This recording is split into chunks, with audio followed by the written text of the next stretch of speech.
As they stood in the snow near the foothills of the mountains, Carl checked his body for obvious changes, and immediately noticed the differences. His power had made a notable jump, likely when Hawk advanced, at least 20% from where he was before, and the feeling of his power was slightly different, the same way that Hawk and Ray had changed when they advanced. How can you tell that without a test? Rose asked skeptically. She still viewed Carl with a level of distrust, but it didn't seem personal. She treated all men the same way, just not as obviously as with Carl. He feels like a commander-rank beast. If I wasn't familiar with him, I would think that one of the local monsters had just advanced, Prince Corbin explained. That was what one of the nearby elite groups had thought as well, and they came running into the area, searching for the beast that had just advanced, hoping to catch it while it was still vulnerable during the aftermath, the way that Ray had been when she shed her chitin. Where did you all come from? We were informed that everyone else had evacuated from the mountains. We're just here to prevent the spread of the anomaly monsters. The team leader, a commander-rank warrior, asked. Carl's group was larger than usual, 9 people, and the Spellblade outfit suggested that it was 2 groups mashed together for safety. To the patrol, that meant their information that the region was clear of elites was incorrect, and they needed some answers. We were on a mission in the mountains. Dispatch code 025678, Prince Corbin replied. The team leader punched the code into his phone, sending a text message to someone, and promptly got a message back. I see the issue. You've been gone 10 days, and were presumed lost when the monsters surged. It's good to have you back, Prince Corbin, the commander replied. Not it. Carl shouted as the man finished speaking. Not what? He asked confused. I'm not taking the blame or doing the paperwork for this one. It's someone else's turn, Carl laughed. There were definitely going to be questions about what they were doing for 10 days, though it only felt like 2 in the minds of the group. I will call for an extraction team. Where will you all be returning to? The commander asked. My team will be going to the Golden Divine Academy, and I believe the others will be going to the capital, Alice announced. That would be a change. Carl hadn't been back to his room in ages, and he could use a nice long rest. They simply waited as the extraction helicopter came to pick them up. Carl knew there would be all sorts of questions when they got back to the academy.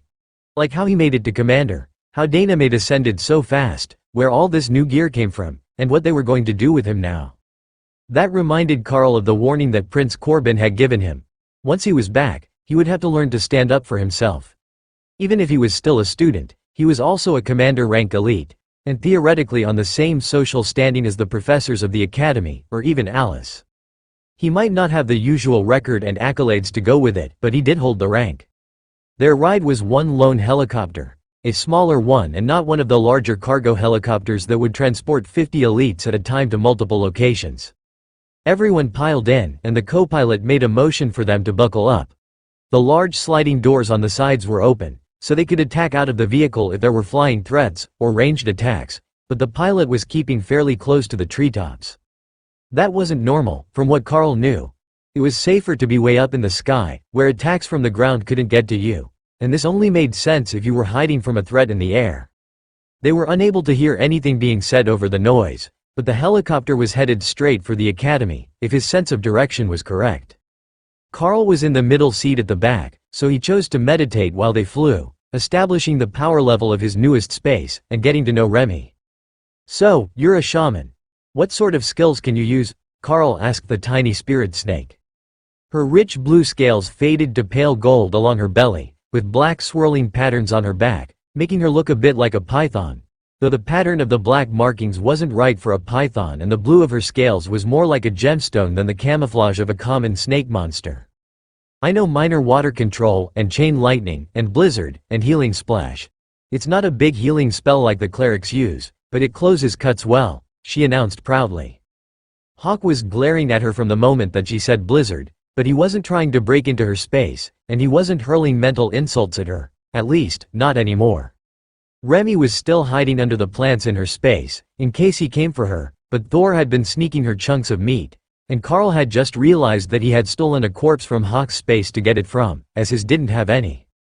Remy made sure to dip them all in the water and wrap them in leaves from one of the tall grasses before eating them, like she was making sushi rolls out of meat bits that she chopped with her spear. It was adorable, and it didn't interfere with her mental communication.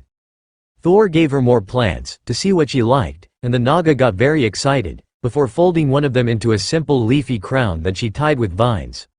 Ray donated some bones to the cause, and the little shaman added them to her crown, then made a necklace of them. Even Hawk, though he pretended that he absolutely hated her, donated a few small but shiny stones to her outfit. "I will get you a proper hat later so that you don't destroy your leaf crown," Carl informed her. The supply room at the school would have something for her that was rank appropriate and would hold up to combat damage. "Thor will give me a lightning barrier and that will protect it for a while. There are lots of the big leaves. They're growing here." Remy dismissed the concern for her decoration, which would likely fall off her head the moment she came out into the open anyhow. She didn't actually care about the coverage, it was the decoration she was after. She was a spirit snake shaman, not a common monster. She needed pretty things, so everyone knew she was impressive. Once she had filled herself with the meat rolls, Remy promptly passed out on a rock with a large leaf bent over herself, so she couldn't be seen from above. "You scared her," Thor chastised Hawk. "She was supposed to be food, not friend," Hawk retorted. "But she's a friend now," Ray countered, ganging up on Hawk, who was still upset about the incident. Fine. I will be nice. At least she's only part water magic. She's got lightning as well, and lightning is warm," Hawk reluctantly agreed. Carl meditated the next 4 hours away, waiting for them to reach their destination as everyone rested. The amount of power flowing both into him and into his spaces was twice what it had been a few days ago, when he last had time to properly meditate. The feedback from the two commander-rank beasts had proven to be a real boon to his development. The energy level in both Thor and Remy's spaces was growing at a noticeable rate, as was the newborn snake. She had been absolutely tiny when she hatched, and the influx of food and energy had grown her by about a third, to the point that she would actually fill Carl's palm now.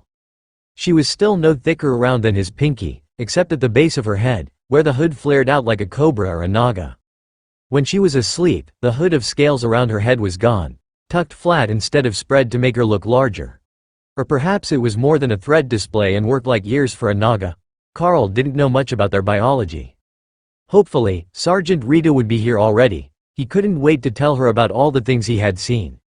But any side quests would have to wait because there was a large group of government vehicles sitting next to the helipad on the academy grounds as they approached. Carl hadn't really had to deal with them before, other than Colonel Valerie and her people from the Bureau, who wouldn't need to assemble a group to greet their team, unless there was some formality to welcoming Prince Corbin and the Spellblades. The helicopter landed, and the co-pilot motioned for them to wait inside until the blades spun down. That gave them time to see who was waiting for them, and it appeared to be a rather illustrious group of dignitaries from every branch of the government. "Remember what I told you. You're going to need a backbone here, firm but polite, or they'll walk all over you and treat you like an unruly child," Prince Corbin whispered to Carl. Alice gave him a questioning look, wondering what he was talking to Carl about, but before she could ask, the royal rank mage stepped down from the helicopter and greeted the crowd. "Ministers, Chief Researcher Davies, generals, what brings such an illustrious group here today with their assistants?" Corbin asked as he walked toward the crowd. Corbin had been seated next to Carl, who followed Alice out of the door, with Larry right beside him. As he turned, Carl could see that the staff were holding the others back, having everyone disembark by rank, so the ascended would be at the back of the group. When they reached the gathering, they held those ranks. Prince Corbin was in front, with Larry and Alice flanking Carl, and the others in behind. Lotus and Tessa didn't stay there long, and went to greet a high priest in the crowd personally. That gave the teachers the opportunity to whisk Dana away along with Rose and Daryl, leaving just the 4 senior members to greet the politicians. "Oh, have you found a promising junior to introduce to us today, Corbin?" one of the men asked. "Who? Commander Carl. Yes, he is quite promising, but hardly a junior anymore," ascended Minister Gerald. From the look on the young minister's face, you would think that Corbin had slapped him. Carl guessed that bringing up the fact that he was ascended was considered to be an insult, despite his position as a government minister, which was among the highest of appointed positions. "Oh, a young commander, is he? I'm certain that we can find some suitable work for him." The minister simpered in an unsightly display of sucking up that made Carl's skin crawl. "I will see where I can fit you into my schedule, Minister. Thank you for the offer," Carl replied politely, and saw the split second where Corbin's neutral look flickered to a smirk. In his peripheral vision, Alice was doing a much worse job of hiding her amusement, while Larry was stone-faced, simply standing there like a statue, perhaps hoping that they would forget he was present. A man in a general's uniform stepped up and shook Alice's hand. "Agent, good to see you again. Tell me, how is the colonel?" Alice gave him a genuine smile. "The last that I saw her, she was dealing with an incompetent forward operations base manager. She wasn't in a good mood, but her health has been well." A rather fragile-looking person in a vibrant peach-colored suit stepped up, holding a clipboard. "Prince Corbin, would you like to sign up for one of the assistance groups? I have all the paperwork prepared for you. Ready for signature?" they asked, with a tone of demand in their voice. "No, thank you. I am quite busy with the Spellblade training program, you see." Carl was beginning to see what he meant. If you didn't say no to them, they would monopolize every minute of your day with their pet projects, using your power and reputation to earn themselves bonuses at work. Alice was relatively safe as a member of the Bureau, and Larry had Prince Corbin as a shield, but Carl would have been thrown to the wolves if anyone had known in advance that he had made the commander rank. "Should we proceed to the official commander rank testing, Elite Carl?" a deep voice asked from behind him. The voice was familiar, and Carl turned to find Tank, the berserker training instructor, standing there with a smile on his face. "That sounds good. It's best to get the little formalities out of the way first," Carl agreed. Tank smiled as Carl made his escape, headed back toward the warrior training grounds. "You don't need a mage area, do you? I don't know what you've been up to since you left here," the big berserker asked. "No, a warrior training area should be just fine," Carl agreed. He must have called ahead because they were already setting up the energy measuring equipment when the pair arrived. "You know the routine: power up, no summoned creatures. Then activate your skill against the target and we will measure the energy output," the instructor who was manning the station informed them in a dry tone. At first, Carl thought that the man didn't know or care who it was that had made commander. Then he realized that there were whole lines of students awaiting tests. It was exam week, and he just happened to be here for it. The examiner didn't even look up as Carl grabbed the two-handed training sword and activated Refreshing Lightning and Flame Body. "Pass, low commander," the man informed them in the same bored tone. "Respectfully, I haven't even activated an attack skill yet," Carl informed him. That made the man look up and see the energy-coated weapon still tipped down against the ground. He gave an odd look for Carl being in armor, with a backpack on, instead of in school uniform, but didn't comment on it before getting back to business. "Oh, sorry. Please, proceed." Carl focused and added, "Shred," to the ability stack, then realized he had gained new abilities from Remy. He could use her Chain Lightning, which seemed as if it would go better with Refreshing Lightning than Shred did. So, he switched and slammed an attack into the armored plate. Pass, still technically low commander energy, but the damage output is mid-commander. "Thank you, examiner," Carl replied, then put the test weapon back. Tank smirked and handed Carl a golden badge. "You can put those on your uniform when you change back. You will need a fresh set, by the way, as commander rank students wear the teacher's business suit around the academy, not the plain black school uniform. If you make it to Royal before you graduate, you get a cape." "Well, I'll try to escape to my room and get change. What time of day is it? It should be almost dinner, right?" Carl asked. It had been daytime since they got out of the portal, so he wasn't entirely certain what time they started their day. "It is almost 5 in the afternoon. We got the message that your team members were coming back just after lunch." Carl smiled. "Perfect, then I will be done changing just in time to eat." Tank shook his hand and looked toward one of the other testing areas. "I will go register your results. You go get changed." Wandering around the school in armor and a backpack attracts attention. Carl made for the supply room, and found the halls of the dorm building curiously busy with gawking students. Sure, class would be out, but nobody hung out in the hallways like this. The rumors didn't take long to reach his ears, that he was the next famous prodigy of the school, reaching commander in the first year, and that he was the reason all the government people were here for the exams. Of course, that was unlikely to be true. They had gone straight to trying to wrangle Prince Corbin into deals when they arrived. But that didn't change the students' rumor mill. "Hi, I'll need a new uniform," Carl greeted the older man at the counter. "Wrecked one during exams, did you?" "No worries, I've got plenty," he replied. "Actually, I passed the commander rank test, so I need a change of uniform," Carl replied, holding up the golden school badge. "Oh, easy peasy. They might be dusty, as I don't go through many, but they're always in stock." The old man took out 2 bags, then looked over Carl and changed them for 2 others. There you go, a new uniform plus a formal suit. These ones will bond once you wear them, so do take care of them, as they'll cost you to replace. The daily wear uniform is black, and the other one is the formal white for official events, the clerk explained. Thanks. I will see you again soon.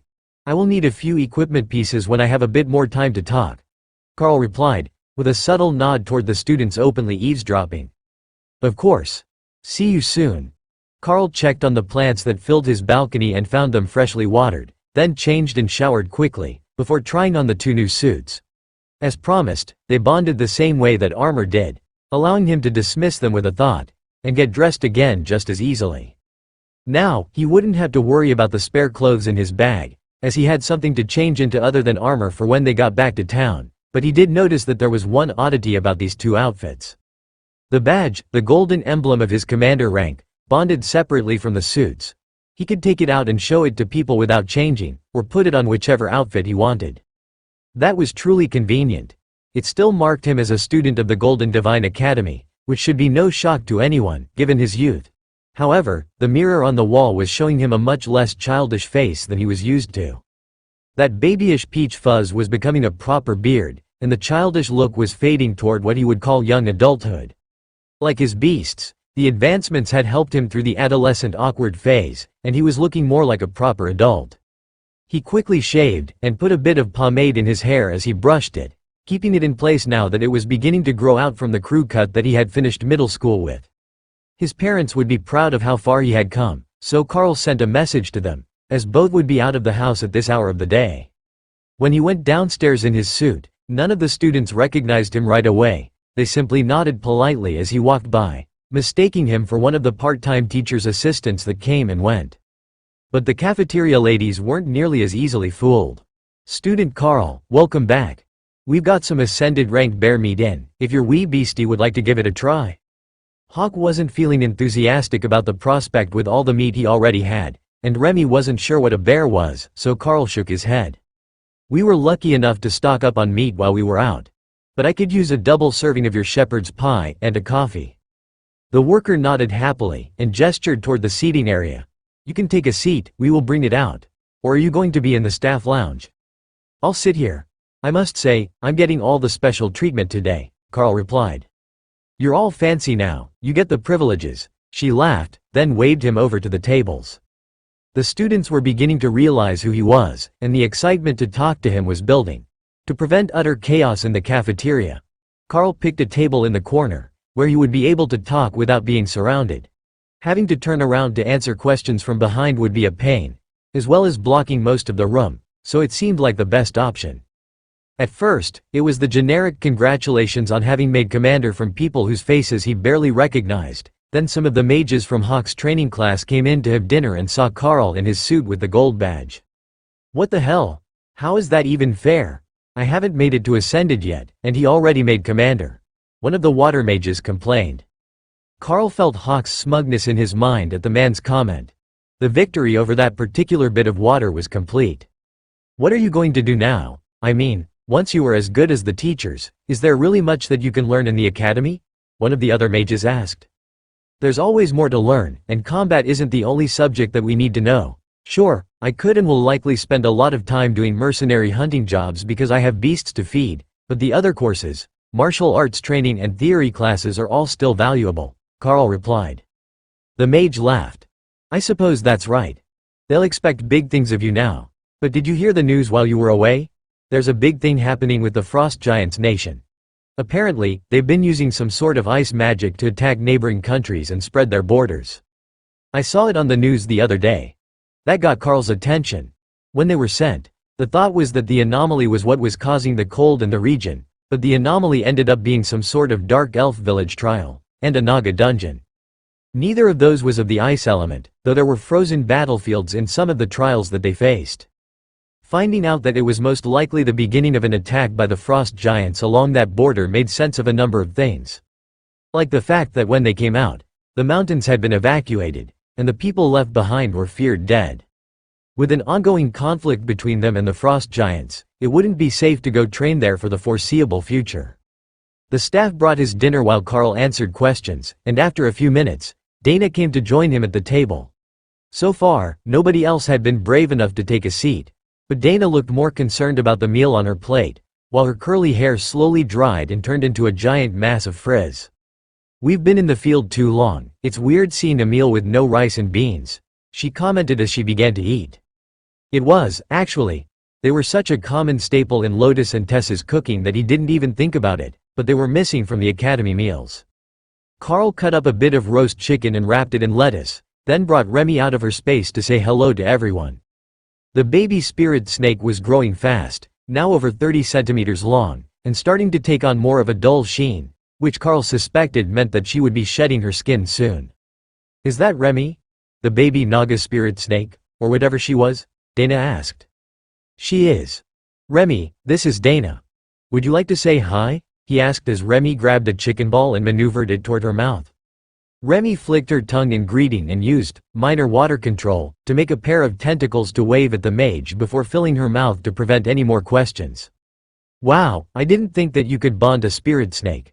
They're technically magical beasts, since they can't speak a language, and they're not much smarter than dogs, but still, when they evolve into Naga, they grow up to look partially humanoid," a mage from the morning training commented.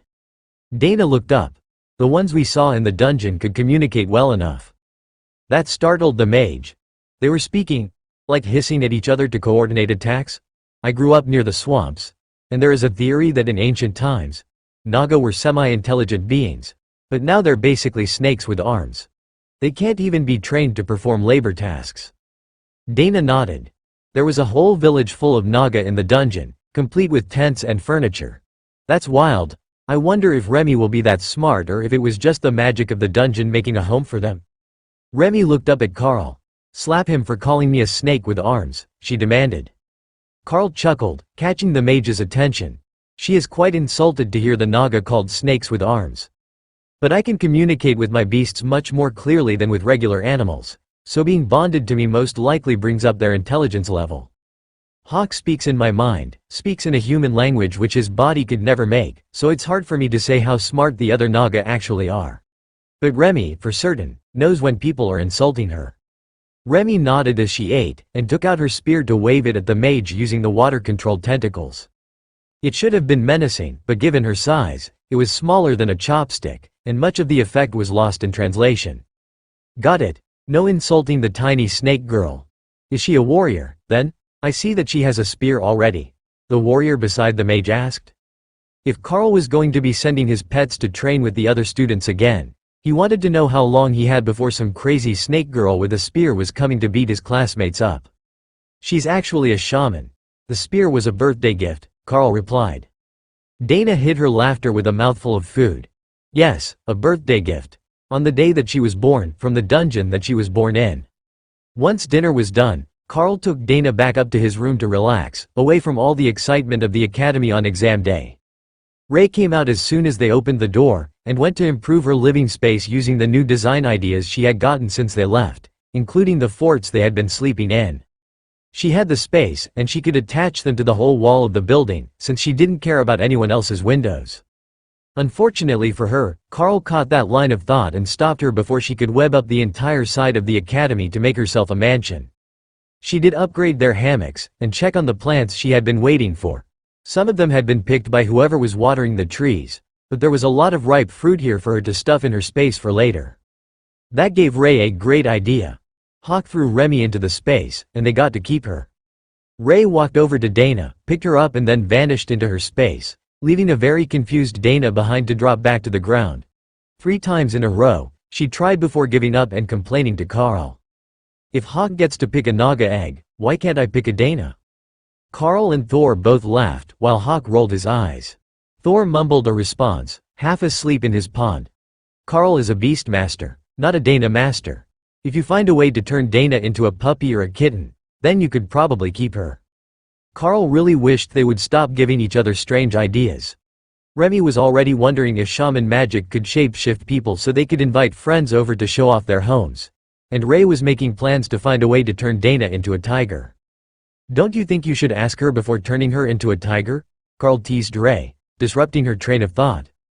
It's easier to ask forgiveness than permission. I read that in the ethics textbook.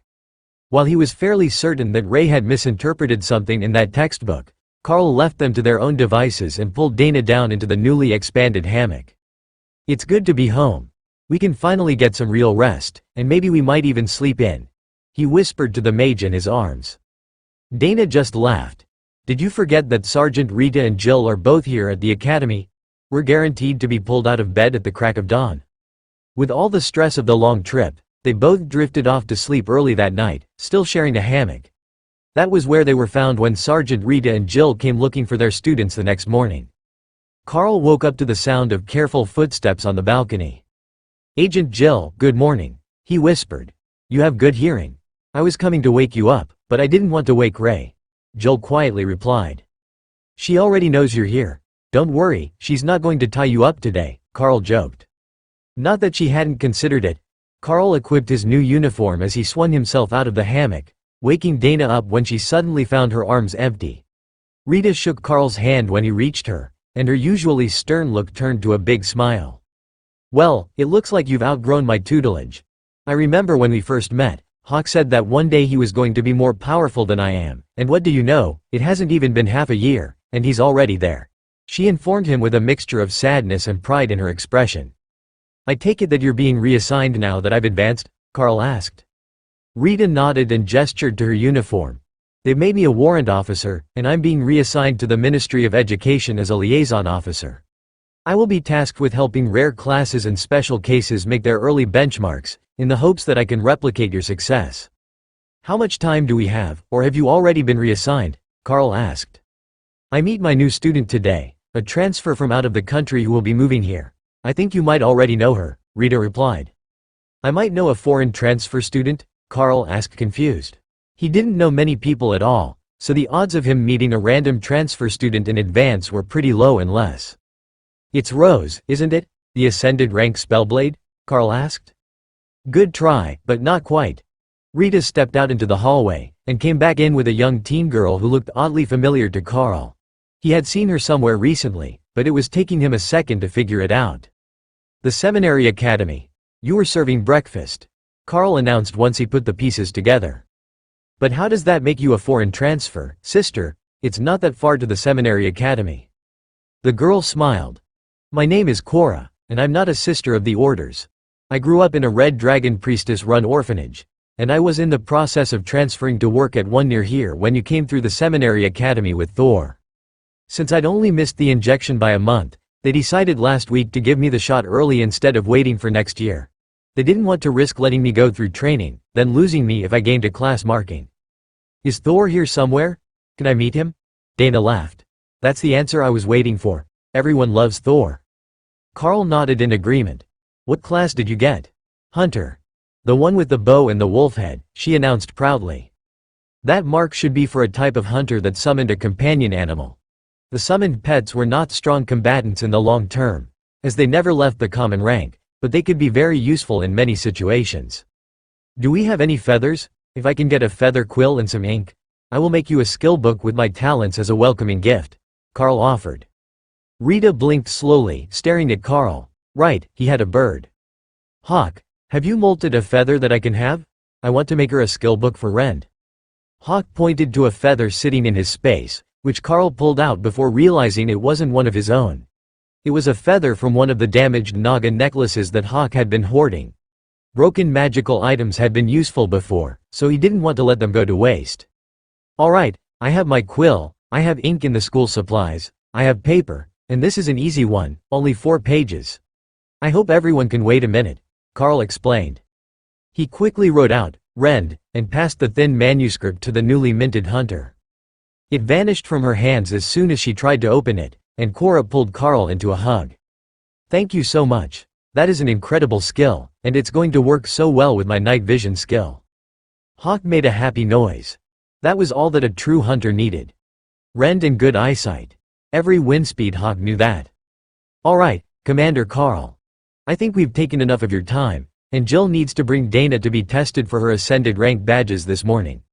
We will see you around the academy, but you are welcome to drop in to give lectures if you have some spare time, Rita announced. I will see you soon. The ladies all left, and Carl realized that maybe he really would be expected to give lectures about something. He was a commander-rank elite. He knew his skills. Asking him to teach others who had similar skills didn't seem too outlandish, and they would likely give him school credits for it. Left alone in his room, it didn't take long to discover that he had no plans at all for the day. He could go get breakfast, then just relax and meditate, catch up on sleep, and get reacquainted with the pace of life in the academy. It didn't sound half bad, and Thor was on board with the idea that there was no harm in a little more sleep. Of course, simply sleeping the day away when you were the talk of the academy was easier said than done. Carl hadn't even had time to sort through his gear to see what was depleted and what needed replacing before there was someone knocking at his door, then another, more insistent knocking. "Good morning, was there something you needed assistance with?" Carl asked the stern-looking woman at the door. She was wearing a visitor's pass, which she would have needed to get up the stairs without being redirected by the spell, and she was holding a briefcase in one hand and a clipboard in the other. "Wonderful, you are still here. Come with me and we can get started," she announced. "Started on what? Perhaps you can explain what you are talking about over breakfast," Carl responded. "I'm afraid that our time is short, so if you would, we need to be going," she replied. "Madam, I have no clue who you are or what you want. If you wish for me to go anywhere except to the dining hall for breakfast, you are going to need to provide more details," Carl retorted, exasperated by this stranger, who wasn't even authorized academy personnel. If she had been clergy or from the Bureau of Elite Development, she would have gone to the headmaster and had herself put on the staff list, so she would have a staff badge and wouldn't need the visitor's pass to get around. It didn't take long to realize what she meant by time being limited, though. Carl could already hear running down the hallway, and it was hard-soled shoes, which only an office worker would wear. The students wore running shoes or boots, and the staff wore either soft-soled shoes or military boots, depending on their preference. The woman looked annoyed as a half-dozen more government workers ran up, all wearing visitor passes with their clipboards and briefcases. One night was more than enough time for their departments to find out about the new commander, and come up with a plan to try to rope him in. Carl looked at the massed group of recruiters with his best fake smile. "Wonderful, we can all go for breakfast together, and you can make your pitches," he announced, closing and locking his door behind him. He started to walk, and one of the men in the back, with a nasal voice that made even Thor wince, asked the question that was on all their minds. "Who might we be competing against? Has anyone already made a pitch for your time?" Carl turned to smile at him. "Indeed. One high priestess of the Blue Dragon clerics, no fewer than 2 bishops, 1 Spellblade clan, and the Bureau of Elite Development have all beat you to the punch and are in consideration. If you don't think that you can compete with what they are likely to have offered, I won't be offended if you choose to withdraw politely." All but one of them looked a bit nervous at that list of names. They were from smaller special interests, they couldn't provide the sort of benefits that the church or the bureau could. The best that they could hope for was that one of their projects caught his interest. They had been counting on the fact that students are generally naive and unprepared to get him to sign on to a time-intensive commitment, but if he was already calling them out, then the bumpkin from the mines wasn't nearly as clueless as they were led to believe by his background report. That had to be that damnable bureau agent's fault. If she had prepped him for this situation before they returned, of course the bureau would have a head start. The fact that they were competing against the church was a given. The clergy used the blanket method. All-inclusive recruitment, everyone welcome. Everyone who was anyone, and some who would never amount to much, were all approached by the church, and every elite tried to keep friendly ties with them because they had all the healers. Little did they know that it was the church or the bureau, but a rather jaded Prince Corbin who had warned Carl that saying no was in his best interests, and then proved it when they got off the helicopter. The fact they were still going after Corbin, despite the fact he had a faction and commitments, showed Carl very clearly that they would never give up. Alice was waiting at the bottom of the stairs with a gentle-looking high priestess of the green dragon, the nature god. The high priestess smelled heavily of giggleweed smoke and incense, and her eyes were slightly glazed, but her smile was warm and friendly. Alice nodded to Carl as he came down. "Do we have room for 2 more for breakfast? I didn't hear screaming, so I assumed that things went fairly smoothly upstairs." Carl chuckled. "If I had gotten frustrated, I'm quite certain there would have been screaming, yes. I would love to have you and your friend join us for breakfast. High Priestess, you must be hungry." As hunger was a side effect of the herbs she had been smoking, that was guaranteed. But the High Priestess curtsied quite formally as she looked up at Carl. "That sounds lovely. I have brought some tea. Alice led them to the staff dining hall, which was nearly empty already, and away from prying ears. Once they were seated, Alice gestured for the staff to bring them all the breakfast special and drinks, then turned to get the morning chaos started. Colonel Valerie will be here in an hour, but she has asked me to inform you that she's looking to formally recruit you for the bureau. I don't know the terms, but it would be full-time agent status, with conditions, probably including finishing your classwork to cover the core subjects. A few of the others saw that as a chance to challenge the bureau agent. If they were just trying to hire him, that wasn't much of an offer. He made commander as a first-year student, not like Alice, who only made it to commander years after graduation. The green-robed high priestess sipped her coffee, then poured herself some hot water from the insulated pot on the table into a teapot and started to steep her tea. I'm sure Agent Alice is omitting some important details because that sounds boring. Even I can offer you a generous stipend and a cute cleric to play with. The others looked scandalized, but Carl laughed. And did the cleric in question phrase it exactly that way, or did she say that she was bored this morning and wanted to go to the woods with Ray and play instead of whatever she's supposed to be doing? The high priestess looked thoughtful. It might be the second one. But if you're Ray, it's the same thing, really. She's out in the yard somewhere, exploring. Ray, go find Lotus and keep her from getting lost or injured, Carl instructed. The recruiters hit the ground, diving out of their chairs when the enormous spider suddenly appeared in the room, but Ray just ran outside, looking for Lotus so they could make a fort in the woods and look for flowers. What in the seven hells was that? One of them wailed, her eyes tearing up in fear as she cowered under a table. Oh, that's Ray. She's my partner and the one that the team's nature priestess wanted to play with.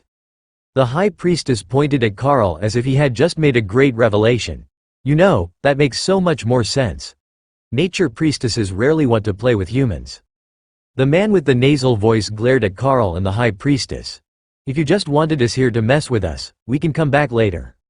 I would rather you didn't. Now, please, feel free to make your presentation, and I will give you some warning before more giant monsters appear in the room. The high priestess smiled. You should warn them about little ones, too. Because even if they insult the little spirit snake shaman, it will still be prohibitively expensive to have them resurrected. The man cleared his throat. As I was about to say, I represent the 7th Bank and Investment Conglomerate, who are working on an expansion into the southern wilds, and we think you could be just the person to head security for our new facility. A banking conglomerate could likely put up some decent pay, but full-time compound security for a southern outpost? No, thanks. Sadly, that might have been the best out of the 6 proposals, but they only got through 4, as 2 of the others excused themselves to take a call and didn't return. I appreciate you all taking the time to make your presentations today, and if you will leave a copy with me, I will look them over at a later date, when my time is not so limited, and I can properly consider their merits. Carl informed the remaining 4 recruiters once the final pitch was done. Thank you, Commander. We look forward to your positive response. A young woman, who had tried to sell Carl on spending 3 days a week being the spokesperson and security chief for their exclusive gated community, replied. The others offered similar sentiments as they left, and the Green Dragon High Priestess turned a smile on Carl. Well, that's the nicest way I've heard to tell someone to go fuck themselves all day, she announced. Which implies that you've heard less polite versions today, Carl replied. The aura of inebriation suddenly vanished, and the woman's sharp eyes turned on him. You know, we really did suggest that Lotus should stay and entertain you to keep you aligned with the church. Alice cleared her throat.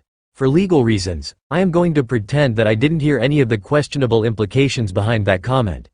But I don't think that he's ruled out keeping the clerics around yet.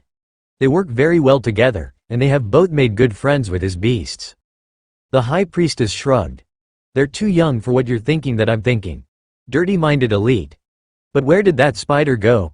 Did you really send her to find Sister Lotus? Carl nodded. With instructions to take her to play in the woods, but not to let her get lost or harmed.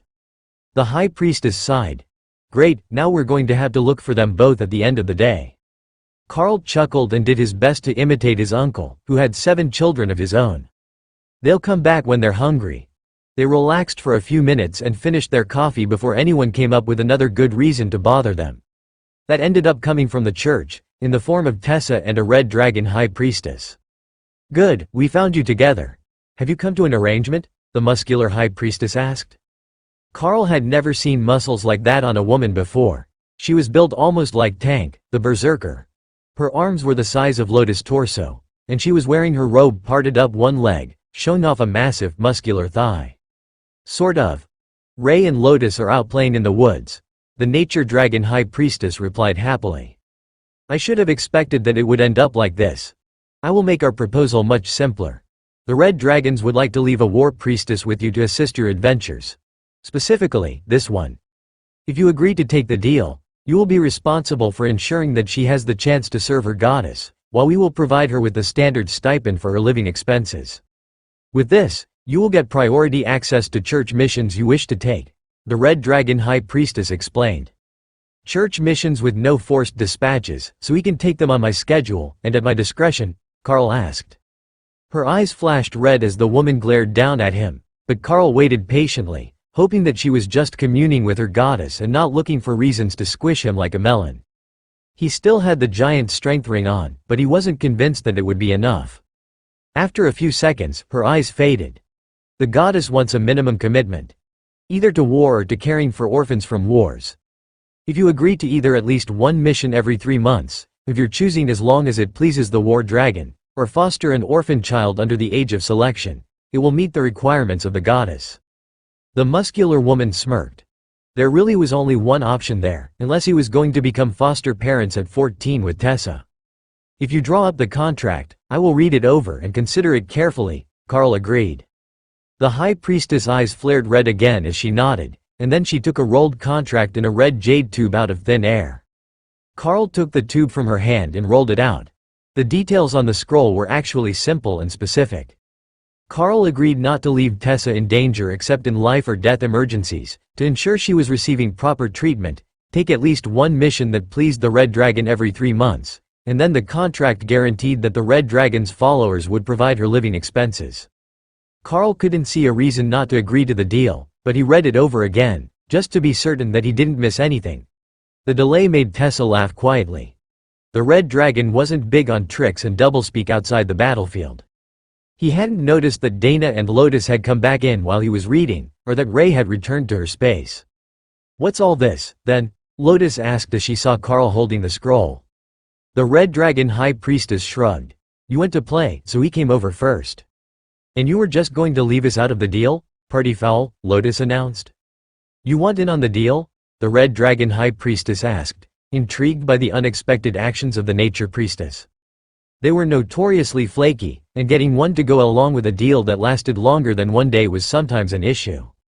Lotus nodded happily, and her own High Priestess gave her a stern look. This is a long-term agreement. It's not for 1 or 2 trips, it's a magical contract, so you will have to pay a penalty to break it in less than a year and a day. Lotus gave her a thumbs up, and the Red Dragon High Priestess turned to Carl. Is that everyone in agreement, then? She asked. Agreed. Carl, Lotus, Tessa and Dana all replied at the same time.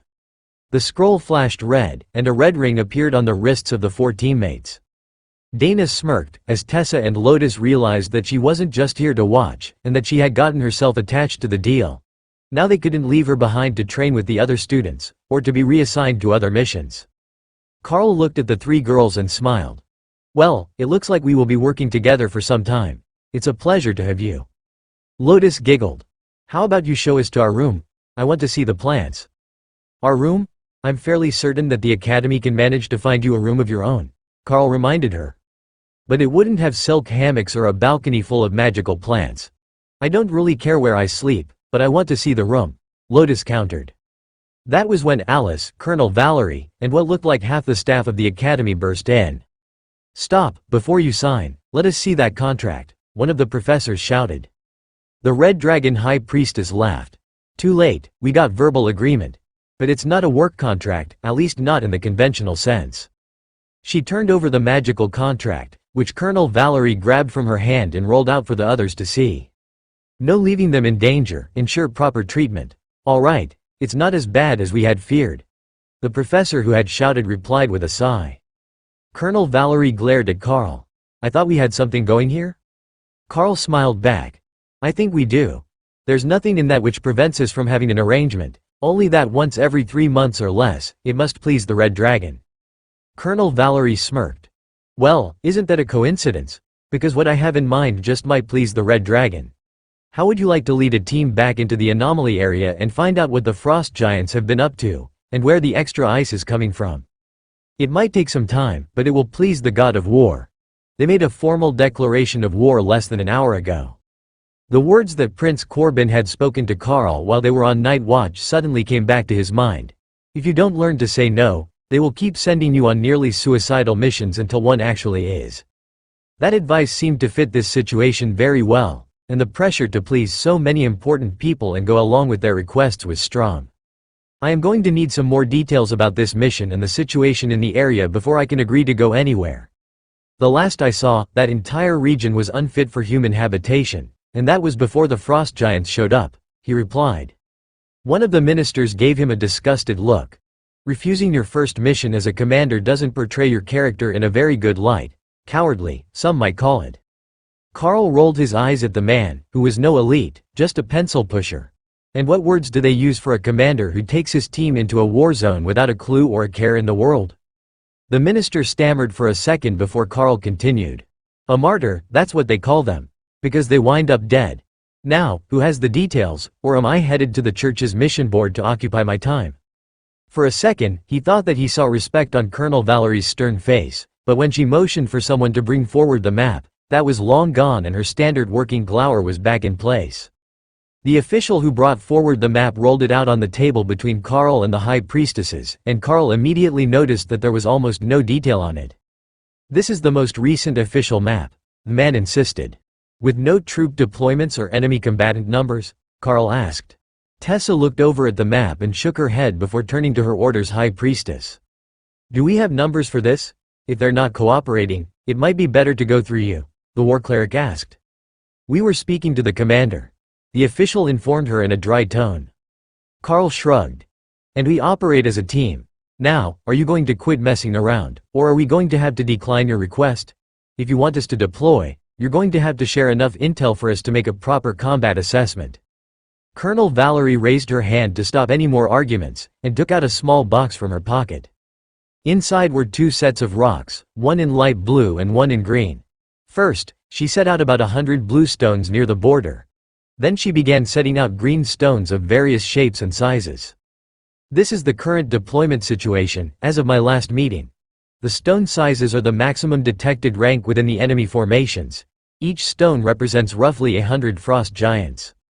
The round green stones are elite teams, the diamonds are military elite companies, and the squares are conventional artillery batteries.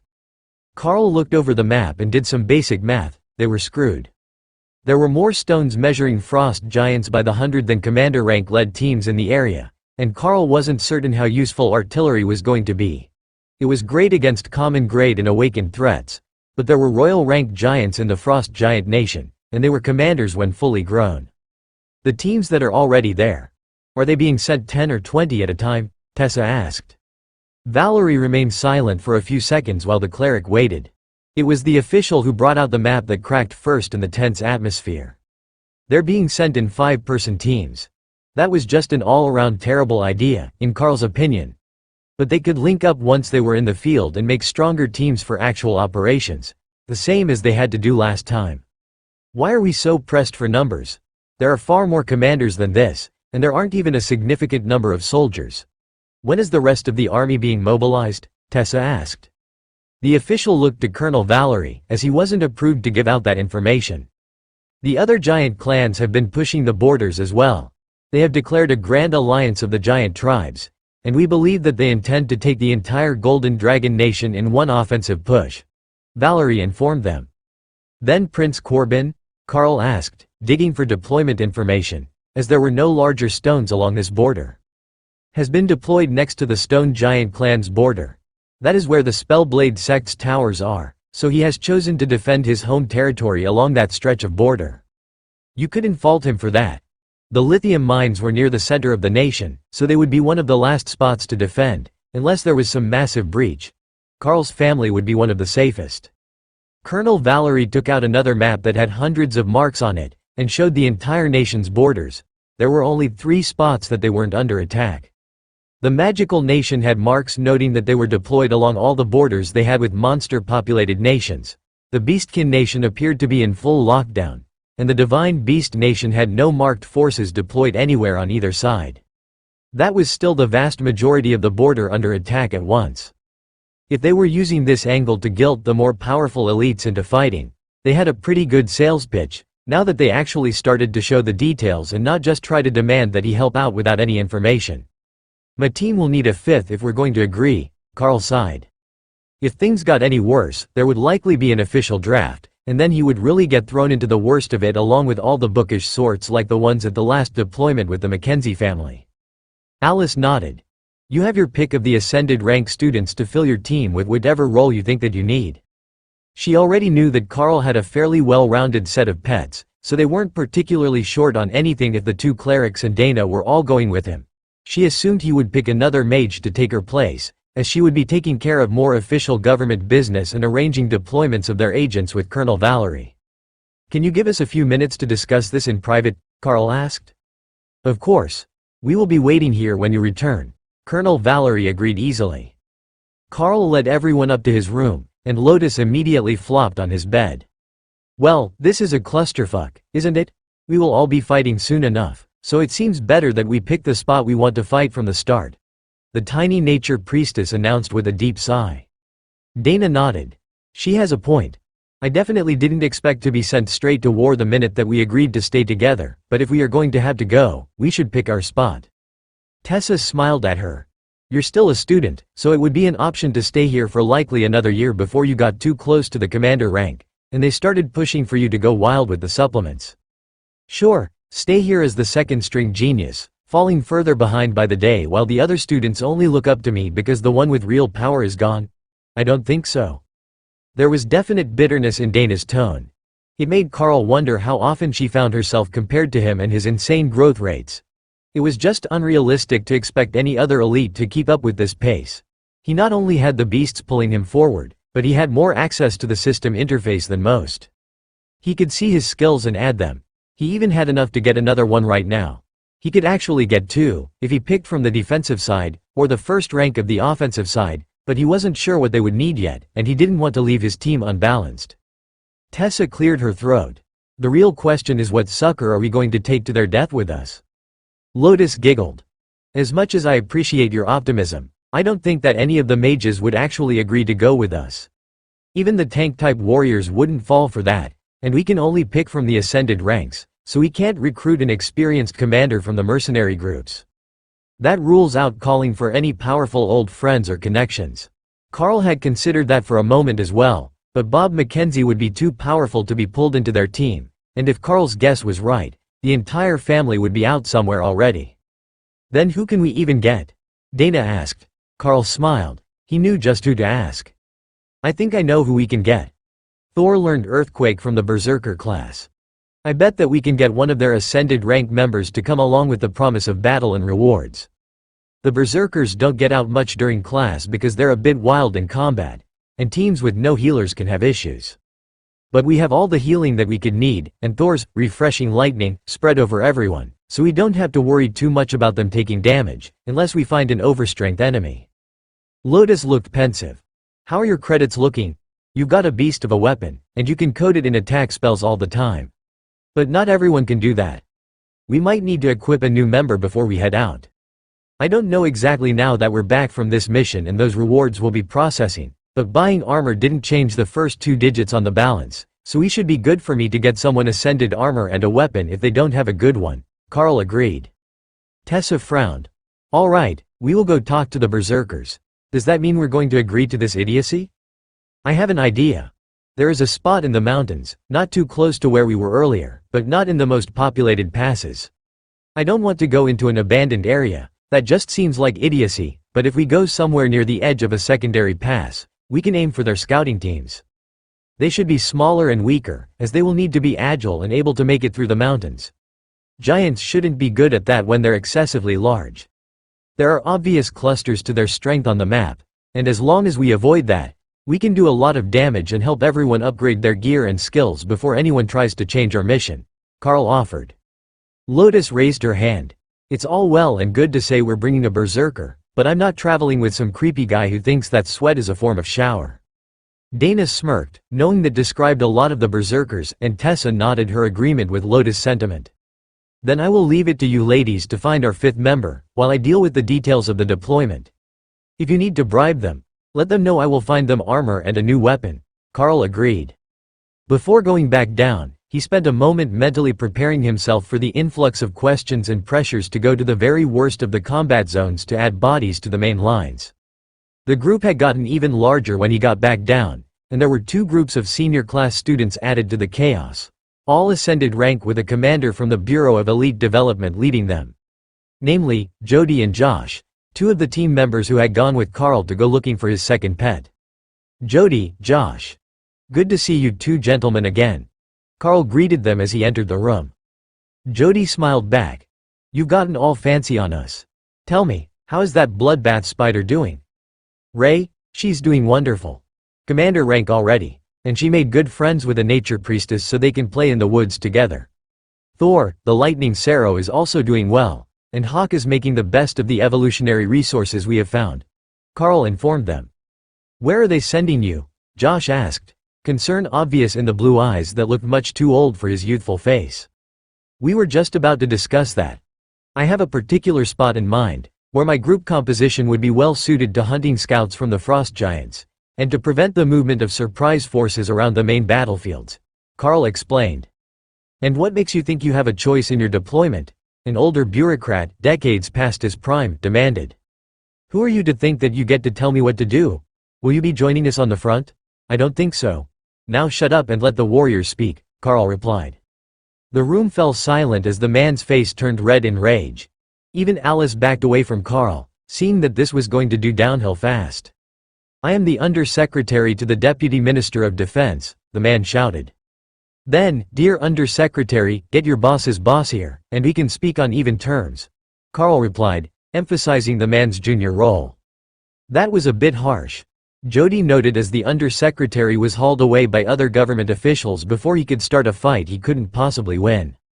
Carl shrugged. He knows nothing of our capabilities, nothing of our personal experience, and he has never seen combat in his life. He shouldn't have been here in the first place, puffing up his chest and making demands above his station like a newly promoted shift manager.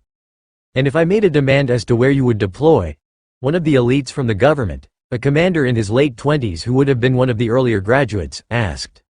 Then we can discuss the reasoning behind it. I am not part of the military to be ordered around, and we all know that ordering students to the front lines would require an official decree, as we're still underage. I came down to tell you that my group has gone to look for our 5th member, not to pick a fight. Now, would you like to hear what I had in mind? Carl replied. There was a new map on the table, and it had 10 large red rings placed on it, one of which was over where Carl was planning to have his team deploy. These are the spots where we need teams. What were you planning to request? The elite asked. This spot here. It's close to the mountains, and challenging to scout by normal elites on foot, but not too far from reinforcements if we do find something we can't handle. That is the spot that I was going to request, based on the troop deployment map. The government elite smiled. So you did have an actual plan in mind, and you weren't just pulling the elite card on the undersecretary. Alright, we can grant you that deployment area.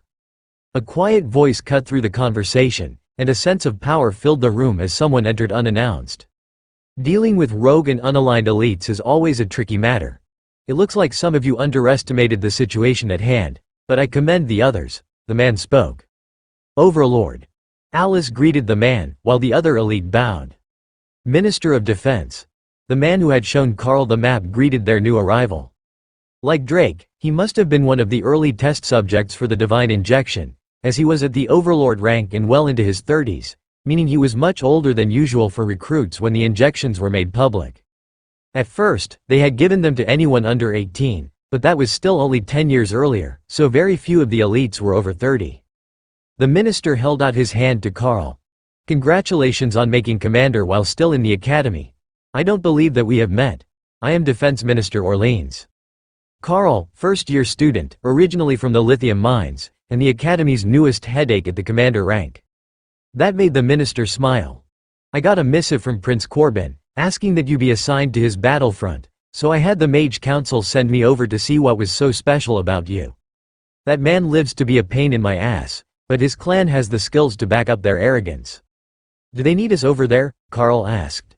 Overlord Orleans shook his head. They have 3 times as many defenders per likely enemy unit as this front does. And the Spellblade clan has a number of old masters who they can pull out of retirement if they are in real danger. So, he was still on the worst front, just in a decent spot along it. That should be alright.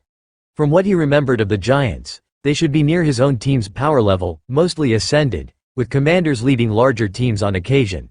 But there was one more question that needed to be asked. Other than what was on the map, what is the strongest frost giant that has been seen in the past few years? Not what we know is deployed, but what could be coming at us unexpectedly? Carl asked the defense minister.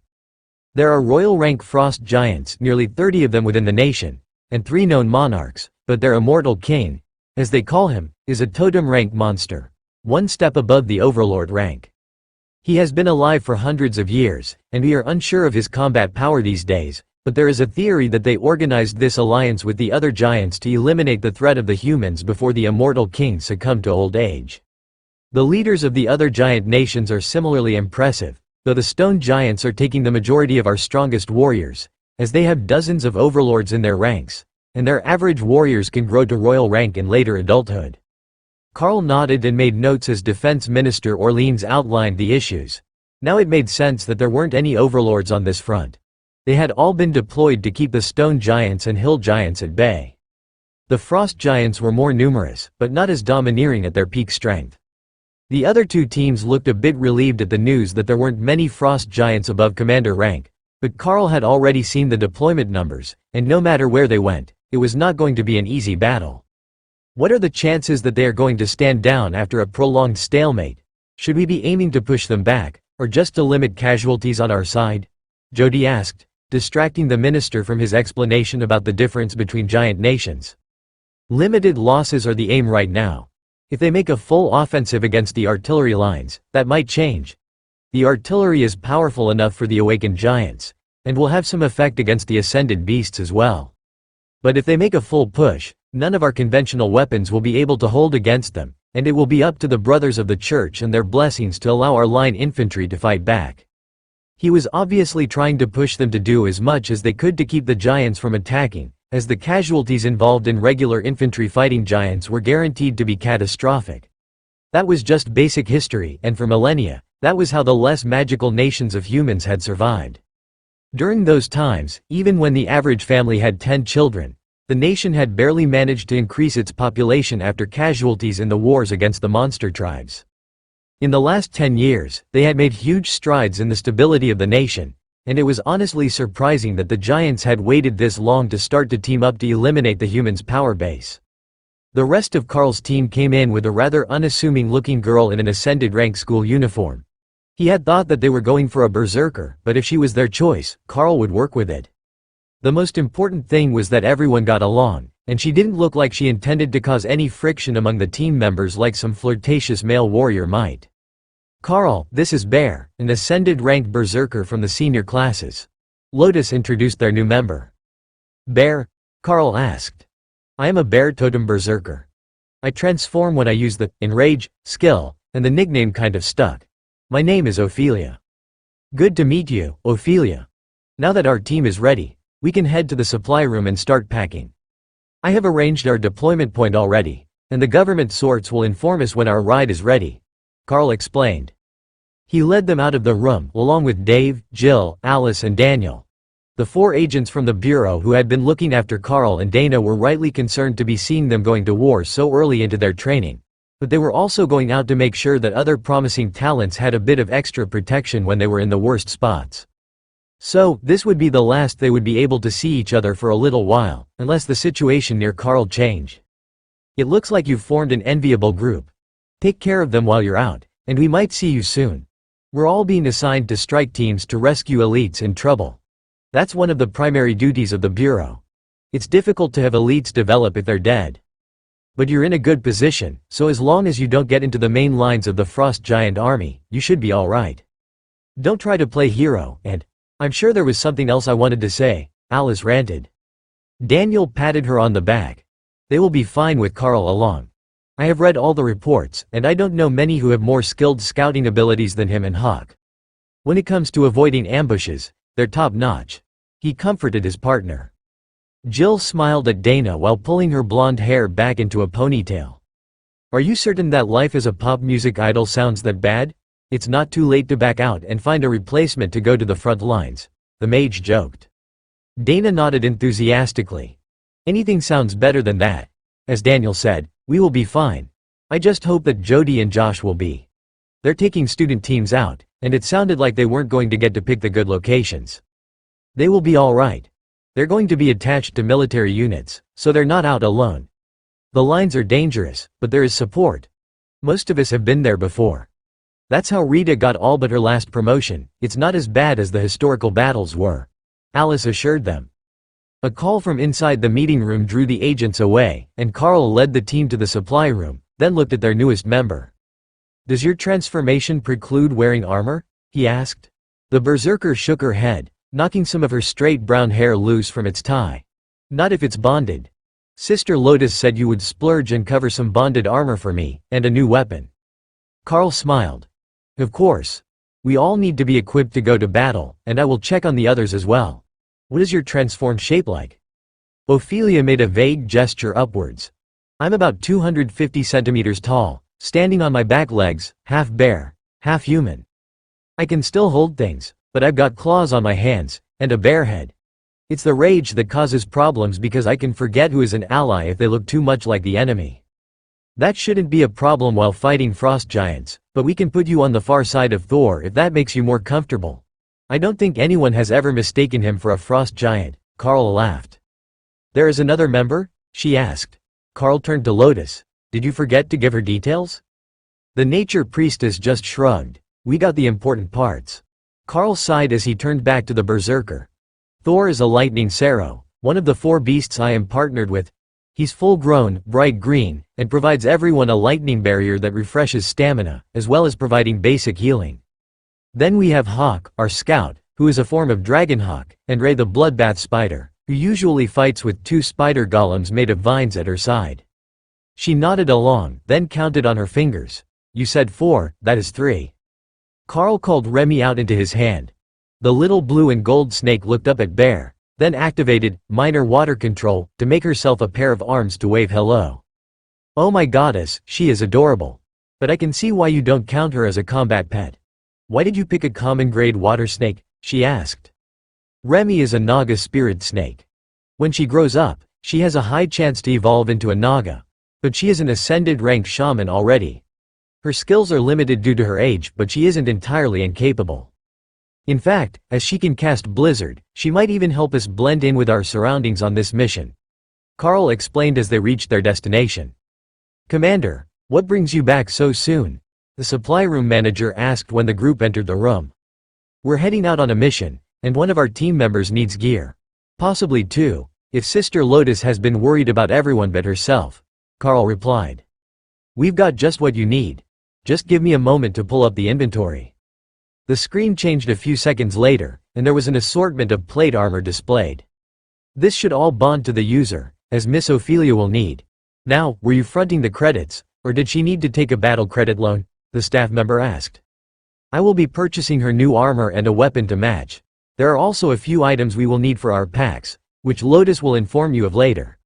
Those can all go on my tab. Carl explained. Alright, I will let you sort out the repayment terms on your own. It's not like you're hurting for money the way that you keep turning in reward materials. And speaking of which, do you have any more of the TMOS? We're running low, and it has been in high demand since the first outings members began to run out. Carl checked Thor's space and then Ray's space, where it was actually growing in abundance on the trees. He collected a few kilos of fresh moss and passed it over to the supply room clerk, along with some of the herbs that were growing within Thor's space and beginning to spread beyond their intended area. Here, you can put those on my account to help offset the cost. If you need more of anything that might be growing along the border with the frost giants, just let me know, and I will see if I can bring any of it back when I return. The staffer nodded as he sorted through the various armors that were available. This one has a flame enchantment on it. That will be good both for hunting frost giants and for keeping warm in the mountains. Did you have a mobile source of heat? The clerk asked. Carl smiled and activated flaming body over his hand. The clerk nodded. That will about do it. No need to worry about freezing when you can just set yourself on fire for fun. Alright, why don't we have Miss Ophelia try this one on? If it bonds, she will be armored, and then we can move on to finding a suitable weapon. What are you using now? Will it hold up to the rigors of commander rank combat? Carl took out the two-handed blade, and the berserker gave it a look that Carl could only describe as lust. That was definitely her preferred weapon, but the energy leech effect that it had was really pushing Carl's beasts forward with all this fighting. His mental spaces were almost ready to be equalized again, and that should push Thor nearly to the commander rank, as the spaces naturally tried to push the beasts to the same point. The supply clerk frowned as he examined the blade. It's not particularly high quality, and I'm guessing that you use a skill to protect it from direct damage, but it's not going to hold up to your increasing abilities for much longer. The enchantment is strong, but the material quality is definitely on the lowest side of awakened, so even as sturdy as it is against physical strikes, too much skill power being channeled through it will damage the weapon. Carl sighed. It was a bonded weapon, but if he was going to outgrow it, he would have to find another weapon to use in general combat, and leave it to passively draw the life force of their enemies. He had the bow now, so he could fight at longer ranges, but depending on the fight, he might still be needed as a frontline combatant. Possibly not if they used Dana's golems with Thor, but they would have to adapt their strategies. I have this bow as well, but I'm more often needed to hold back the enemy, so I haven't had a chance to use it, Carl explained. The clerk assessed it with a trained gaze. That's a good one. Low commander rank, infinite arrows, and it will grant your strength modifier to the arrow damage. As I recall, you had a strength ring. Carl nodded. Indeed. It's a good item, but I could likely use another sword, as the only other one I have is also getting outdated. It was still strapped to his pack, but he rarely used the short sword for anything, it was just an emergency spare. The clerk went into the back and came back with a cart full of weapons. I don't have much at the commander rank, but I have one that has a lifesteal ability that should be similar to the one you're using. The rest of these are all for Miss Ophelia to choose from. Carl refrained from mentioning that it wasn't exactly a lifesteal effect that his existing blade granted, since they only had one similar quality weapon anyhow. If he had one that healed and one that granted life force to help them grow, that was twice as good. Carl went to pick it up to check it out, and energy sparked from his hand, forcing the weapon away and nearly knocking over the rack. The clerk hurriedly saved the weapons cart from tipping as he cursed. I was afraid of that. Some equipment will interfere with others and prevent you from bonding them. It could be that the two blades are too similar, and the old one won't let you replace it. If that's the case, just keep a spare of some sort and use it until it shatters, he explained. The blade looked better than when Carl had gotten it. Much better, in fact. If he kept using it and letting it absorb energy, he might not need to replace it. It was falling behind his power level, but as long as it wasn't so far behind that his skills broke it, the blade should be fine to keep using. Bear chose a pair of matched axes which granted fire damage on hit, a perfect counter for frost giants, and suited to her fighting style. They could be used both in her normal form and in her werebear transformation, and they bonded to her, so they could be safely stored when not in use. Everyone else had ascended rank or higher armor on already, though Dana wasn't particularly happy about her incredibly ornate mage robes from the Naga dungeon. They were good robes, though, and she wasn't willing to give them up for an inferior option just because of the style. What is your frontline combat formation? The backroom clerk who brought out most of the weapons asked. Thor, who is near peak ascended rank, and 2 ascended stone golems with a durable constructs bonus. Then we have 2 commander rank attack golems. Carl explained to the aging veteran. The man considered it for a while, then nodded. So, you count on the weaker golems to hold the line, while the more powerful ones are able to go all out on damage? That's not a bad plan. You got 4 constructs with the group, after all. I was going to recommend something to add barriers, other than your one mage. Carl smiled back at him. We have a group, refreshing lightning, and a circle of protection, as well as the holy protections from the war priestess. That should be enough to hold. Dana actually had a very advanced barrier that she used on her golems. It was just that until recently when she made it to ascended rank, she was so far behind the group leaders that the main threats could shatter it faster than she could rebuild it. It simply wasn't mana efficient when they had Alice's golem there as well. As long as you are sure the barriers can hold. With no commanders to take the brunt of a charge, it could get dicey for your tanks, he replied. If needed, I can join them, and the 2 commander-rank spider golems can as well, but it shouldn't be necessary most of the time. If I can stand back of the fight, I should be able to greatly increase my damage instead of spending all my time blocking strikes and keeping targets occupied, Carl explained. Lotus sneaked up to the counter with her wish list of supplies for the mission, which the other clerk quickly filled, then swiped Carl's card to pay for everything. The supplies you provided covered 3/4 of what you spent today. Not a bad deal, if I do say so myself. Good luck on your mission, the clerk announced. Thanks. We will see you when we get back. The old man laughed. Kind of a commander like you to come make a pity visit to this old man. Just bring back the young ones in one piece, and we will call it even. 2 days later, Carl found himself standing in the snow at the base of the mountains again, just as he had been on his last mission, only this time, instead of the frigid cold and silence, he could hear the distant sound of frost giant war horns, the sound carrying over 50 kilometers through the hills as they staged for an attack along the front lines. The group had just landed, and the intelligence on their area looked good, but the numbers that his keen eyes had detected along the main lines were far larger than the number of stones that had been placed on the map. If each blue stone had been 500, not 100, it might have been an overstatement, but much closer to the truth of the situation, while here in the hills, their newly arrived group had yet to spot anything threatening. Which way should we search first? Bear asked as she surveyed the trees in front of them. Like Lotus, she was more comfortable here in the wilderness than she was in the academy or in a city, and Hawk wholeheartedly approved of her naming sense. Carl, on the other hand, preferred to use her actual name, so he didn't get into the habit of treating her like one of his pets by calling her Bear. Carl brought out the folded map from under his tabard. The first sweep should go east, away from the frost giant front lines, to see what might be coming around to look for better routes, then we will double back and check for hidden scouts before the sun goes down. I got them to agree to allow us to operate in a wide area, so we're not going to be easily tracked back to the same routes, but that will also mean that we need to set up multiple camps and be finished with our route before the sun drops behind the mountains. That doesn't leave us a lot of time to do our work, so we might as well get to it. What he had failed to consider was how much the magic of the frost giants had changed the area from its natural state. There was normally no snow in the mountains within the Golden Dragon Nation, but now, even in the middle of the afternoon, the temperature was below freezing. Hawk was out, sitting on Dana's backpack and surrounding them both with flaming body, which was generating an area of warmth that the others were standing in, while Carl kept his own active and moved ahead. You're going to have to go scout soon, he reminded the bird, who was just getting comfortable on top of the mage's backpack. As a replacement for Hawk's warmth, Carl lit his sword with flames and passed it to Ophelia, who was the largest of the group other than Carl, even when she wasn't transformed. Here, that will stay lit as long as my barrier is up. The effect should be enough to keep the team warm if you hold the blade in the middle of the group, and you're the only one in the group that has superhuman strength other than myself, Carl quietly informed her. Got it. I'll take good care of your sword. We're going to have to work on something for the future, though. My armor keeps me plenty warm, but the others will need regular breaks, even with the winter gear they packed, she replied. The Golden Dragon Nation did not have great winter gear, Carl would admit that. But he hadn't mastered the art of spreading the flaming body ability, which Hawk could only do by touch, so they were going to need to stop and warm up every few hours. I will think of something.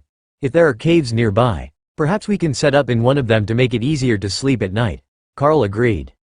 Hawk disappeared over the trees, and within minutes he was sending back reports of frost giants moving near their path. 3 ascended and 7 awakened in this group. They look like trainees, Hawk reported. Anything else nearby? Hawk paused for a moment. 1 commander and 2 ascended about 4 kilometers past them, moving south along a trail. All right, we have our first targets. A training patrol with 3 ascended giants and 7 awakened ranked juveniles. If we can make a quick and clean job of it, there is a commander-led smaller group a few kilometers beyond them, Carl explained.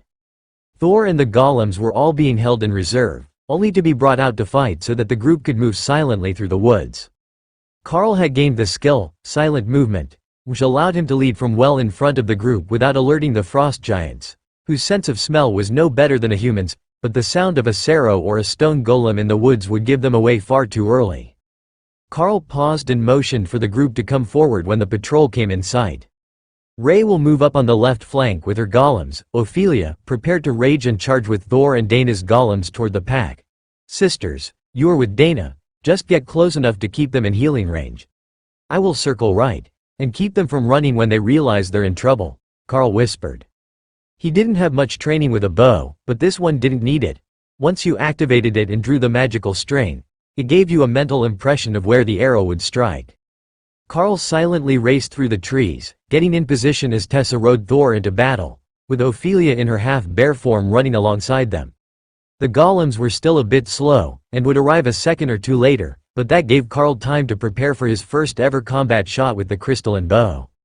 The bowstring appeared as Carl made the drawing motion, and the solid crystal flexed as he aimed the shot. Since it was a day for firsts, Carl decided to use Remy's chain lightning, the one skill he gained from bonding the Naga spirit snake. It made the arrow crackle with energy, and Carl released, hitting the closest giant square in the chest as it turned to scan the area. The lightning spread through the entire group, leaving them shaking and partially paralyzed, as if they had been hit with a taser, which allowed Thor's charge to shatter a giant's femur, while Tessa's flanged mace glowed with golden light and crushed its sternum. Ray was there before the giants had realized what was going on, and Ophelia only had time for one swing of Carl's sword, cutting deep into a frost giant's chest before everything was dead. Carl went to rejoin the group, and Tessa gave him an enthusiastic thumbs up. Was that a new skill from Remy? I like it. Stunning the enemy makes the fight so much easier. The war cleric congratulated him as Ray began to rifle through the bodies, emptying them of loot before stealing the bodies for her art exhibit. One each went to Hawk and Remy, so they couldn't complain, but the rest were scheduled to be strung up in the trees for Ray's diorama. I didn't know that it would stun them. I was just going for the damage. That arrow hit a lot harder than I expected, though. It punched through armor and all the way through the frost giant. Sure, it was awakened, but still, Carl replied. There was a lot of blood on the snow, but Remy had a plan to fix that. Once the group started to move toward the second group, the commander with the two ascended frost giants, she cast a blizzard over the battlefield, freezing the blue blood and covering it in a fresh layer of snow. That was enough to satisfy her that nobody would suspect that there was a battle until they actually stepped on the location and revealed the blood.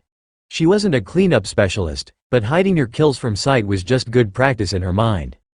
The second group was facing away from them when Carl reached their position, so he didn't wait for the others, and unleashed an arrow into the leader's back.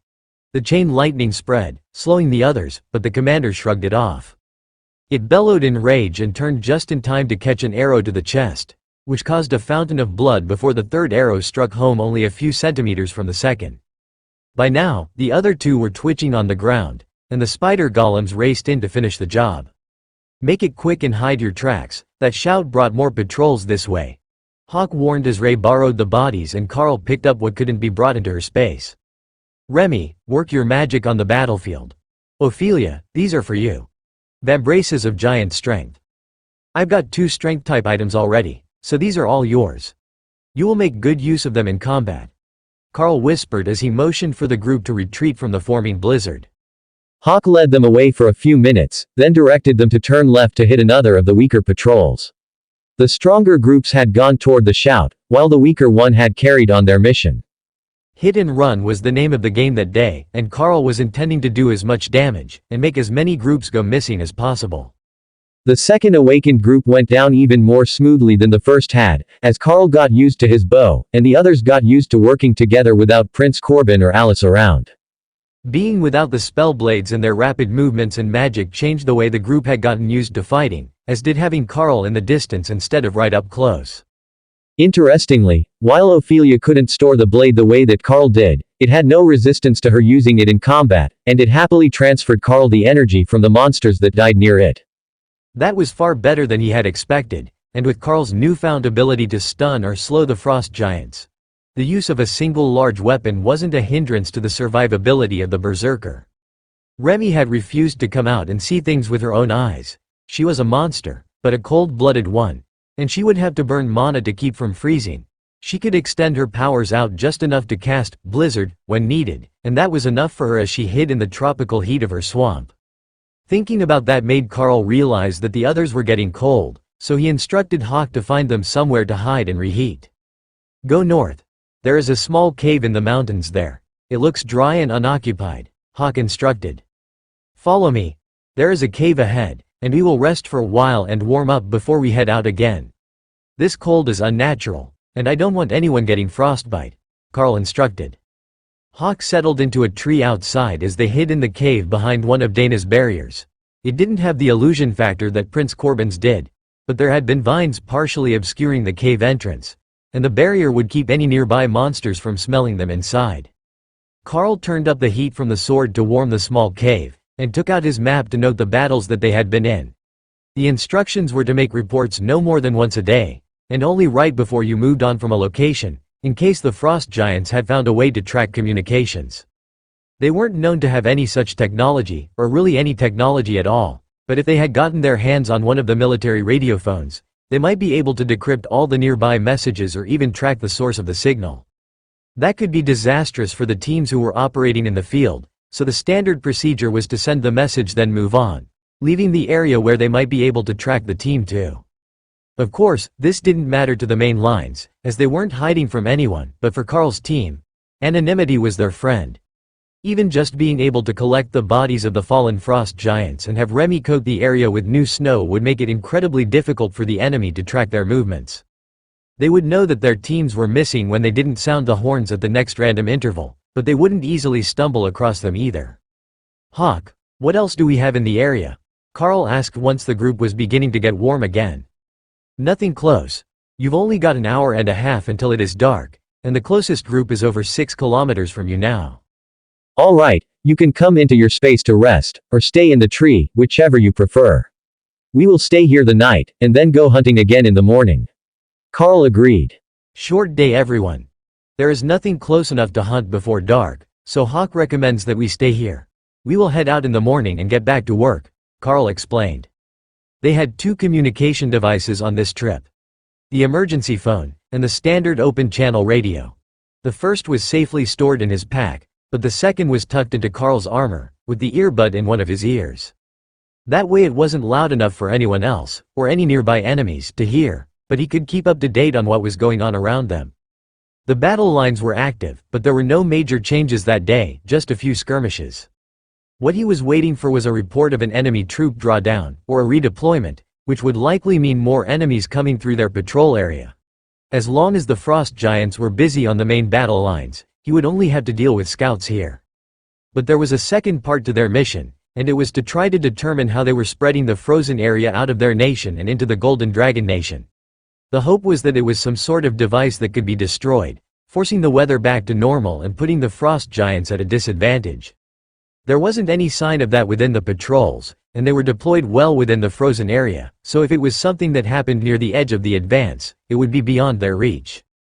But what they could do was keep hitting the frost giant scouts until they started to send more troops into this area, weakening their front lines and giving Carl and the others the chance to earn a massive amount of rewards once they were back home.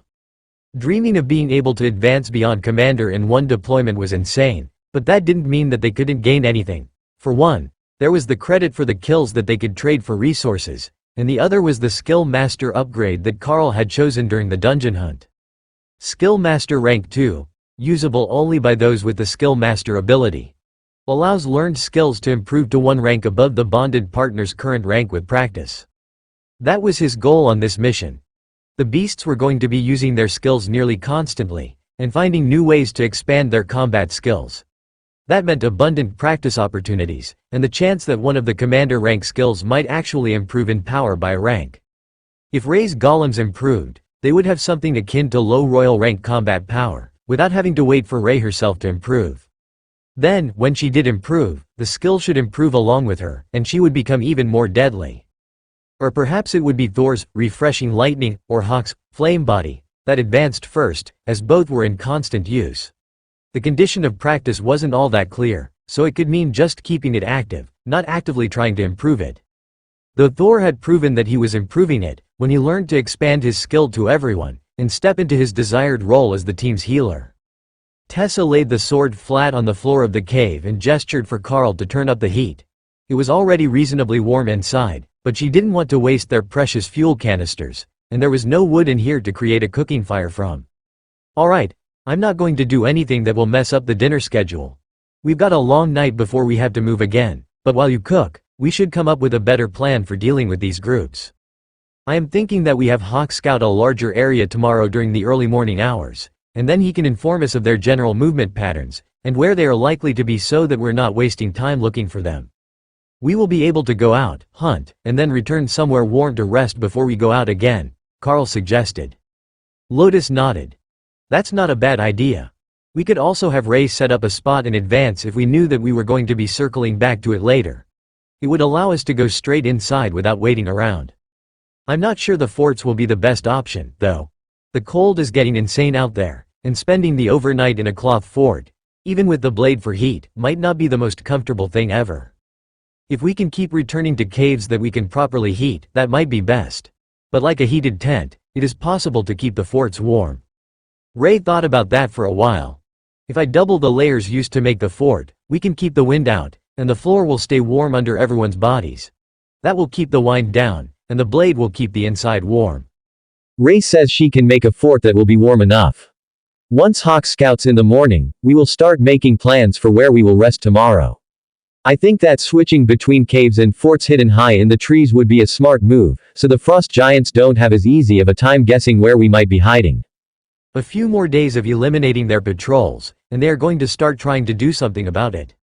The next morning's scouting report revealed that the frost giants had caught on to the problem much faster than Carl had been expecting them to. They were not known for being particularly bright, but this morning there were no fewer than 20 teams in the area, and it appeared that they were doing a methodical search for the missing teams. From Hawk's report, they had spread out along a ridgeline very early in the morning, and they were moving south through the valley and past the cave now. If the team moved out in 20 minutes, they would be attacking the giants from behind, and they could kill multiple groups quickly before retreating. That seemed like a good plan to Carl. If they picked one of the stronger groups to eliminate as a group, Ray could use her golems to take out a weak group nearby, starting with their ascended leader, which would leave the awakened giant trainees helpless. I can play too, Hawk suggested. True, but you're our scout. I don't want them associating you with the missing giants. Can you do it cleanly enough? Carl asked. No problem. I will wait for them to get close enough to you that I can throw the bodies in my space.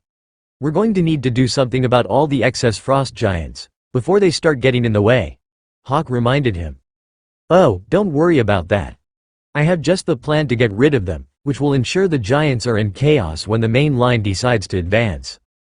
Carl led the group out of the cave toward the closest powerful group, which was flanked by two weaker groups. The patrol line went on like that all the way across the valley they were working in. One group with a commander leading it, and then two groups of ascended and awakened.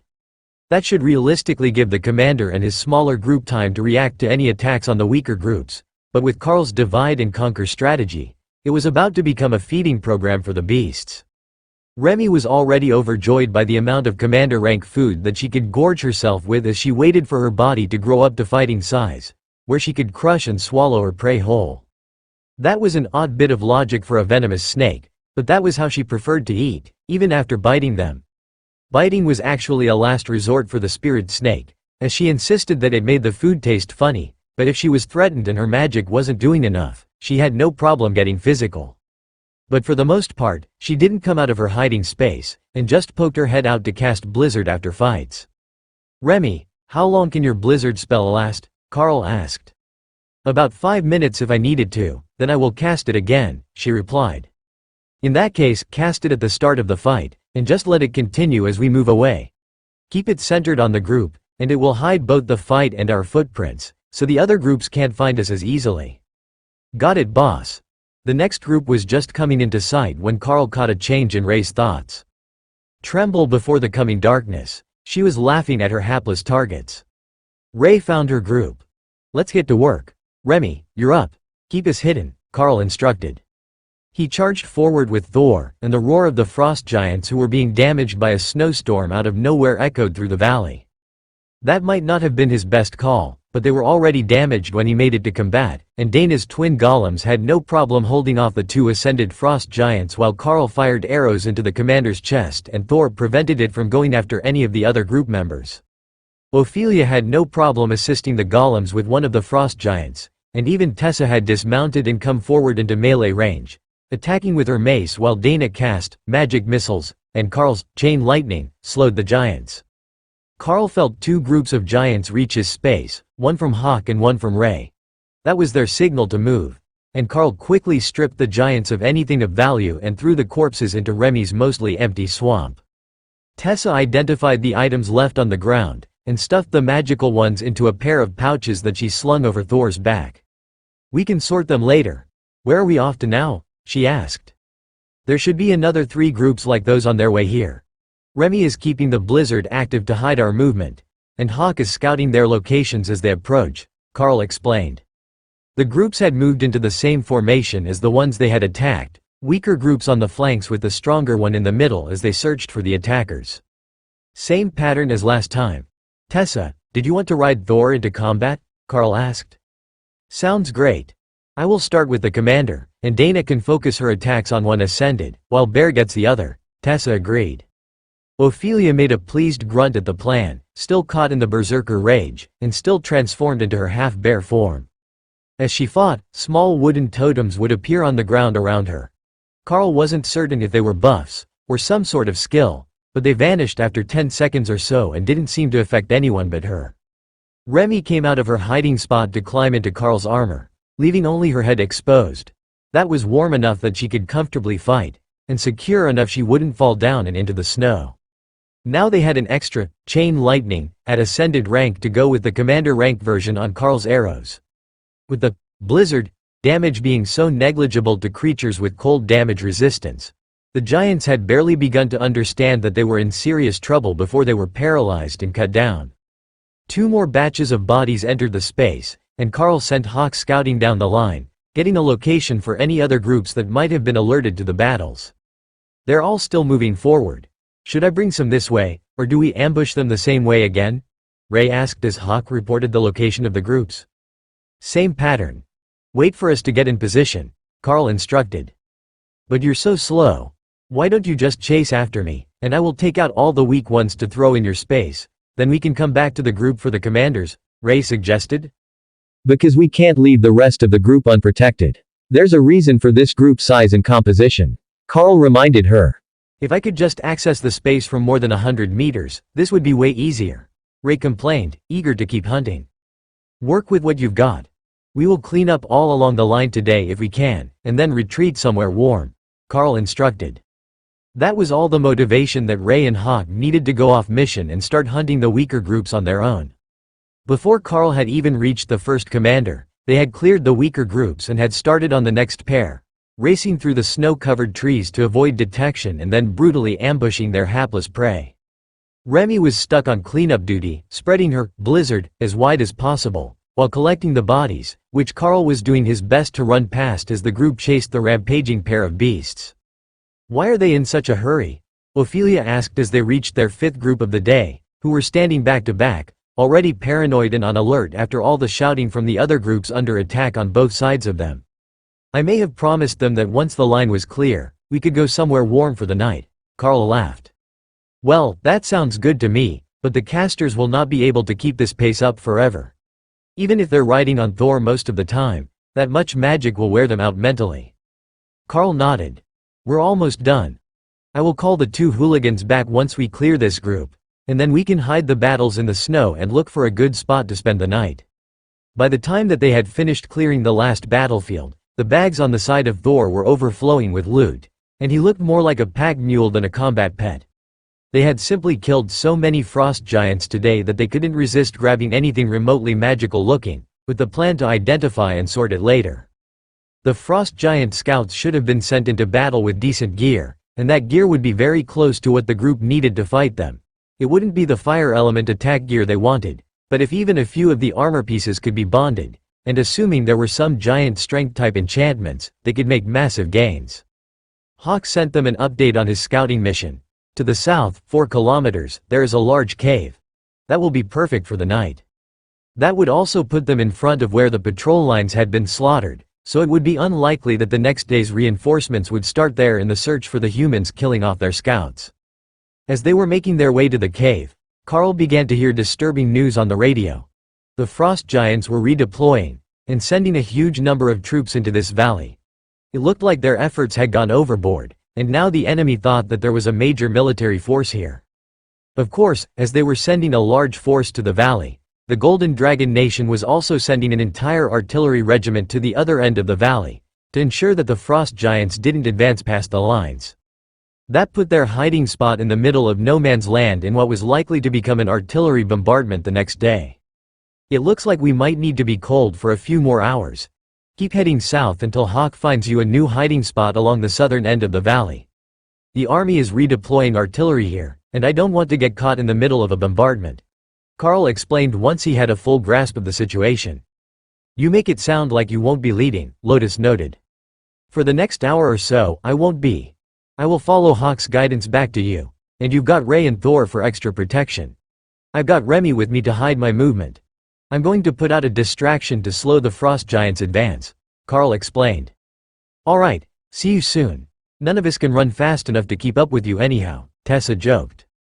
That was true, and he had silent movement, so he didn't need to worry about making a commotion. What's the plan? Are we going to ambush them from out of a blizzard and just boom pow smack down a bunch of giants? Remy asked as Carl ran toward the point where the giants should be entering the valley. Not exactly. You see how we've got all sorts of extra ascended and awakened rank frost giant bodies? We're going to pile them all up at that end of the valley and set a bonfire for the giants to keep warm by. Oh, we're doing something nice to apologize. That's kind of you. Remy replied proudly, thinking that they were doing a nice thing for the enemy. Frost giants are terrified of fire, and the heat causes them pain. Sorry, Remy. For a moment, she was disappointed that they weren't doing a nice thing. Then she decided that it wasn't worth being sad for monsters that would lose a fight to a bird. Well, they get back most of their dead, so they can't be too mad, right? Even if it's not their usual ritual? That is true, they're getting most of the bodies back. That was enough assurance to make the naive young snake play along with the plan, and keep her blizzard active on its lowest setting, creating a snowstorm that would only really damage common rank monsters. It did dump a lot of snow, and the winds were high over a large area, so it would hide their movement once they were gone, as Carl was leading them right to the mouth of the pass. This is the spot. You start piling up the bodies into a huge hill, and I will cut down some trees to get the fire started, Carl instructed. Starting a fire when you were whittling deadfall logs for kindling with a flaming blade was a simple task, and within minutes, Carl had a good, hot fire burning, and Remy was piling bodies all around it as Carl hacked down more trees to place in a second layer around the outside. The smoke was billowing up into the clouds, thick and black, and it would be impossible to miss the smell, which reminded Carl entirely too much of wet work socks drying by the fire without being cleaned first. Once the outer logs were burning steadily, Carl headed south at a run, hoping to catch up to the group before they made it too far. Remy's blizzard was reactivated as soon as they were out of range of the bonfire, hiding their tracks, but even the howling winds couldn't hide the rage of the frost giants when they realized that the fire they had come to destroy wasn't a human army camp but a massive funeral pyre. The army wasn't sure what to make of the situation, so Carl sent a brief message, letting them know that it was a diversion. Regional Command, I can confirm that the fire is set by our side. Repeat, the fire is a distraction to slow the frost giant advance. Carl informed them. Understood. Report all sightings for ongoing bombardment as the line is extended. That was terrible news. He had deliberately picked a deployment spot well away from the main battle line, but they had already expanded to meet him only a few days into his mission. Worse, there was no real reason for it, other than a single day worth of increased activity. There was something going on behind the scenes that he wasn't aware of, and it wasn't making logical sense based on what he had seen of enemy deployment strategies during their flight in.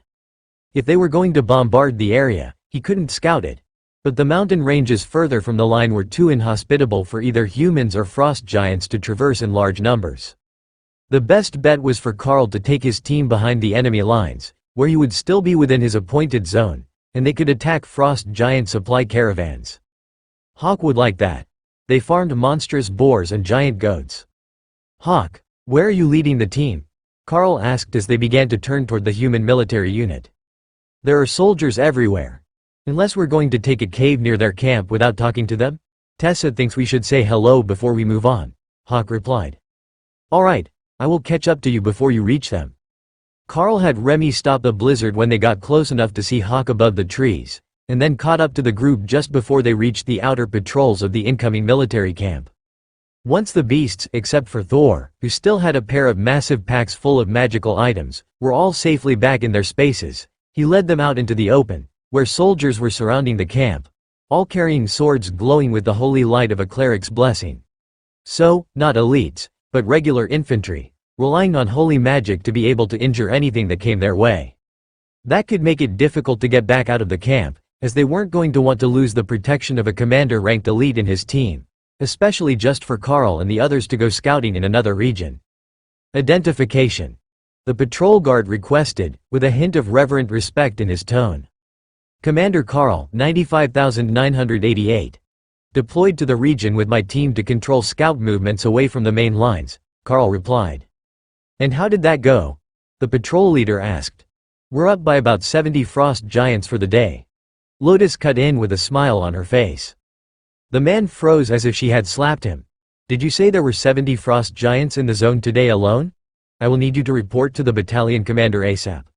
I don't think that they are aware of the threat level. Carl and the team were quickly escorted to the battalion commander's tent, where they found a commander-ranked soldier with his secretary bent over his desk when the scout burst in unannounced. Carl stopped the team and let the scout be the only one to go inside while the tent flap swung closed, and Tessa did her best not to laugh out loud. Damn it, knock! The man shouted, as the secretary, who was in civilian clothing, hurriedly rearranged her skirt. It's a cloth door, sir. We have a report that you need to hear. A commander-led mercenary scout team took out roughly 70 frost giants in the zone just today. It has given us reason to believe that the deployment orders understated the severity of the threat. The scout announced in a dry tone as Carl and the team waited outside. Hawk and Ray had kept a bunch of the heads for just this reason, and they quickly piled them up outside the command tent, creating a 5-meter-tall mound of giant skulls still dripping with blood. The scout and his commander stepped outside and saw the massive pile of heads, then turned in shock to Carl. Where the hell did those come from? The commander demanded. I have a skill to keep body parts from defeated monsters in a separate space for the day. I use it to provide proof of kills, as we are on commission, not salary. Carl informed him. Someone count those and do a rank check on them, the commander shouted. Nobody was hurrying to do that duty, but they would get to it, Carl was certain. The battalion commander gestured and sighed. Please, come in. I need a report on the situation, and anything you know about that fire burning at the other end of the valley. Carl took a seat across from the other commander, while the rest of the team sat in the chairs along the wall. The fire is easy. I used frost giant bodies to light a bonfire and slow the enemy advance so that they wouldn't follow us toward you. I got the message that you were moving in an artillery battalion, and I really didn't want to get caught in a bombardment while we slept tonight, Carl explained. The commander smiled. That was the right choice. We had no idea where you were in the zone, and the bombardment will start with the morning light. Not that your group wouldn't be able to outrun it in most cases, as long as you were listening to the radio, but still. Carl heard some commotion and stomping outside, and realized that the soldiers were trying to unload Thor, who had distinctly not given them permission to touch his bags. Tessa, Lotus, can you take Thor outside the camp and deal with his burden? Pick what might be useful and bring it back. The rest can be turned in for credit, Carl instructed. They disappeared out of the tent flap, while the battalion commander waited for Carl to explain. We didn't just take heads. I've got a lightning Saro outside with bags full of unidentified magic items. Someone tried to get into his bags, and he was getting upset to the point of considering stunning them with earthquake, Carl explained. A lightning Saro learned earthquake? The commander asked, completely confused. Not only that, he learned circle of protection, and he's almost to commander rank now. Give him a little longer, and I think that we can teach him a healing circle as well. It will be glorious, a self-healing, self-shielding, self-buffing tank, Carl agreed. The commander shook his head in dismay. Even I never managed to learn earthquake, much less a circle of protection. Instead, I mastered the basics up to commander rank. Slash, guard, shield bash and commanding shout. You didn't get the scribes to at least make you a rend skill book? I believe all warriors can use them, Carl asked. The man laughed. No, by the time that I wanted more skills I had become an officer, and it was, Lieutenant Dalton go here, Lieutenant Dalton, go there. I was never in active combat anymore, so I never needed to upgrade. Well, that does make some sense. Desk officers and unit officers don't spend a lot of time fist-fighting frost giants. They have other responsibilities. My group, on the other hand, spends all our time fighting. That's all that we've done since awakened rank. With a few pit stops back at the academies to remind people that we're still alive, Carl explained. Commander Dalton sighed. Well, that's one way to live. But aren't you worried that one day the mission will go wrong and all that credit you earned will be for nothing? Dana looked nervous, as she had certainly considered exactly that when she was thinking about joining Carl outside the academy. But Ophelia was a berserker, and ending in glorious battle when you were too old or crippled to fight was basically a life goal for her class. Carl smiled. It's a chance, and if that's the way that nature wills it, that's the way it will be. Nevertheless, I have faith in the world dragon that we will live to a ripe old age. Dana smiled. That was precisely the sort of non-answer that Lotus would have given. The two clerics came back in with one large bag of stuff, and Thor retreated to his space. Done already? Carl asked. Yep. There were only a few truly good things in there, since we were already stocked up. We have a ring and boots for Bear, Lotus and I have taken a bracelet each, and there is a brooch for Dana. The other boots are for you, if you can use them, Tessa explained. They were commander rank leather boots with fur trim at the top, and an increase to his cold damage resistance. But most importantly, they were warm. Carl also noticed that she had a bundle of weapons behind her back that she wasn't speaking about, possibly just so that the soldiers wouldn't get upset that they took all the best for themselves and didn't leave anything exceptional for the base to skim off before it was officially submitted. Will you be needing space within the camp, or do you prefer to camp outside? Commander Dalton asked. Carl thought of the nearby caves that Hawk had found. I think that we will set up not far from your position, within the caves. They're easier for our group to keep warm and comfortable than a tent, and they're sheltered from some of the sound of artillery. Dalton nodded. I will leave you to it, then. Remember to inform me of your patrol route before you leave again so that we can avoid shelling your position. That won't be a problem. We will likely leave later in the day tomorrow, once we know how the frost giants are reacting to the presence of an artillery battalion in the area. They sent reinforcements yesterday when we started to target their trainees, so there is a chance they will transfer even more, or even retreat entirely once your teams get to work, Carl explained. Commander Dalton ran a hand through his short brown hair, then replaced his cap. Understood. We will call for you over the radio if they decide that an offensive is the answer. We're a bit short on actual fighters, as you might have noticed, and we only have 4 clerics with us to keep the weapon enchantments active and do part-time healing duty. Carl nodded.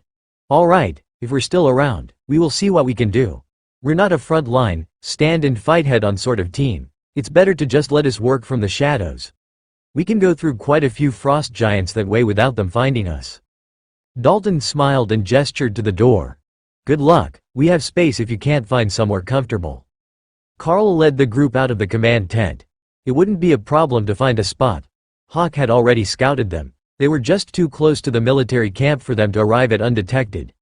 But since the battalion knew that they were there, they didn't have to put up a tent. They could just have Ray make a cover for the door and keep the interior of the cave heated. It took time to get a cave properly warm, but once the rocks were holding heat, it would stay warm for quite a while. Warm places to sleep were in short supply in this unnaturally cold region, but Hawk was getting quite skilled at finding them.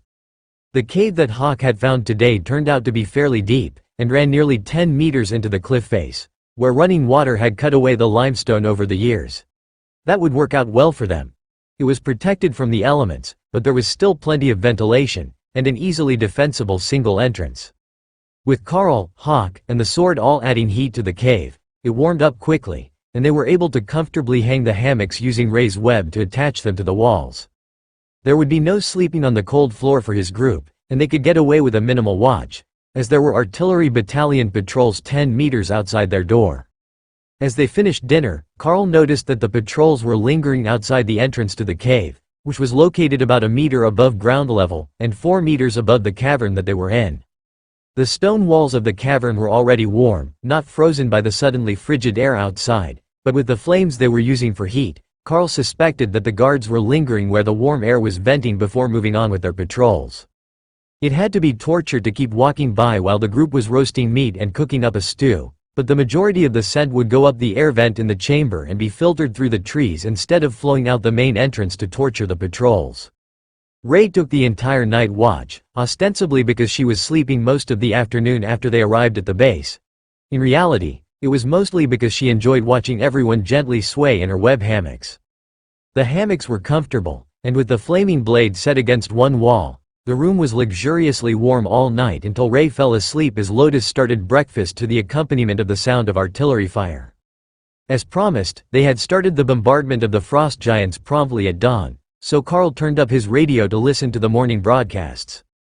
They had a scout team in the mountains, looking down at the valley with high-powered binoculars, and they could see the majority of the region well enough to target the shells. They had also determined that the number of frost giants had grown again overnight, but mostly on the weaker side of the spectrum, trainees at the awakened and ascended rank, not their commanders. That was a relief to the artillery, as their shells didn't do much to the commander rank frost giants. They had to call in the elites, or wait for them to engage in melee combat with the holy magic enhanced soldiers to be able to kill them without relying on large amounts of luck. "Are we going to go out and scout?" Dana asked as they packed up after breakfast. "Not yet. The giants are building some sort of defensive structure right now, and the artillery is going wild on them. Even if we wanted to go out, there isn't anything that we could do except dodge shells," Carl explained. Then he unplugged the earbuds from his radio and turned up the volume, so everyone could hear what was going on with the messages. For the next few hours, it was the same pattern of radio transmissions as the main line. Just target, fire, target, fire. Then when it was almost time for lunch, and Tessa was about to unpack their cooking gear again, the reports slowly began to change. The frost giants were no longer coming out of their bunkers, they were hiding behind stone, snow and barriers, with a blinding snowstorm raging all around them to hide troop movements. That wouldn't stop the bombardment, but it would make it impossible to tell if the enemy was building their strength for an offensive. "Once we finish lunch, I am taking us to the far side of the valley to check the mountain passes and the next valley for frost giants. That's still within the range we agreed to work, and it's pretty obvious that they're up to something if they're keeping a blizzard active along the entire north end of the valley," Carl informed the others. "We're not leaving them to their fate, are we?" Tessa asked cautiously. She was a priestess of the Red Dragon, the god of war, and anything deemed cowardly in battle was anathema to her faith. "No, we will actually be closer to the enemy lines when things do go sideways, but I want to be coming in from a flank that I know is clear, and not crossing no man's land with a bunch of terrified infantrymen in a snowstorm."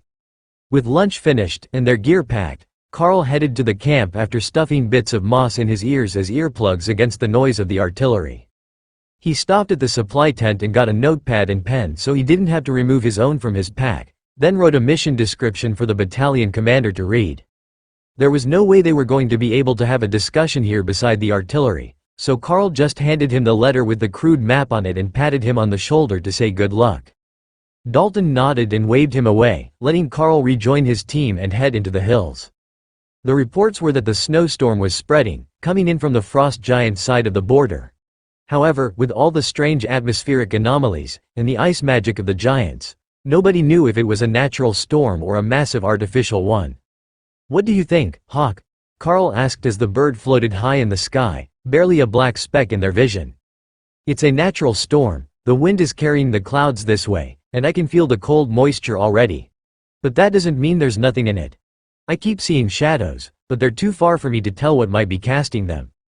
Keep an eye on them and let me know when you can tell what is casting shadows in the snowstorm. It might be nothing, it might be something important. Chances are, human eyes can't tell that there are even shadows to begin with," Carl reminded him.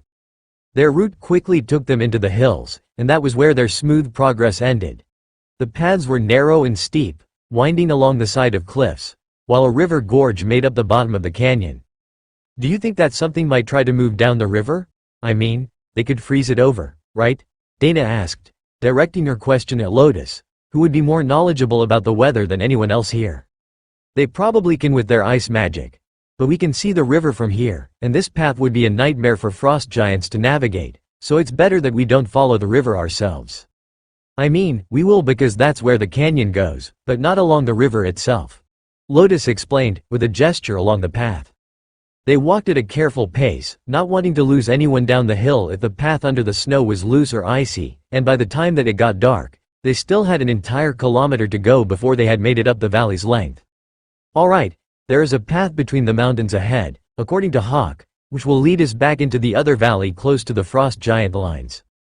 There are no caves on this side of the fault, It's slate and not limestone like the other side of the hill. But Ray can make us a double-walled tent in the trees, and we will call it a night," Carl instructed. Ray was happy to run ahead of the group and test her theories on a double-walled fort. You couldn't see out of it, so her and Hawk were on night duties in the cold again, but it would be warm, and sheltered from the increasingly frigid winds. They were just about to finish their scans and head into the fort when Hawk sent a final sunset update.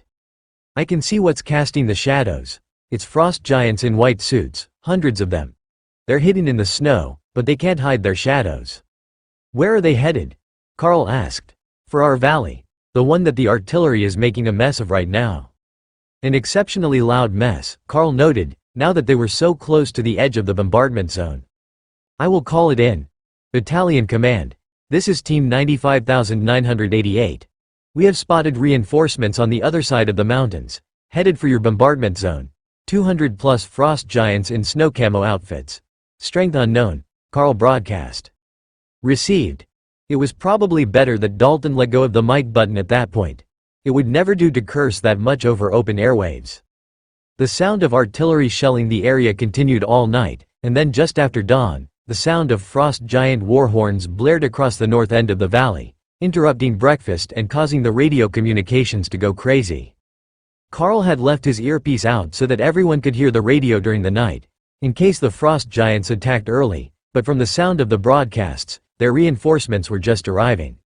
The bunkers had greatly reduced their casualties last night, and with the addition of hundreds more warriors, the frost giants were preparing a charge on the south end of the valley, which would put them in position to flank the main army lines. The problem for Carl and his team was that the shelling continued, so they couldn't safely approach the giants to get to work. "Hawk, fly up and double-check the area. I want to be absolutely certain that nothing is trying to come down this valley before we leave," he instructed. First, Hawk flew south, to make sure that nothing got by them in the night, as unlikely as that was. Then he headed north up the valley, where only 10 kilometers from the camp, he found a large group of the giants in white building rock-hurling siege weapons and building barricades. Carl checked that against his map and found that the location should be the Golden Dragon Nation side of the neutral zone, or contested zone, between the two countries. The lake that was directly behind their barriers had been the boundary marked on the map. The army almost certainly wouldn't want to push that far, and if they were setting up artillery, the frost giants weren't going anywhere. The river wouldn't support the weight, and it was too much trouble to have to disassemble and reassemble them for half a morning's march. But as Hawk circled back, he saw that the group at the lake wasn't the only one that was digging in for a long battle. On the other side of the ridge, the frost giants were building a massive ice fortification within their raging blizzard, visible to the keen eyes of Hawk only because they weren't trying to hide it from the back. Carl sent in the message, and got back a quick response. Not from the battalion commander, as he had expected, but from the main line's regional command. "Please remain on site to secure the secondary valley against enemy incursion. Reinforcing troops have been delayed," they informed him. "Understood, we will be holding our monitoring position." Carl looked at the others and shrugged. "Well, we're up the side of a hill, in the trees, where we can see half the valley. I would say that's a good enough position for what they want, and we can just wait here where it's warm. Until we get other directions, Hawk and Ray can take turns watching for movement, and we can all stay well rested. I know that we're not military, so we can theoretically decline the order, but it wouldn't hurt to wait here and see what happens next." Tessa laughed. "If we move and something comes down the valley to cause problems for them, you know that we're going to hear it from the high priests as well. They despise it when they get messages complaining about the actions of their clergy, and they're already stressed by the current situation. Lotus might be used to getting yelled at all the time, but I prefer to avoid it." Lotus giggled at the insinuation, but Tessa was right. She got yelled at on a fairly regular basis for getting sidetracked when she wasn't with a green dragon or other type of nature priest. They got sidetracked just as much as she did. The artillery never slowed, only staggered its rhythm so that the enemy wouldn't find it as easy to predict. The sound carried through the mountain valleys, impossible to escape as the battle raged on. The frost giants were active on the main line, charging forward to eliminate artillery emplacements and scout bunkers, but in their valley, the enemy line was stationary. The big fear of everyone, both in command and in the fort with Carl, was that this was just a build-up. That the main line would get fully engaged, and that would be the signal for the troops that had built up along the secondary valleys to move into combat. But they couldn't put that over the radio, or they would be accused of trying to damage morale, so they had to wait and watch as the hours passed, and the two positions that they could scout remained patient and the battle along the main lines intensified. At dark, Hawk returned to the fort to rest inside and out of the cold, while Ray went out to scout and made herself a secondary fort, up near the ridge and built into a tree. It kept the wind off her, and allowed her to see both the end of the valley and the main valley's access route, though she couldn't see the actual fortress built there. It was enough to be able to see if anything was moving in their own zone, as the army already had scouts all over the hills lining the other valley. To Ray's eyes, the frost giants were the opposite of what most living things should be, a mass of cold in the distance, not freezing, but much colder than most living things. If the weather wasn't so frigid, they would be hard for her to spot, as they would blend into the background temperature variation, but as it was, she was certain she wouldn't miss them if they moved. Near dawn, right when night patrols would be switching for morning patrols among the human armies, the radio reports of massive movement among the front lines began. The frost giants were beginning their full offensive, accompanied by ice magic enchanted boulders that smashed apart artillery wagons and brought area freezing magic with them that both damaged the infantry and caused blinding snow. With the blinding snow, the rest of the forces couldn't see what was coming for them, and the reports were rather grim, with an entire armored battalion reported lost in the first hour. That was 70 kilometers from where Carl and the others were, too far for them to do anything about it, but close enough that it made them paranoid about what might happen to their positions. If the main line was breached or forced to retreat, that would put the unit under Commander Dalton behind enemy lines. That was not where an artillery battalion wanted to be, and he would have trouble even retreating with such a large unit and so much heavy equipment. If they leave one behind, I want an artillery, Thor announced, thinking of ways that he could pull one of the wheeled cannon batteries for long-range combat. What's this? You've gone for tank position, and the healer role, and now you want to be artillery too? Carl joked. Remy is just a tiny snake. How could she take up our ranged combat role all by herself? Well, by herself or with Hawk if he doesn't have to scout? Thor asked. Hawk silently laughed at the thought of an overgrown afternoon snack becoming their ranged damage member, but refrained from saying anything that might make Thor sad. He was excited about helping, so Hawk let him have it. Thor's idea made good sense to Remy. She wasn't even big enough to see over people. She had to hide in Carl's armor or in her space just so she could see to cast her spells. If she was a flying snake, she could do like Hawk and target them from above, but her minor water control only allowed her to make simple appendages, not wings. But one day she would be big, and then she would be able to see everything in her swamp. We just need to teach her a new skill, so she can see further. If she could find targets when they were further away, Remy could be our tiny blue artillery snake. Hawk suggested, hoping to keep Thor happy even if they couldn't get an artillery. That didn't sound like a bad idea to Remy. She just didn't know how she was going to do it. Maybe if her water control was better, she might be able to sense what her blizzard was hitting, and then she could target more spells without needing to see them. As an added benefit, she would know where everything in her swamp was. She just had to find someone who knew how to teach her that skill. Or have Carl torture one of the frost giants until they told him. The frost giants should know. Only, nobody spoke frost giant. Learning was hard, Remy decided. For the first few hours it almost seemed like they were going to be able to repel the frost giant attack. But then the units that had arrived in the snow made their move. 300 white-robed and hooded commander-rank frost giants appeared from the storm and rampaged through the main lines of the Golden Dragon Army's formation. All secondary units, this is a general retreat. All secondary units, this is a general retreat. Form at checkpoint Bravo for counterattack. The radio repeated. Hawk, is that causing Commander Dalton to move? Carl asked. They are already packing up their gear. It doesn't look like they are planning to leave a cannon for Thor, but we might get lucky, Hawk replied. Cannon, cannon, cannon. Thor cheered, while Ray and Remy laughed at his optimism. That doesn't sound good. Tessa sighed as the radio went silent to allow the units to relay their progress. It's not. The armored battalion is retreating. We could probably make it back to them if we ran, assuming that the frost giants aren't moving. But if they come down this valley, and we're not here, things will get bad very fast for the infantry, Carl replied. While a general retreat order did give them permission to leave, the fact they were the only ones blocking an entire valley meant that it might also lead to mass casualties. Tessa's eyes glowed red for a moment before she smiled. How much attention do you think that the frost giants are paying to their border patrol? I get the feeling that they have good stuff just waiting there for us to take it." Her eyes were glowing with the influence of the red dragon, and everyone in the group knew that meant the odds were excellent that she was right. Either there was good loot or a strategically beneficial fight. The war god wouldn't be interested if there were neither of them present. "I will send Hawk to see what the next valley is doing before we move. If they're advancing, we will move north toward the border. If we're lucky, it might make them hesitate and save some of the artillery battalion." Carl agreed. Hawk soared out over the mountain peaks, looking down over the next valley, where the frost giants were beginning to get up out of their bunkers now that the artillery had stopped. They were forming up for a charge, which would be faster than the infantry, which didn't have enough transport trucks to leave except on foot. "They're forming up for a charge.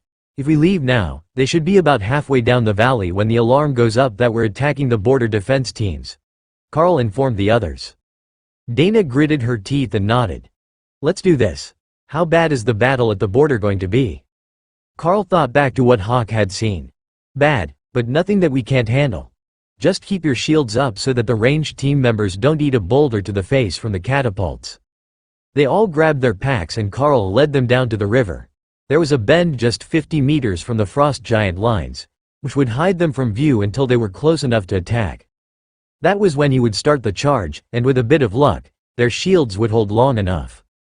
There was no cover in front of the line, it was all knocked down and removed, so they would have to come through the open, no matter what tactic they wanted to use. Lotus caught a ride on Ray, while Dana hopped up behind Tessa on Thor, which brought the speed of the group up to Thor's full running speed. With her strength enhanced, Ophelia had no problem keeping up with the lightning Sero, and Carl was faster than either of them. The deployment would put everyone in the right spot when the fight started, with Dana's golems forming up around Thor, while Ray brought her own out a little further down the line as a distraction. They were the most deadly in the group, so the frost giants wouldn't be able to ignore them, and that would turn them away from Thor and the others. A few extra seconds should be all they needed for Carl to stun the more vulnerable members and give them an early advantage. "I will distract them away from your advance. Good luck, everyone, and I will see you in a minute," Carl instructed as they got close to the final corner. While the group went left, he moved to the right through the woods, and prepared to shoot the frost giants that were immediately in front of the main group. He was the first one out into the open, and his arrow was loose before anyone had seen him, plunging straight into the heart of an unprepared ascended rank frost giant. Stun hit the creature's heart directly, and the giant twitched as it hit the ground, dead. That wasn't quite the plan, but Carl already had another arrow in the air, going for the giant beside the one that fell. To the defenders, it looked like he was taking out the reinforcements before he charged a weak spot in the line, and they began to shift positions while the rest of the group charged out of the woods. The distraction was just enough, and only 3 catapults managed to hurl ice magic-infused boulders at the group as they charged. None of them were close enough to damage the group. Firing hastily had cost the inattentive giants their advantage. Ray's golems appeared in their ranks, attacking without hesitation, while Dana's appeared a second later, flanking Thor as he knocked his target to the ground. Carl sent another round out, hitting the closest giant to him with chain lightning, which slowed the giant's response even further.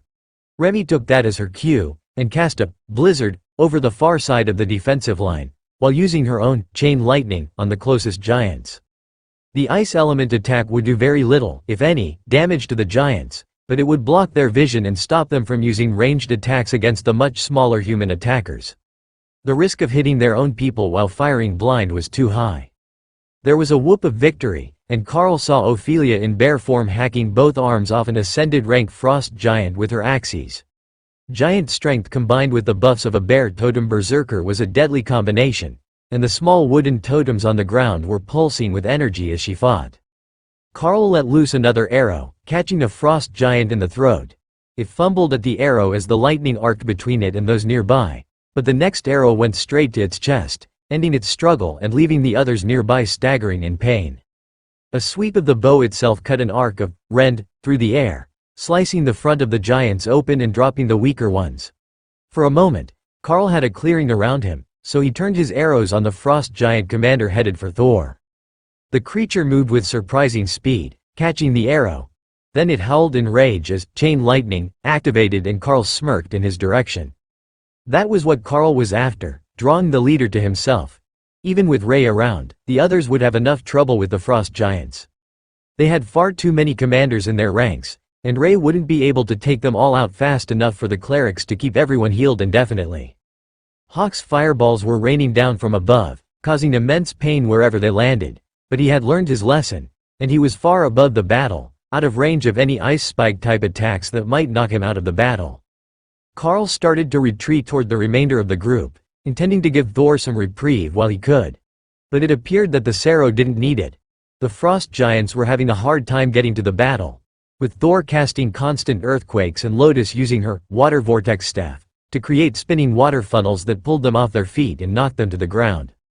Ray's golems were showing no mercy, making full use of the spear skill that they had gained in the Naga dungeon to turn anything they couldn't reach into a pincushion. As it was their only active skill, they didn't seem to have any issues firing them while fighting. 8 eyes that never blink were a spider's great advantage, as they could see everything going on around them in a 270-degree arc, and fire spears at anything showing vulnerability. "That's nearly 2 minutes to rejoin us," Lotus noted as Carl rejoined the group. "But I saw you a minute ago, so it still counts," she added. Tessa's eyes were glowing red as she buffed the group with holy magic, adding damage to all their attacks, even Carl's lightning and the golem's blades. With the golems in place, Carl didn't have to switch back to his sword, but it was still transferring energy to the group from its spot on Ophelia's back while she used her twin axes to block and attack at the same time. The giants were beginning to reform their lines, and Carl was considering giving the order to retreat as they worked together for a group spell. His stun couldn't deal with that many of them, and he wasn't certain what they were casting. He fired as fast as he could, targeting different areas of the group, but at the last second, a surge of golden holy energy surrounded them all, and the power radiating off Thor surged. The lightning Cerro had made it to the commander rank, and with it, his circle of protection and refreshing lightning barrier had improved a rank. Carl noticed that the golden streaks on Thor's scales were becoming more pronounced, and now his horns were beginning to turn golden from their natural ivory. "Looking fancy, buddy." Carl laughed as a barrage of icicles slammed into the hastily erected barrier Dana had placed in front of them, and then shattered against the barriers on their bodies. None of them took more than minor wounds, and these icicles weren't as insidious as the attacks of the Yeti clans, as they weren't trying to freeze them now that the damage was done. Tessa shouted in victory as the giants roared in frustration, but the battle was far from over. Carl's group was still vastly outnumbered, and most of what was left was the commander rank and the stronger ascended rank frost giants, who hadn't been annihilated by chain lightning or Hawk's fireballs.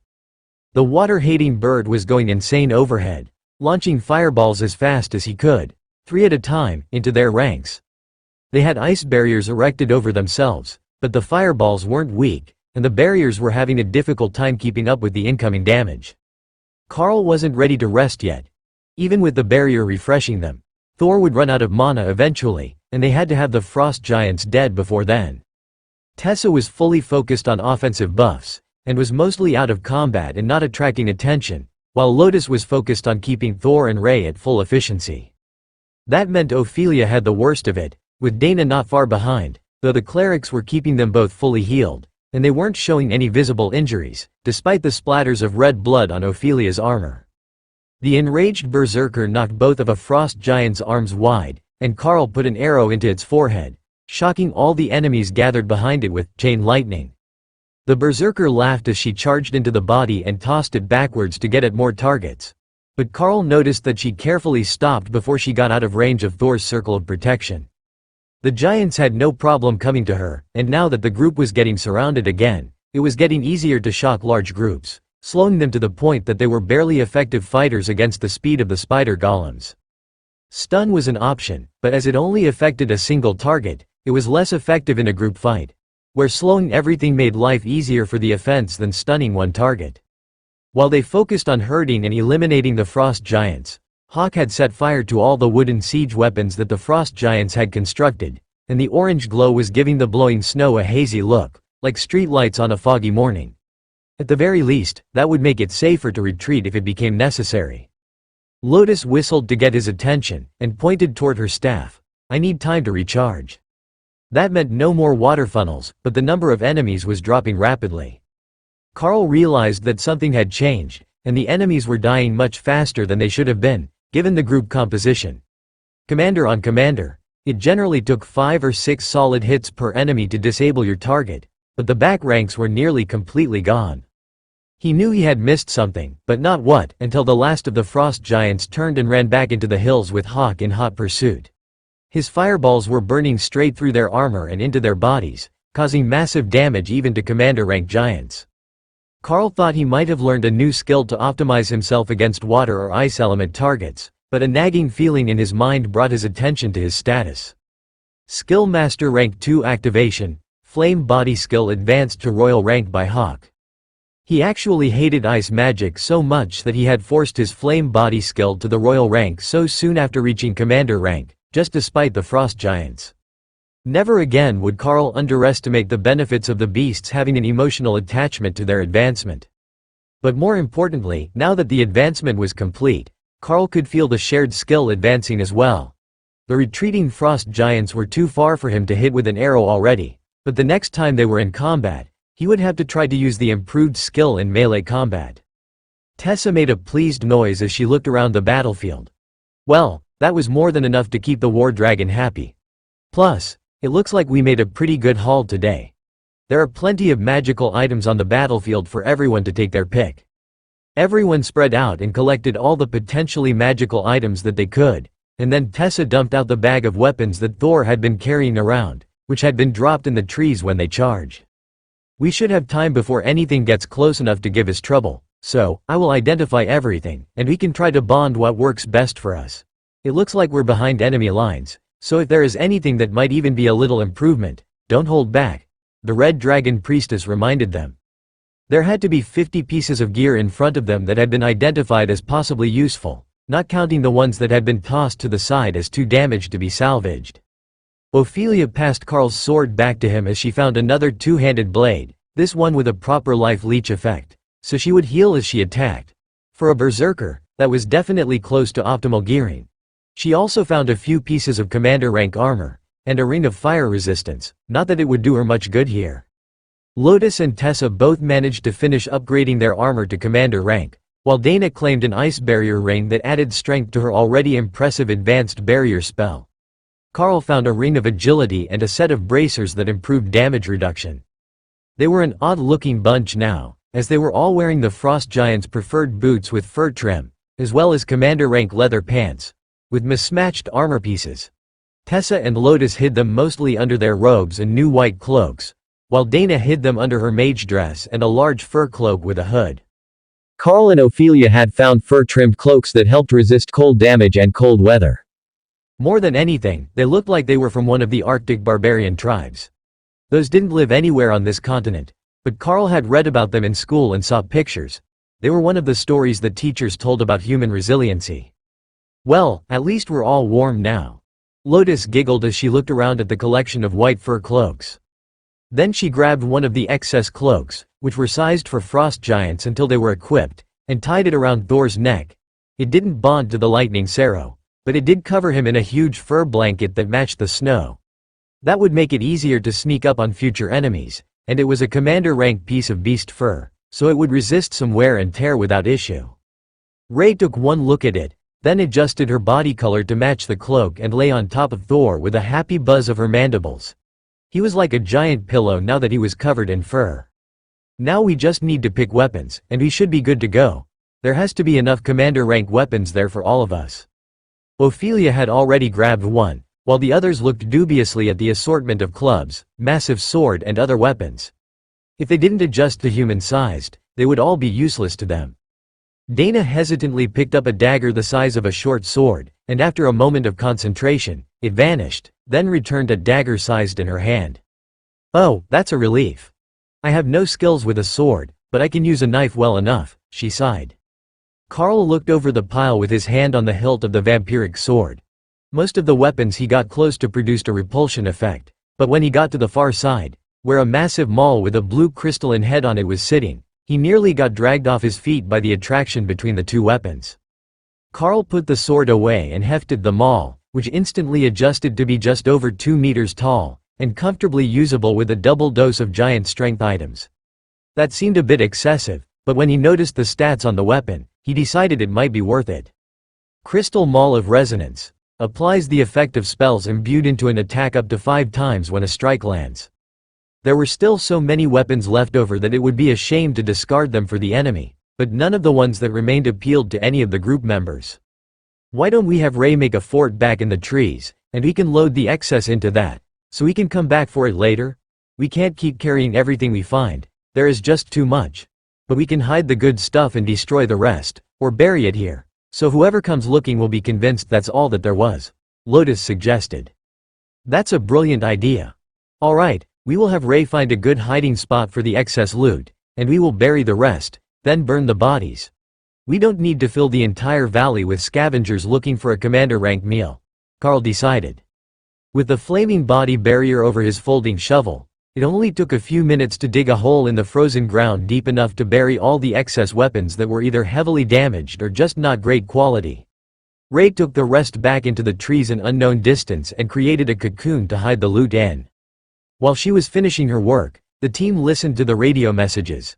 The artillery battalion under Commander Dalton had made it safely out of the secondary valley, but were briefly engaged with a Frost Giant scouting unit as they rejoined the main line at the fallback point. Casualties were light, and the unit was still mobile, while the Frost Giants had stopped at the mouth of the valley and had begun erecting new fortifications. That left the Valley Scouts taking the hard way out of the hills that they had set up on, but that was to be expected with such a rapid retreat. Unfortunately, while they could rejoin the main lines once they got to the west side of the mountains, there were 3 units trapped well behind the enemy lines. 2 were forward observation units, led by commander rank elites, and 1 was Carl's team. Team 95988, continue scouting operations where possible.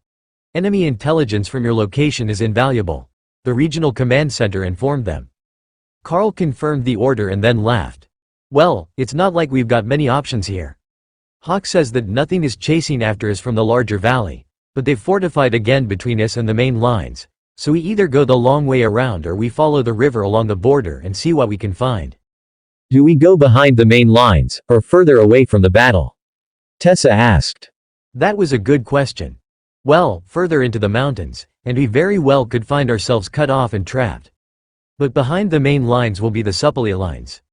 That many giants are going to need a lot of food, so we might be able to do some good if we can strike fast and return to a hiding spot, Carl offered. Everyone was quiet, thinking about which way they would prefer to go when the radio crackled to life. Team 62345 is under heavy attack by white-cloaked Frost Giant Special Forces, attempting to retreat east toward the border from Grid B3 Sector 8. Carl checked the map, and that was only a few kilometers to their west, between them and the main lines. Everyone pack up and get ready to move. We will go give them a hand, he instructed. Ray quickly rejoined the party, letting Lotus take up her riding position aboard the Spider's back, while Tessa and Dana climbed aboard Thor.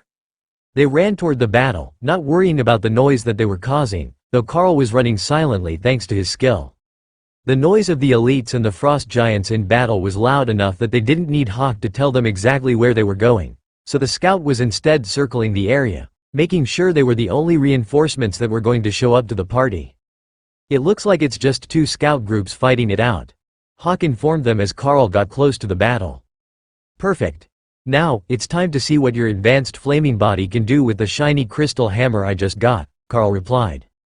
Charging 5 spells into it at once took more energy than he had been expecting, but the weapon was primed and ready to go when they entered the clearing, and found that the human team was 1 high priest in white robes and 4 mages.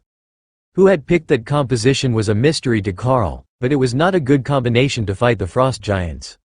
All 5 of the giants were not only commander rank, all 5 of them were well into the commander rank as well.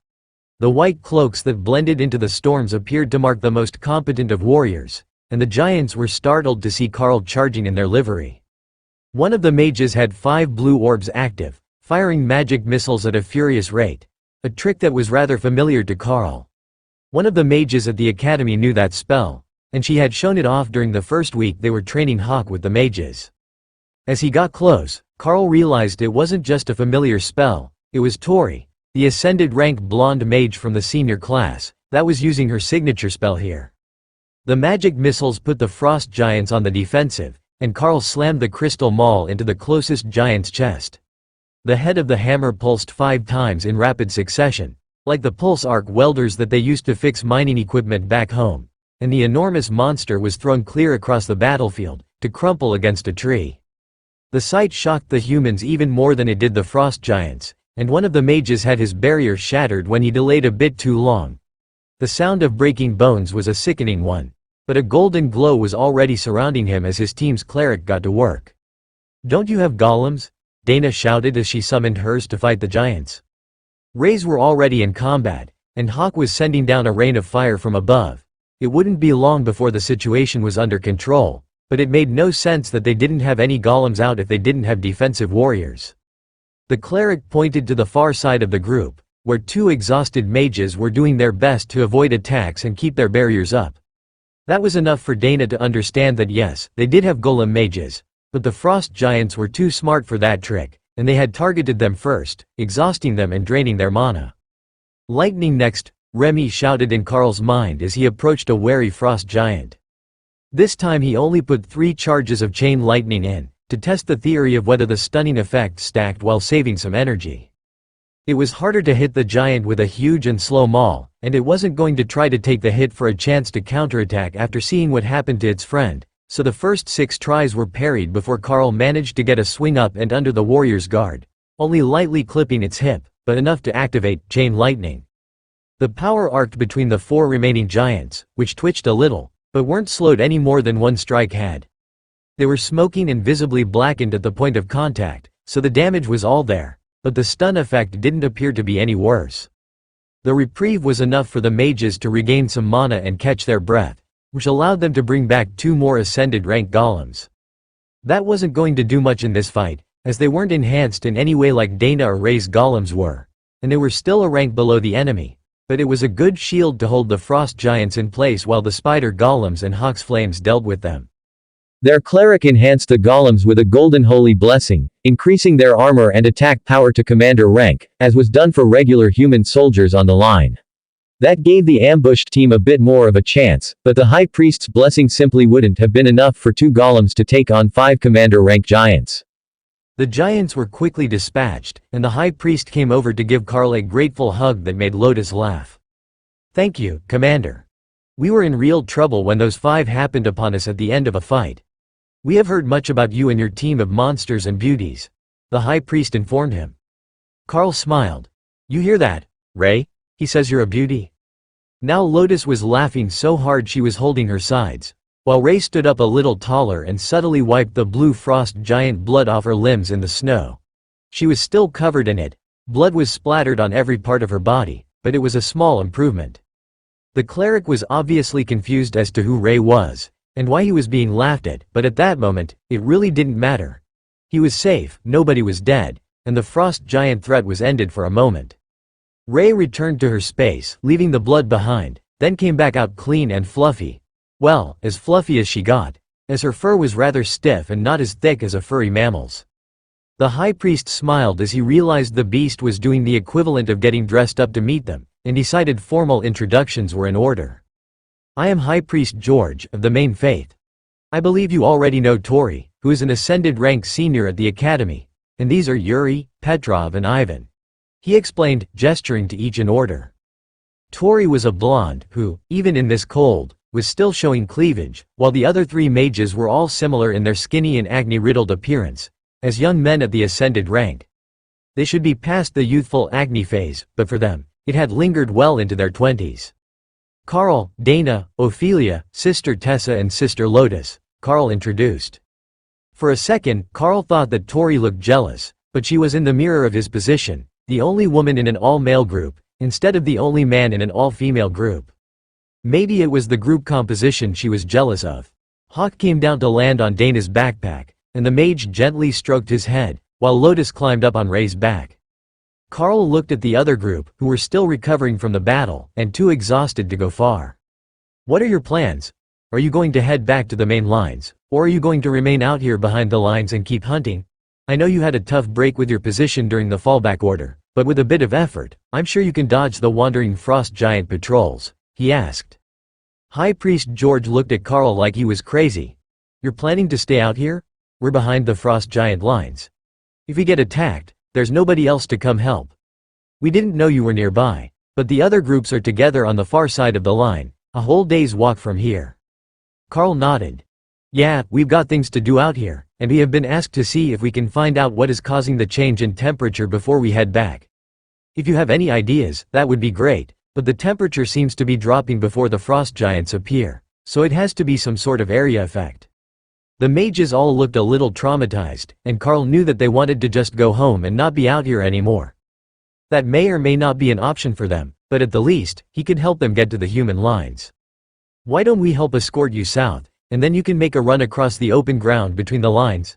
The frost giants shouldn't chase you, and you'll be back in the safety of the main force, he suggested. And how do you plan to get away after you help us get past the main line? They're not going to just let you walk by, Tori asked. Carl smiled, and the mages shuddered a little at the aura of a predator that he gave off. I think that we can handle ourselves long enough to get out of sight. The other group shared a concerned look, then shook their heads before High Priest George answered. I think it's better to merge the groups until there is a better opportunity to rejoin the main force. We will assist with your mission, and the extra numbers should make it safer for everyone. Carl wasn't convinced that was true. The other group didn't look all that competent, but telling them that would probably lead to a bout of severe depression and someone doing something stupid to prove themselves in combat. Alright. Welcome to the party. What is everyone's specialty? I recall that Tori uses orbs that fire multiple magic missiles, but what is everyone else good at? He asked. One of the mages, Yuri, Carl thought, gave him a rueful smile. We're all fire element specialists who know the golem spell. In theory, it should be as good as having 3 warriors with us, but that group just demolished the golems. Dana frowned. They're a whole rank higher than you. Do any of you know durable constructs, or an upgraded barrier spell instead of the basic one? They all shook their heads in shame. Carl shrugged. Alright, I see where the issue is. The Special Forces team, as you called them, simply outmatched you, even though you had the right basic stats for the mission. We can't teach you new spells right now, but with 3 more golems and 3 more fire spells, we should not have any troubles with future teams. Of course, he had a royal rank, flaming body, ability of his own, plus Hawk's fireballs. While the skill was a rank higher, his own mana output wasn't quite up to the standard of a royal rank mage or beast using it. So, the maximum output was limited, but it had greater penetration and mana efficiency than the commander rank version had managed. What was that ability that you used to toss a frost giant across a clearing? George asked. Ah, it's this fancy new hammer I got from some frost giants. It can stack an ability on it multiple times. It's brutal on the mana usage, but when multiple instances hit at once with the force of the maul and my upgraded strength, they fly pretty well. Tori looked Carl over. You don't look like the sort that got big strength increases from your class. Carl just shrugged, but Dana laughed. He didn't. He's got 2 giant strength items on, and he could probably body slam a frost giant without using a skill, she explained. Speaking of which, check those bodies. The commander rank giants usually have good stuff on them, Carl added. Tessa pointed to the bodies. And take the cloaks. Not only are they warm, they blend in with the snow, so you aren't as easy to spot. If things get dangerous, we will bring up a snowstorm of our own to hide in. Even Thor was wearing one, while Rey and her golems blended in with the snow on their own. From 100 meters away, it was difficult to see Carl's group, even on a clear day with no blowing snow. The cloak went well with the white cleric robes that George was wearing, and the 4 mages quickly got theirs on and put up the hoods to gather a bit of warmth to themselves. We were going to head away from the main lines to attack supply lines and keep the main lines from receiving their food deliveries. Are you ready for that, or should we allow you a bit more time to recover your mana and stamina? Carl asked. George gave them a confused look. Is regenerating stamina so easy? Once you're tired, you're tired. Or do these sisters know refreshing spells? Both of them, plus the lightning Saro, actually. Thor, can you extend your lightning over the whole group? They could use the help, Carl replied. Thor didn't really trust strangers, but Carl had asked, so he covered them in lightning, and then detached it from himself. If the barrier broke, it broke. He wouldn't use his own energy keeping it active until he trusted these new humans who weren't part of the pack. Thor was usually much more welcoming, and he liked to bump up against people and beg for attention, so the wariness put Carl on guard. If there was something wrong with this group, he wanted to understand what it was before it got them all in trouble. After another minute's rest, the group was ready to move again, and Carl took the point position with his bow in hand, then sent Hawk to scout. "Find us a supply convoy small enough that our group could fight it alone. Just in case," he directed their scout. "Got it. There is one with these pigs, the size of Thor. Do you think they taste good?" Hawk asked. "There is only one way to find out." "All right, we have our target. It's a small supply convoy bringing boars to the frost giants. If we can intercept enough of those, it should destabilize their lines," Carl explained to the newcomers. Tori nodded in understanding, while the others got sour looks, while the high priest looked a bit defeated. That was strange. Attacking supply convoys was a great way to resupply your own group, so most people should want to fight them instead of active military units. Their progress through the woods was slow, as the three male mages were dragging their feet, unwilling to go forward into battle, but not brave enough to say anything. That continued for about 5 minutes before Carl had enough of it. "Look, if you don't want to go into combat, that's on you. You don't have to join our mission. But I'm not going to stand for dragging feet and dawdling. Either you get with the program or you stay behind," he insisted. The men of the other group looked shocked and insulted, but Tori might not have noticed, as she was busy talking about magic missiles with Dana. She did notice when the group came to a halt, while Carl waited for their answer.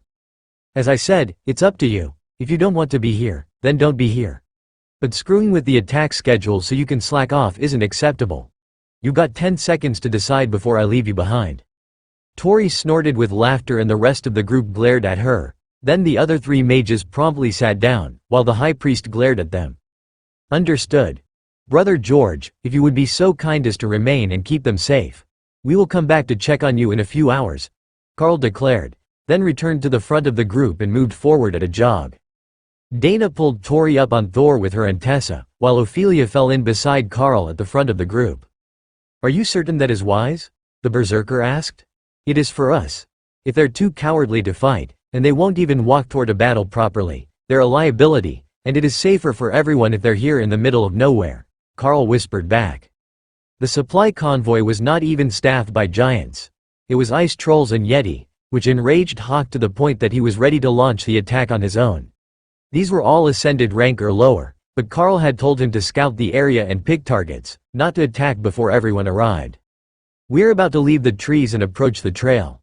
Once I launch the first attack, you can join in and prevent them from running away," Carl instructed Hawk. Finally, "What took you so long?" Carl went right as they reached the road, while Ophelia and Ray went left, with Thor charging straight up the road, while Tori did her best to hold on to Dana, as she hadn't learned the trick to remaining seated on the Cerro yet. The ice trolls saw Thor a few seconds later and began to charge.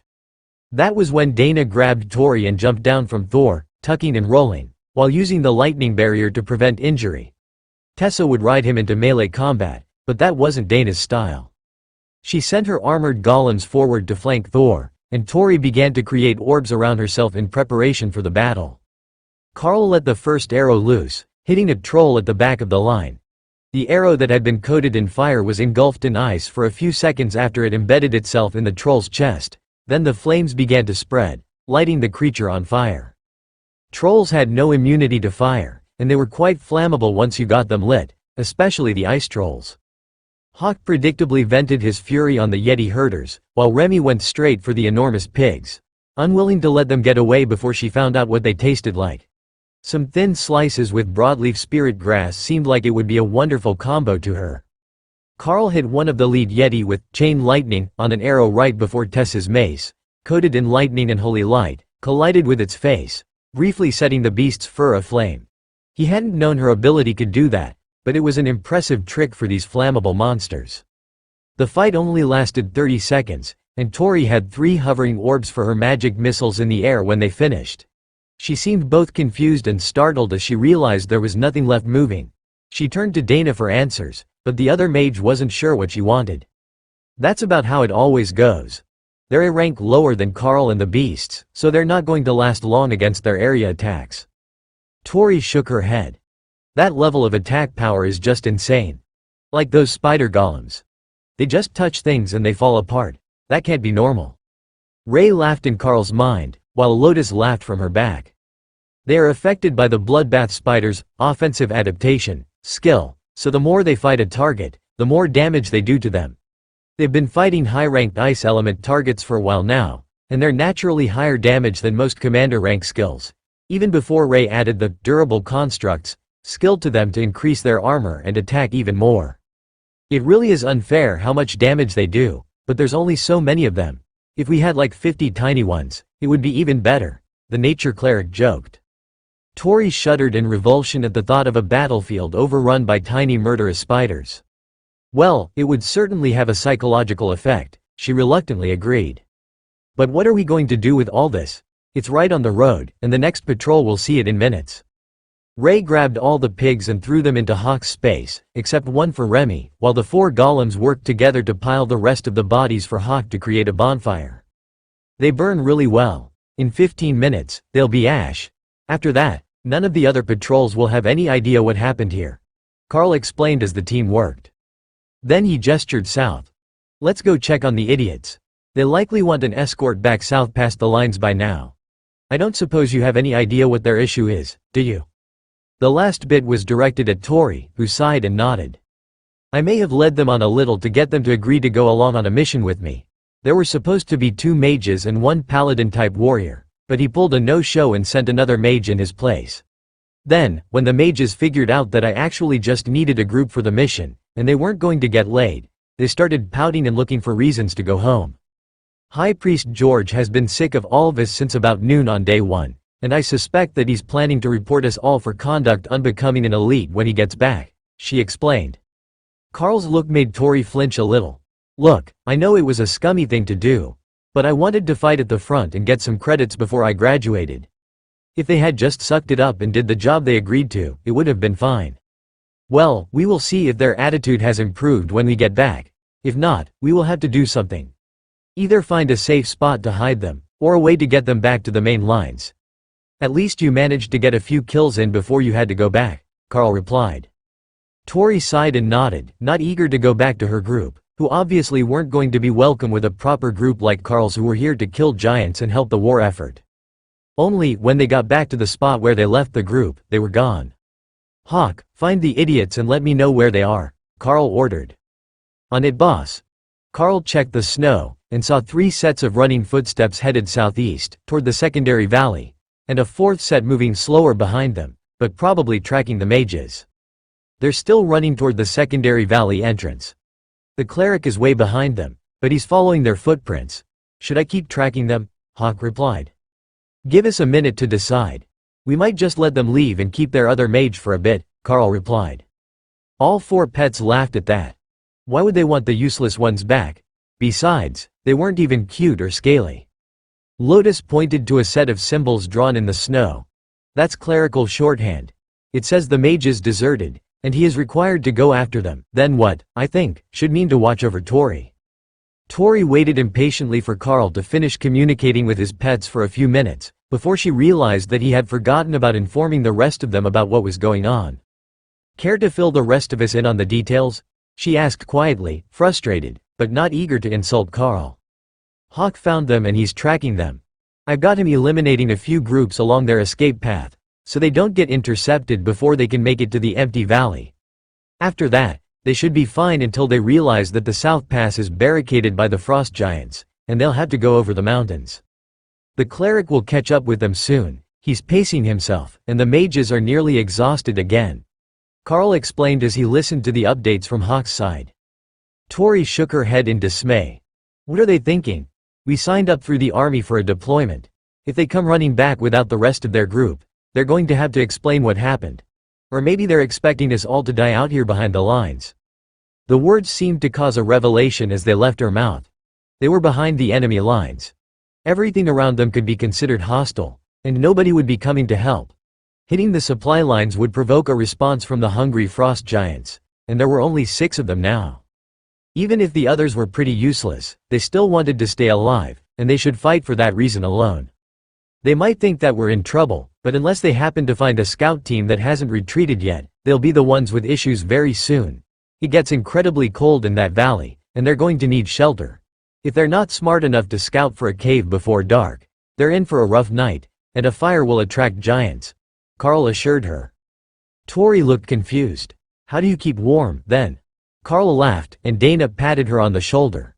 We start a fire. Well, a magical one. We've got a good night watch schedule, so we're unlikely to get ambushed. Speaking of ambushed, should we go see if anything has found our present while Hawk takes care of the lost mages? Lotus suggested. That's not a bad idea. They should have multiple convoys coming down the road, and we can stock up today. I will radio in about the situation, and then we will move back to the road. Carl agreed. Region Command, this is Team 95,988. We have obtained one additional ascended member from Team 62,345.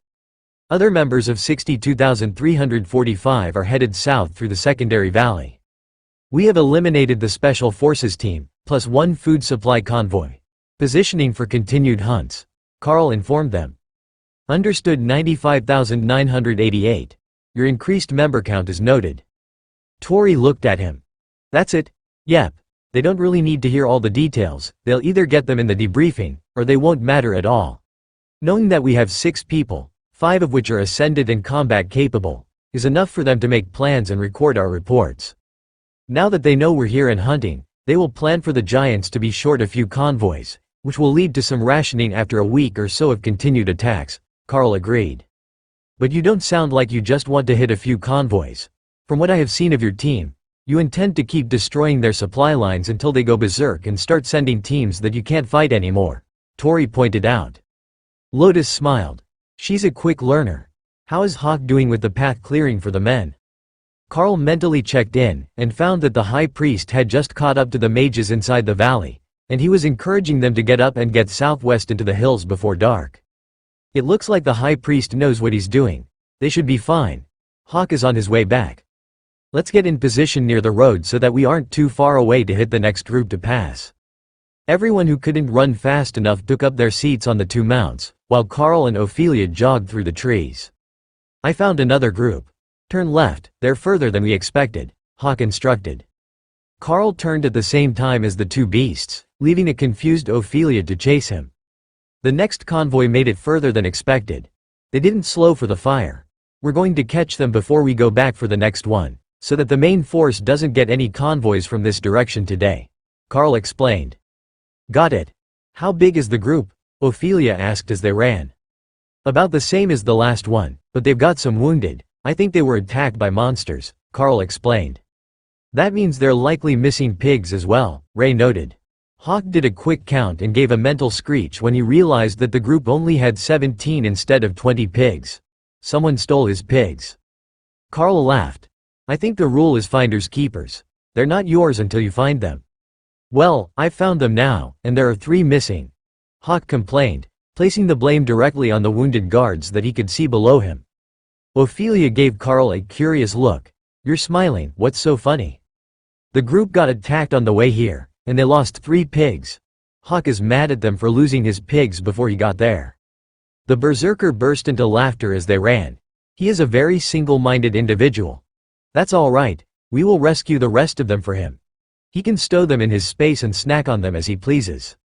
The best part was that Hawk likely wouldn't even eat them. The pigs were massive, a giant variety, but they were only awakened rank for the most part, and Hawk preferred small amounts of energy-dense food to keep his growth steady.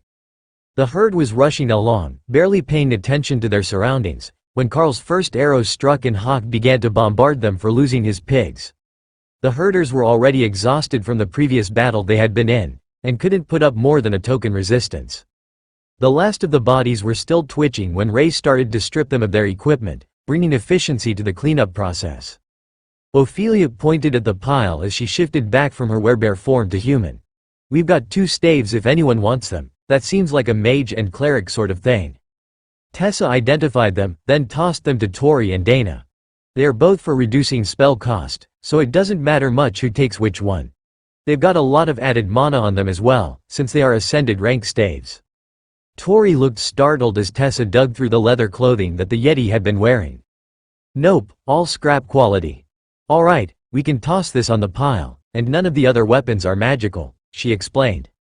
The pigs were already in Hawk's space, so the bird lit fire to the pile of bodies, starting with the trolls. That would hide most of the signs they had been here while they ran up the road to find the next group of supplies. Carl had no idea how many groups they were sending a day, but 2 didn't seem like enough for all the frost giants on the main line. So, Hawk was sent back out to check up the road for the next group. Only, there was nothing for the next 20 kilometers. The road was clear, and the pigs weren't fast enough that they should be further than that. He did find the signs of the battle that had claimed the missing animals, which were already nearly stripped down by a warbear and her cubs. Now that he knew what had done it, Hawk wasn't mad anymore. He instinctively liked the species, and didn't begrudge them a good meal. Alright, Hawk says there are no more groups nearby. Let's find a good spot for the night, and get settled in. We can hunt more supply convoys tomorrow, Carl announced. Hawk found them another good cave for the night, large enough to be comfortable, but small enough to be easily heated with the door blocked by Ray's silk. Tonight, they went one step further, since they were in a snow-covered area, and they had Remy keep a blizzard spell active for half an hour after the entry was covered, obliterating their tracks, and piling snow over the entry points. This cave had 3, which wasn't optimal, but they were all small enough that the frost giants couldn't get in. That was the important part, as nobody expected the escorts for the supply convoys to be wandering in the woods and looking for hiding spots where ambushers might be waiting for them. Lotus and Tessa started cooking, which got Tori panicked again, but the 2 clerics only laughed. Hawk is still out scouting, and Ray is in the tree outside. If there is anything coming for us, we will know. There is no reason not to eat well while we're out in the field, and it saves us from having to return to refill our rations every 10 days. In fact, we haven't touched any of the ones in our packs, so they're likely frozen solid right now, Tessa explained. Tori nodded. That's what happened to ours yesterday. Even after the heater stopped working, the food was still almost cold, but not frozen anymore. We even had to get the priest to create water so we could have something to drink, as we couldn't thaw our canteens. Your other mages had fire magic. Why not just get some heat going? Even if you just defrosted everything first, it would have been better, Tessa asked, with a gesture to Carl's sword, which was currently doing double duty as room heater and hot grill for the cooking pots. The blonde mage giggled and flashed a suggestive smirk at Carl. Well, nobody in the other team was packing the same sort of impressive weapon that you've kept hidden away. Dana and Tessa gave her matching disgusted looks, while Carl chuckled and Tori shook her head with a rueful smile. Sorry, it's become a force of habit. My mother always told me, use what you've got to get what you need, and I might have gone a little bit overboard with the technique.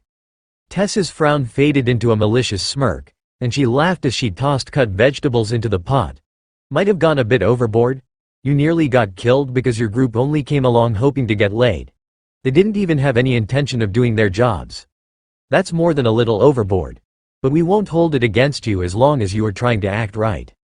Our group has a magical contract to travel together for the next year, and we don't need drama or infighting. Besides, if you lose the favor of the beasts, you'll lose the strongest defensive magic that we have right now. We're happy to have extra hands in battle, but the easy girl routine doesn't make friends with the clergy. Tori looked somewhere between mortified and humiliated, and Carl thought that she might actually bolt out of the cave in embarrassment, but after a moment, she began to calm, and wiped a tear from her eyes as she nodded at the war cleric. I understand. Thank you for keeping me around. You have my word, by the time that we get back to one of the bases, I will have it together. Carl, I apologize for how I am. Dana, I apologize for flirting with your man. Now it was Dana's turn to blush bright red, but she didn't say anything to refute the accusation. Lotus put strips of sliced pig meat on a pan, causing a sizzling that distracted everyone. I'm glad we got all that out of the way early. Now, the food is almost ready, and then we will set the night watches. I will take the first, who has second? She asked with an impish grin on her face. I will. Dana agreed, and I will take the third shift, Carl decided. That would put him on watch when everyone woke up for breakfast, which was the best time to send Hawk out to start their morning scouting missions. Carl got Ray to attach all the hammocks to the cave walls with her silk, and then turned down the flames on the blade a little, so the back of the cave would stay comfortably warm, but they wouldn't melt the snow that had built up around the exits after Remy's blizzard. Hammocks? That's different, Tori mumbled as they got set up. We didn't bring an extra, but it's warmer if you share and zip 2 sleeping bags together. One goes over you, and one under the hammock. Shared body heat makes for a comfortable night, Lotus suggested. Ophelia nodded happily. Then you're with me. I'm the odd one out, and I was planning to sleep in bear form, but we can share. Tori was skeptical about the idea, but once it was time for bed and she unequipped her boots to climb into bed, she learned that there was a reason nobody else had volunteered to welcome Ophelia by swapping spots. Bear was a hugger, and she had the mage thoroughly wrapped up in the arms of a sleeping berserker 30 seconds later. Fortunately, she didn't snore, but there was no way that Tori was escaping without a struggle against the superhuman strength of a berserker. Carl woke up briefly when Dana left for her watch, and then again a few hours later when she woke him to take over. "Hawk, Ray, have you spotted anything?" Carl asked as his shift came to an end as the sun was about to come up. "Nothing, just silence. Even the small animals are gone. The blizzard scared them off," Ray replied from a small fort in the trees outside. "I will go see where the morning food is," Hawk replied, meaning the supplies that the frost giants would be expecting that morning. Tessa woke up early to get started on breakfast, carefully sneaking out of her hammock without waking Lotus. Of course, that didn't last long, as once the small priestess began to get cold without the extra warmth, she was awake as well, but it gave Tessa enough time to get the cooking utensils set out and the oatmeal heating. "What's the word from Hawk?" Tessa asked as she chopped the fruit that Lotus was creating. "Nothing so far. They might have taken a different route than yesterday's targets as well, so Hawk is still scouting," Carl shrugged. For another half hour, Hawk searched before he began to get frustrated. "They have to be eating something. Where are all the supplies? There aren't even extra weapons coming down the road," he ranted as he continued to fly a search pattern over the hills. "Hawk can't find anything. There are no unnatural snowstorms, spots where he can't see the ground, or other issues. There's just nothing on the road today, and not on any of the other nearby roads," Carl explained as everyone eagerly awaited a new update. Tessa took out her notepad and began to write down math calculations on it, periodically looking off into the distance, as if that would help her remember some fact or figure. "How big do you think the average boar we harvested was, by weight?" she asked. "About 2 tons, give or take a little. They're bigger than Thor and fat," Carl replied. She wrote a few more figures, then nodded in satisfaction as she began to add them up. "You see, frost giants don't eat as much as humans do, compared to their size. Most magical beasts don't.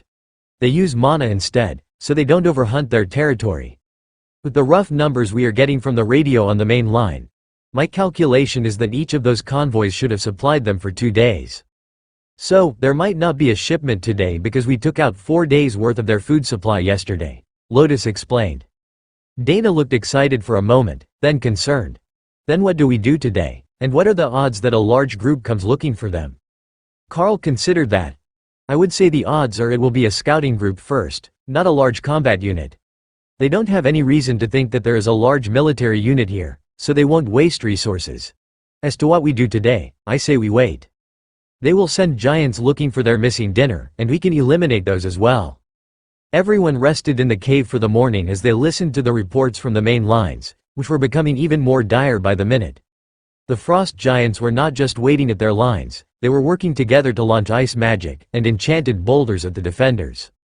While it was crude, with the strength of giants operating the mechanisms, the frost giant catapults were proving to be incredibly effective. The ice boulders exploded on impact, causing every bit as much damage as any artillery round, even against armored targets. The main lines sounded like they were in the midst of a disaster, and at one point Carl was reasonably certain that he heard Jody's voice announcing a unit retreat for heavy casualties.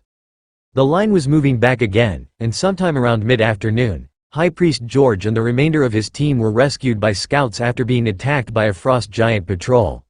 The cleric was heavily injured, and both teams were airlifted out with unstated casualties in an emergency rescue that couldn't have been easy that far behind the main line. Hawk still hadn't seen anything coming up the road toward them, and the whole region appeared to be deserted. Ray thought the same thing. There was simply nothing left here, and the temperature was dropping fast.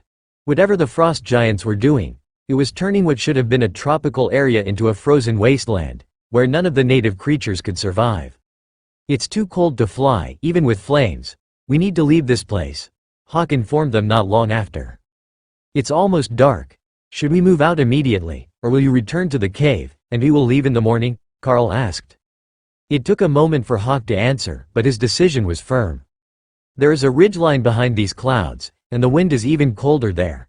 I think that we should move this afternoon and go further east. If we keep staying here, we're going to freeze." Surprisingly, Remy was with him on that decision. She poked her head out of her space to see what was going on, then promptly returned to her swamp. "There is strong shaman magic coming," she announced. Well, that was something. If she could sense the magic, then they had their answer to why everything was freezing, just not where the effect was coming from, other than somewhere deeper into the frost giant nation.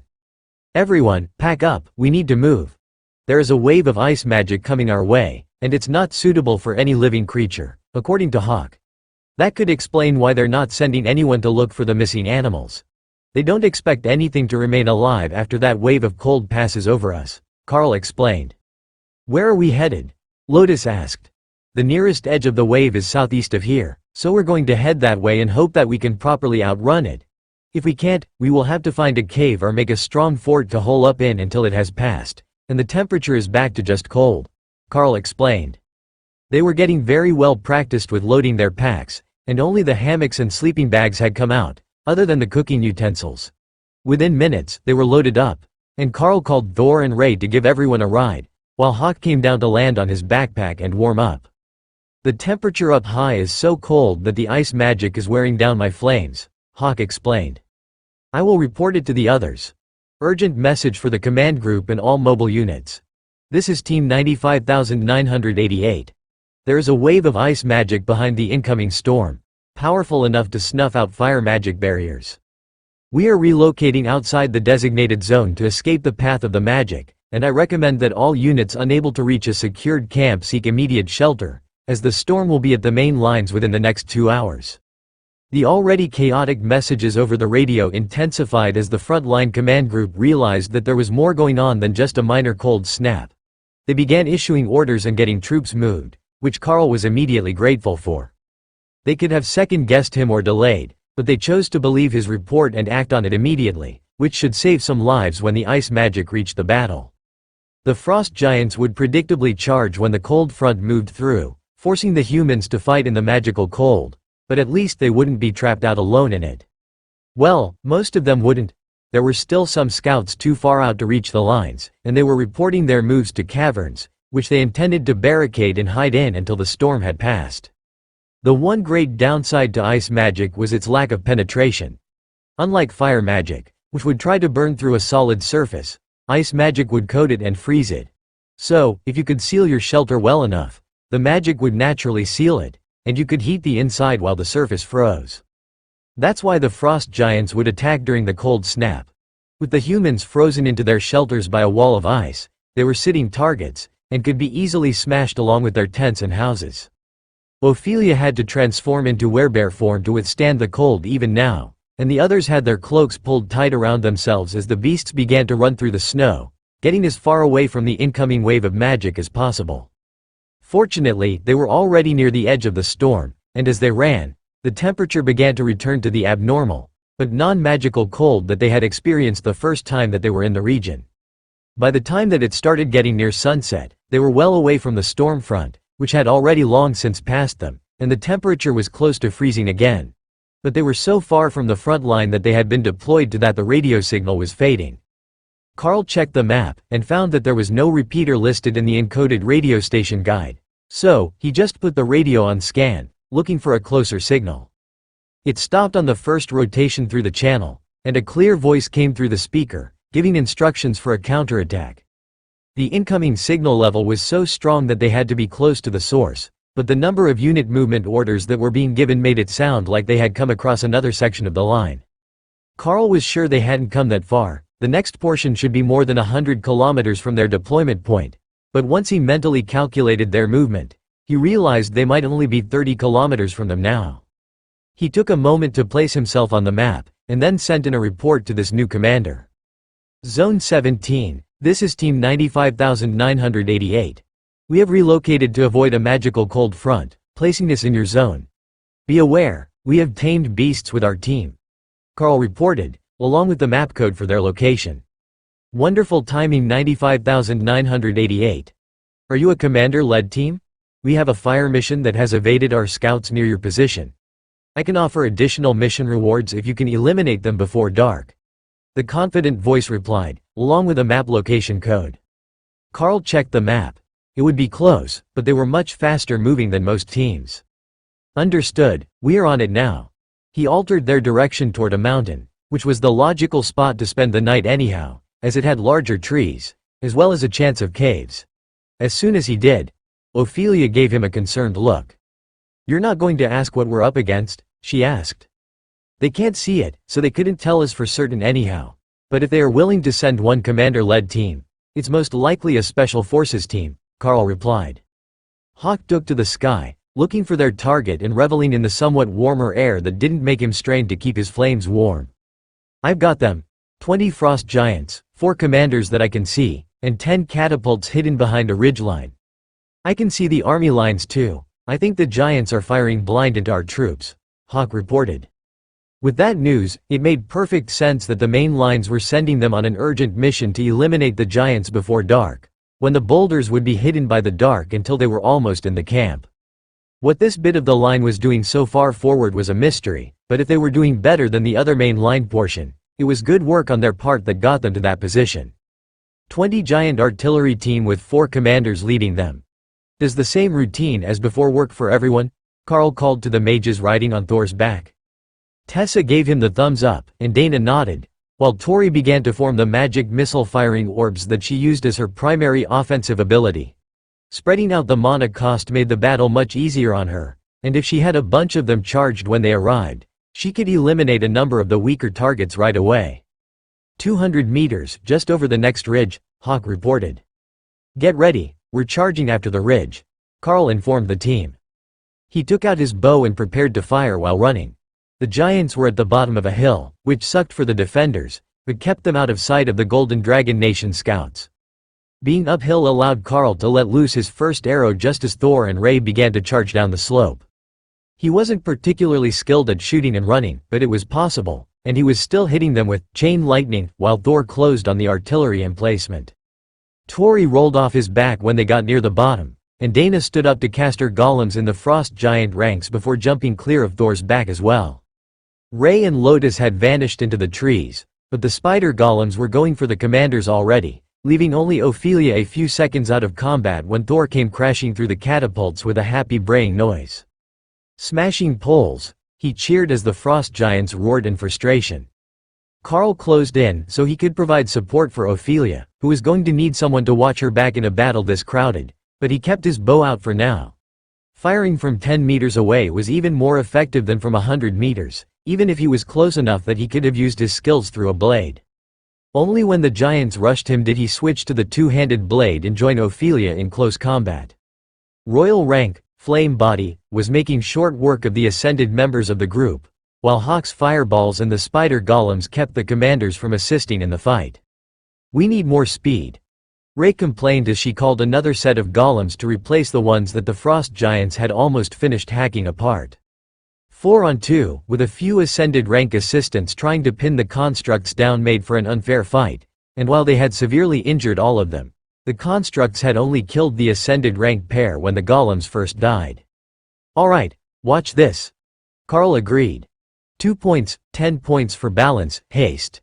Improves the speed of the target beast by 10% per rank, 40% at commander. 10 points spent. Haste, obtained. Carl cast the spell on all 3 of his pets. The sudden burst of speed from the spider golems caught the frost giants off guard, and Thor's next charge nearly tossed Tessa from his back with the force of impact when he collided with an ascended frost giant. Carl could hear the sound of breaking bones as the giant crumpled, right before Thor smashed its face with an earthquake-enhanced tail. Hawk was blocking ice attacks with his windshield, so he didn't have to take away from the flames for his fireballs, and the increased attack speed was the final straw for the frost giants. All 4 commanders fell within seconds, and the remainder of the ascended artillery operators were close behind. Carl checked the sun, which was just touching the horizon. "Command, this is 95,988. The artillery team has been eliminated. I will collect my rewards later," Carl joked.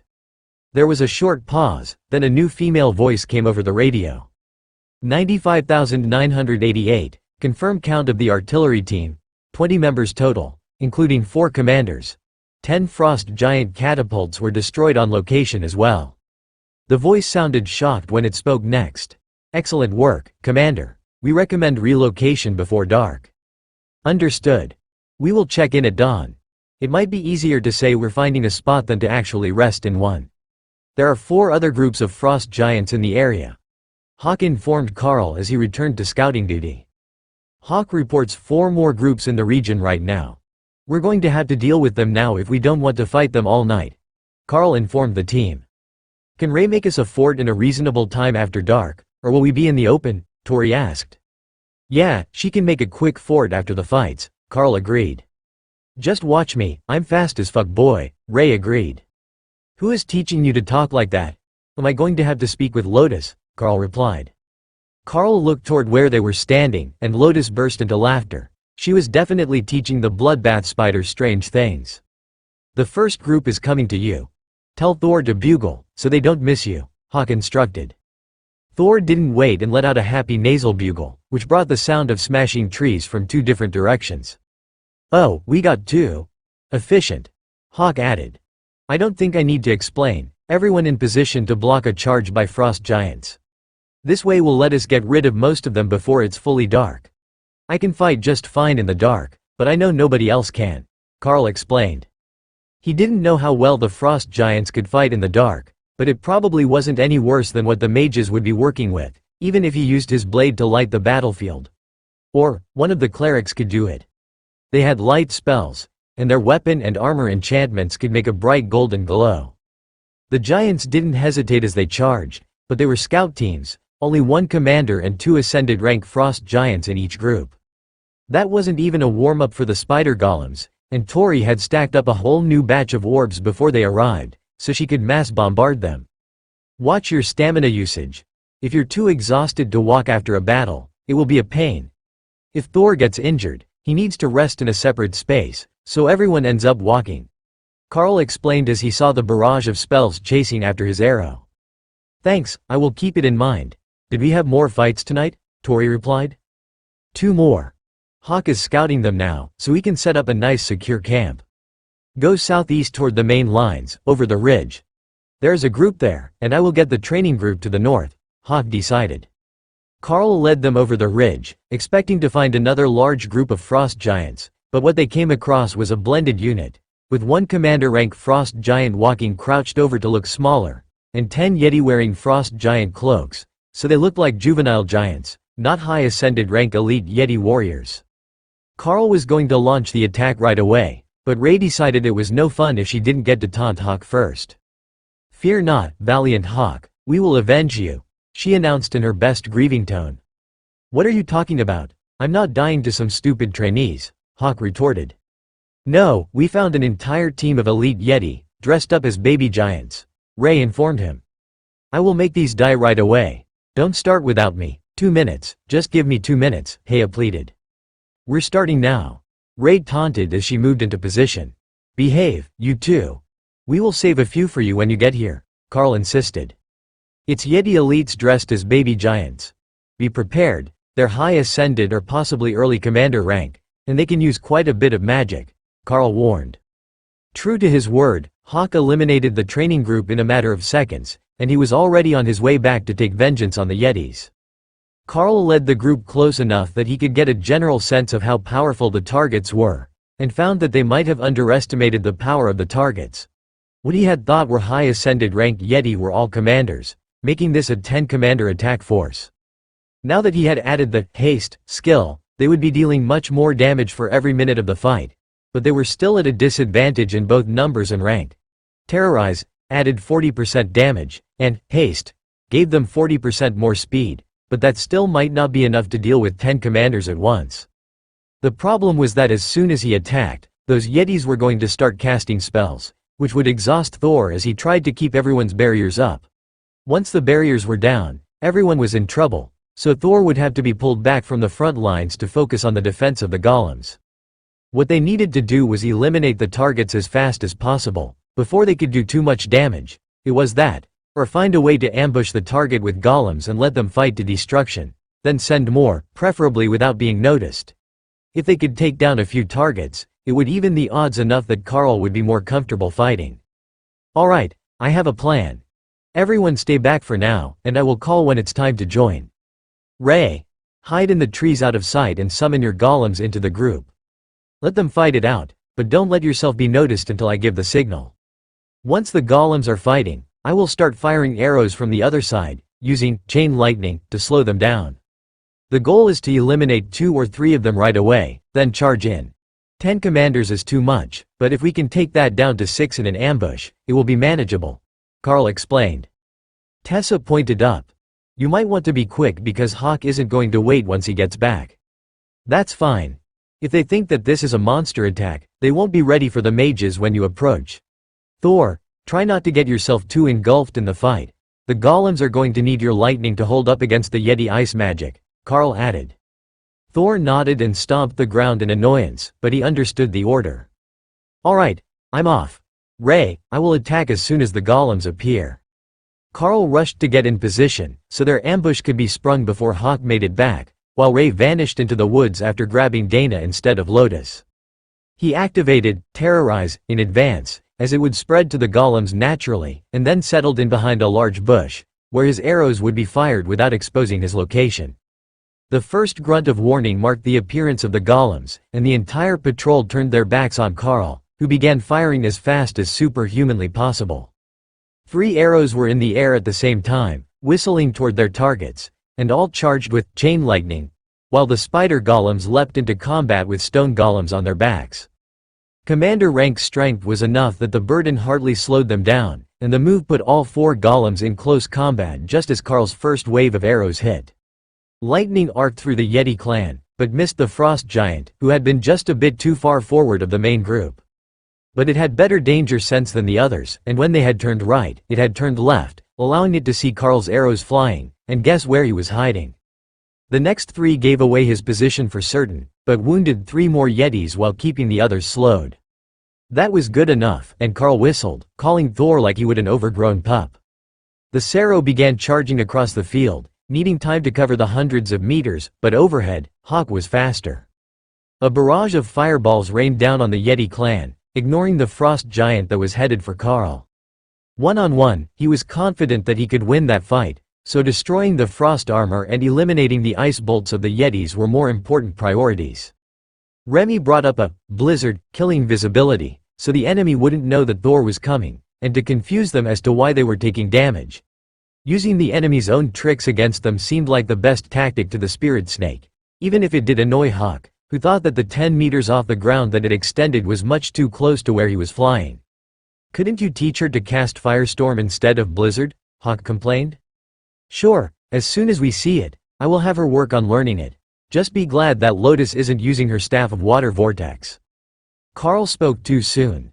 3 large water funnels, filled with ice shards from attacks in the blizzard, had appeared on the battlefield, making Hawk shriek in rage. She was doing it just to mess with him, Hawk was absolutely certain. It was only 10 commanders, they could handle that without all this excess water magic.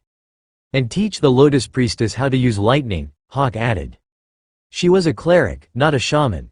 The chances that she would be able to learn an elemental attack spell on her own were pretty slim. Maybe she could learn the nature golems. Those seemed like the sort of thing that a green dragon priestess might be able to learn. But once the water vortex spell was active, Lotus had begun to focus on creating binding vines to slow the Yetis, while Tessa cast attack buffs and healed the golems of the damage they took between Thor's activations of the refreshing lightning barrier. As the frost giant approached, Carl switched from arrows to his new maul, and charged 5 layers of flame body on it, ready to swat the enemy leader into oblivion. The giant paused when he sensed the power of the weapon, and the commander ranked elite in the trees, but only long enough to switch weapons from the large club he was carrying to 2 smaller swords. That would be a problem for Carl, as he still needed to actually land a hit on the beast, but Remy was ready with the assist. Her chain lightning caught the giant unaware, as it was only watching Carl for signs of a skill activation. That slowed it for a split second as the maul streaked toward its target. The giant crossed its blades, stopping the upward swing of the maul towards its tender bits, but Carl simply shoved forward with the strike. It wasn't enough to cause any sort of damage with the weapon itself, but the skills activated on contact. The giant saw the opening and its blades flashed, striking the barriers over both of Carl's arms as the maul made contact with the frost giant's lower stomach. Both combatants were knocked to the ground, and Carl was bleeding heavily from his left arm, where the second blow had landed after the barrier was weakened. He brought refreshing lightning back up as Remy used healing splash to close his wound, and the giant got to its feet, swatting out the smoldering wound in its chest with a handful of snow. Now they were both more wary as they circled each other, buying time for reinforcements to reach their position. The battle was getting brutal behind them, as the Yeti clan realized just how flammable they could be against the targeted vengeance of Hawk's flames. Carl sidestepped a strike and smashed the maul into the frost giant's right hand, sending chain lightning coursing through its body, which caused it to drop one blade. The other was quickly discarded, and the giant went in for the crushing blows, intending to grab Carl and simply rip him into pieces. But Flaming Body came to the rescue, coating Carl in fire as the giant grabbed his chest. It instinctively flinched, and the maul smashed into its face, charged with fire. Bones splintered and the giant dropped dead, before vanishing into Remy's swamp. There was a small pile of items left where its body was, unable to be transferred, but Carl was more interested in the actual fight. Lotus was using a refresh spell on Thor to keep his endurance up, while Thor did his best to keep the refreshing lightning up, and the golems tore apart the Yeti clan to the accompaniment of dozens of magic missiles. Both Dana and Tori were using them, while Ophelia kept the Yetis away from the mages. They were winning, and half the clan was already down, while the rest bled out onto the snow as they fought. Against Lacerate, they were not going to win a battle of attrition without healers. One last volley of arrows ended the already wounded Yeti clan, and Carl quickly gathered the frost giant's belongings for Tessa to identify. "Is everyone all right?" he asked as he ran over to the main fight. "We will be in a minute. Bear is still recovering from a couple of wounds, as is Thor. Ray should be good, but everyone burned a lot of mana and energy," Tessa replied. Remy's blizzard was slowly covering the battlefield as Carl searched the bodies for magical items to toss into his trusty loot bag.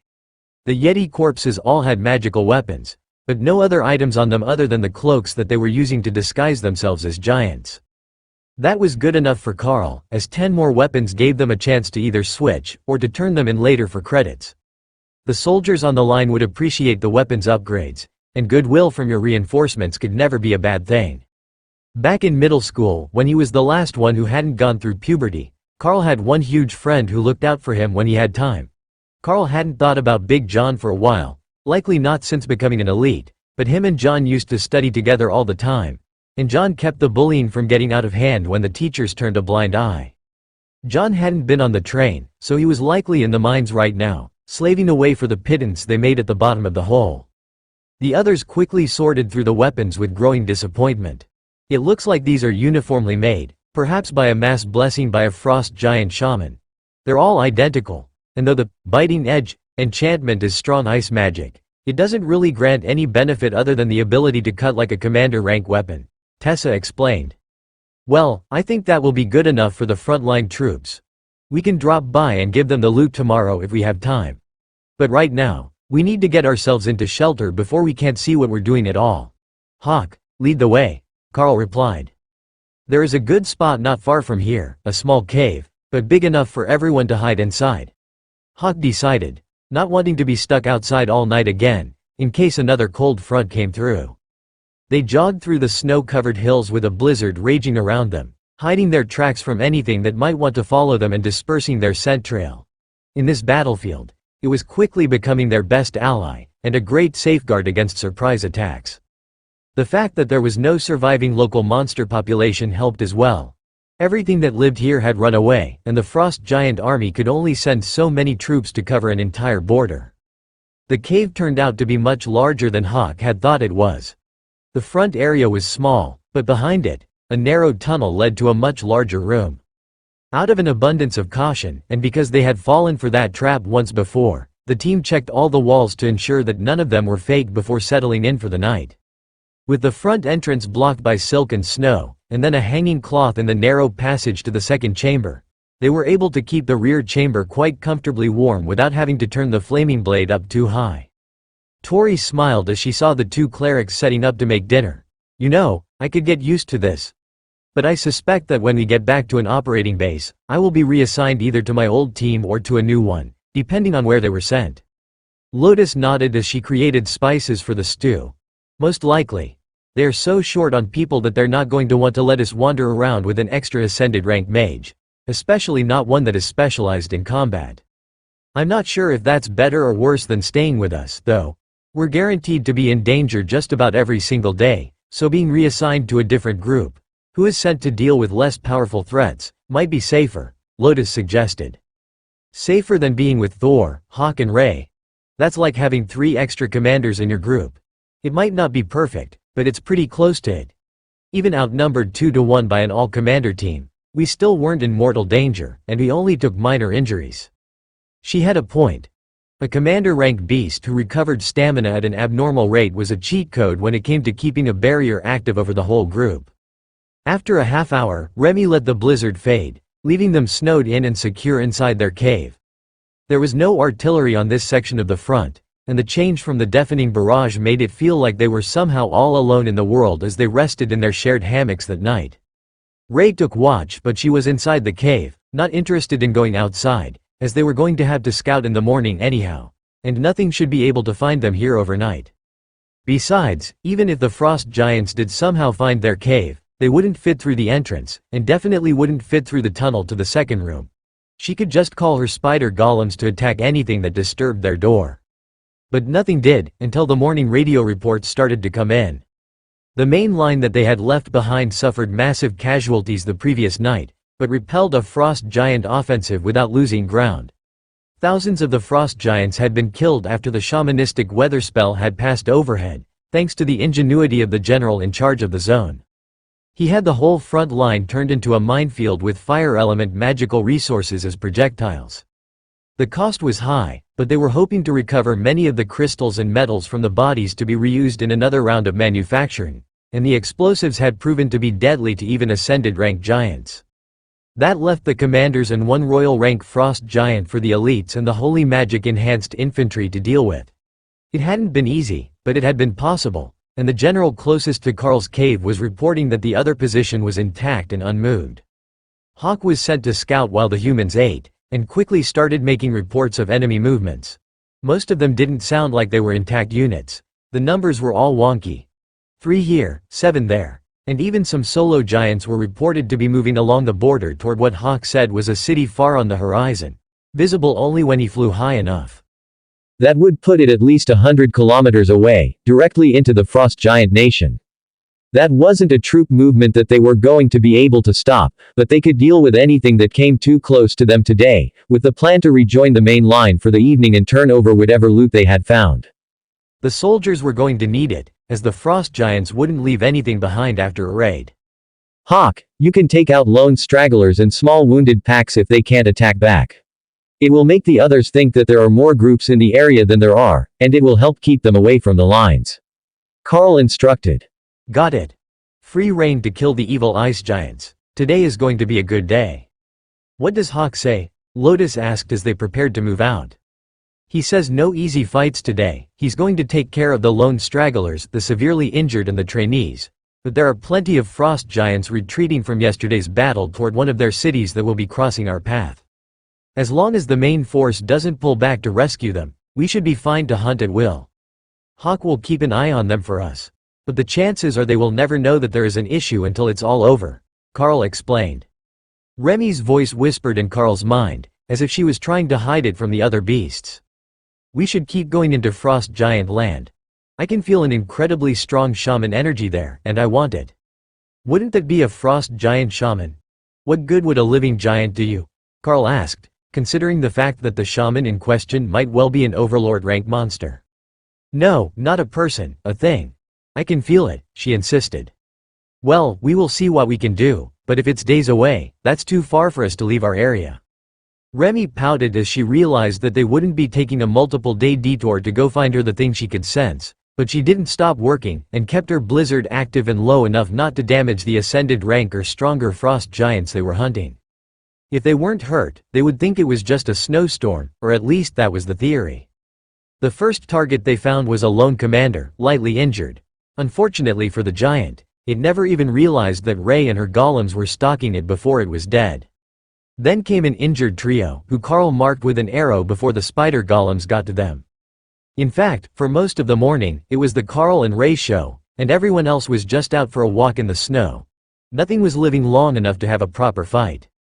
But it was valuable work. They were eliminating the survivors of the failed attack before they could get to safety or heal themselves and rejoin the fight.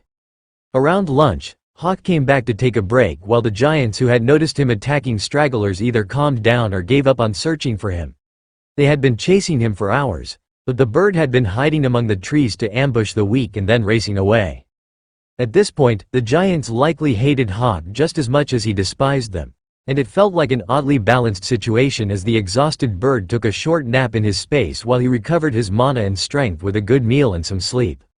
In the middle of the afternoon, after taking a few detours to pick up loot that Hawk's targets had left behind, they were headed back for the nearest main line, and Thor was again loaded up with equipment, while Carl's loot bag held the good bits. There were a surprising number of nearly identical weapons, which they hadn't seen during their previous days at the other front, though these giants had been coming from that direction. The change in uniformity of the gear implied that they had been keeping them in reserve for the main line force, to increase their attack capabilities. It was a solid tactic, but they had failed to create a breach. Regional Command, this is Team 95,988. We are headed to your location for a supply drop this evening. Look for the Lightning Sarrow as our marker. Carl broadcast to their allies. Remy would drop the blizzard once they were close to visual range of the camp, so they didn't get themselves bombarded, and then they would walk in from the same area where they took out the artillery team the previous night. As they got close to the ridgeline where they had eliminated the artillery team, Carl spotted a 5-man team of elites searching the area. Remy, you can end the blizzard. We found the first scouts, he instructed. As the snow faded, they continued their jogging pace, headed straight for the scout team. Tessa raised a hand from Thor's back to let them know they were friendly, while Ray remained a bit behind with Dana on her back. The bloodbath spider had switched riders for the day so that the golems could all be coming from one direction, even though that meant leaving her pocket healer behind. She wasn't big enough to carry them both, or rather she couldn't carry both comfortably due to her body shape, though she was large enough for them both to fit, so she had chosen to only take one rider at a time. Identity? The scout team asked as they approached. Commander Carl with Team 95,988. The scouts smiled and gestured to the wreckage of the battle. We've been finding signs of your work all over the region today. Dead giants left everywhere, and even a large group of yetis that looked like they died last night. Have you been that busy, or is there another team out here? Carl shrugged. We've been busy, but I can't say for certain that there wasn't another team out here. I didn't know that you were here until just a minute ago. The scouts finished taking notes on the destruction, then turned back to Carl. I hear that you're coming back to the base for the evening. Can I ask what you're short on, so we can get it ready for you? Carl shook his head. We're short on storage space.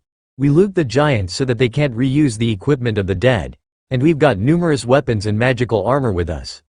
I just need to drop it off for credit, and we will be on our way again. Weapons? We've come across a few, but most of what the frost giants carry is just junk strengthened with their magic when it's time to fight, the scout replied. We found a number of matching enchanted blades today. Here, check that out.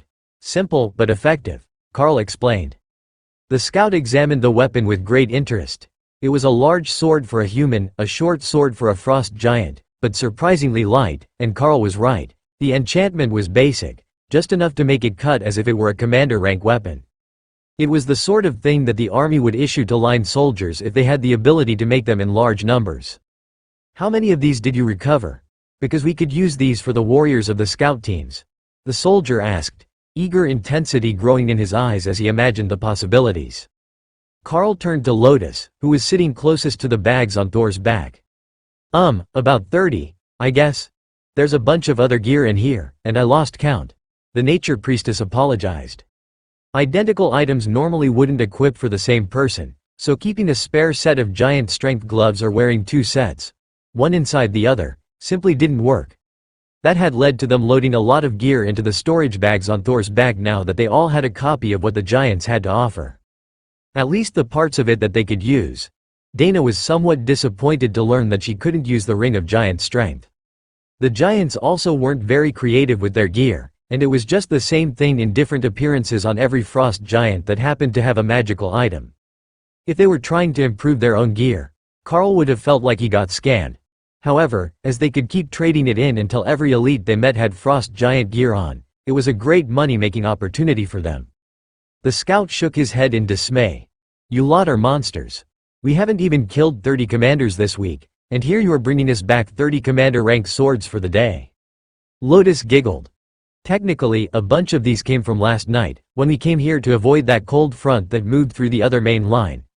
We weren't about to get caught out in that, so we came here and took care of that artillery group by special request right before dark. The scout made notes, and then gestured toward the south. We should get moving if you want to get your gear sorted in time to pick a camping spot outside the main line tonight. You know how it is, if you're there when the attack starts, you tend to get stuck on the main line. The camp's patrols let them through without questions when they saw the scout team leading Carl's white-cloaked menagerie toward the base. The first thought of everyone that they passed was that this was an extreme church guard unit, thanks to their bright white outer layer, which they had pilfered from the frost giants to blend in with the snow. But once they saw who was underneath, they were simply confused. Those didn't look like church guards, and the rest of their armor wasn't covered in white. Nor did they have any sort of church insignia on them, except for the two clerics, one in green and one in red, under their white cloaks. Carl shouldered the bags of loot and let Thor take a break in his space, in case they encountered a fight on their way to their sleeping spot tonight. The bags were nearly dragging on the ground as they hung from Carl's shoulders, a sign that they might have gone a bit overboard with their loot hoarding. The fact he had to turn sideways to get between some of the tents was another solid hint, but nobody was too worried about it, as long as the contents of those bags were for them. To the soldiers, it looked like they had gotten an unexpected supply run. They had no way of knowing that it was just a bunch of hoarders assembled into an elite team. The general, a royal rank warrior with a large shield strapped to his back and an axe at his hip, strolled out of his tent to meet them, then did a double take as he saw the bags on Carl's shoulders. Carl greeted the steel-eyed warrior. General, my apologies for the strange appearance. We had the lightning Sero carrying the loot, but he wouldn't easily fit through the camp. Not a problem at all. The scouts informed us that you had collected some gear from the giants that we should be aware of, but we didn't expect that it would be so much, he replied with a smile that said he had just made a new friend in Carl. Anyone who brought that much loot back for his soldiers without being asked, and while fighting their way through the enemy lines, had to be at least a half-decent person in his mind. Yes, check these out, Carl replied, before removing all the identical swords from the bag.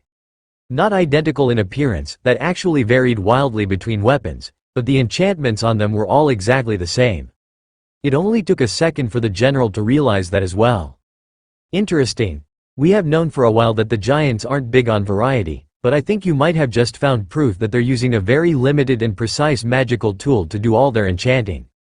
It may only be capable of a few different abilities, and that is why we see all the frost giants with rings and bracelets of giant strength. And then the rest of their gear is usually only magical because it is made of magical beast hides. The general pondered. Not only that, but it's also proof that they can make a lot of it. We have 30 identical weapons taken from the survivors of one assault, all commander-rank swords. That will be useful for your troops, but it suggests that you might soon be facing them from the other side as well. Not all of these were taken from commander-rank enemies, some of them were on the higher side of Ascended, Carl explained.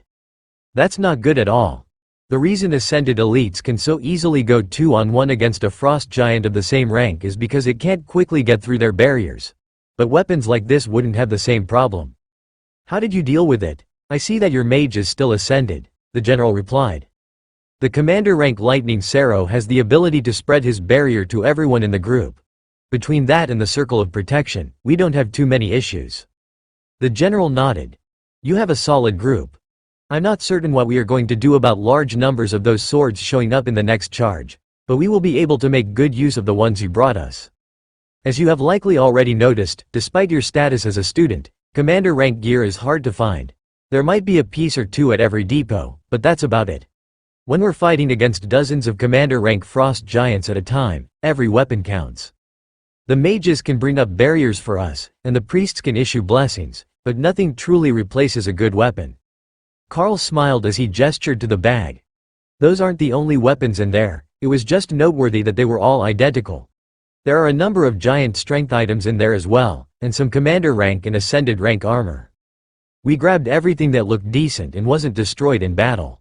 Now, on to the important parts that I couldn't put in a radio broadcast. The survivors of the battle at the other front line are headed for a frost giant city off in that direction. But the wave of intense ice magic that attacked the other line came from further that way, deep within their borders. It wasn't cast close to the border, we were already in their territory when we felt it coming on the horizon.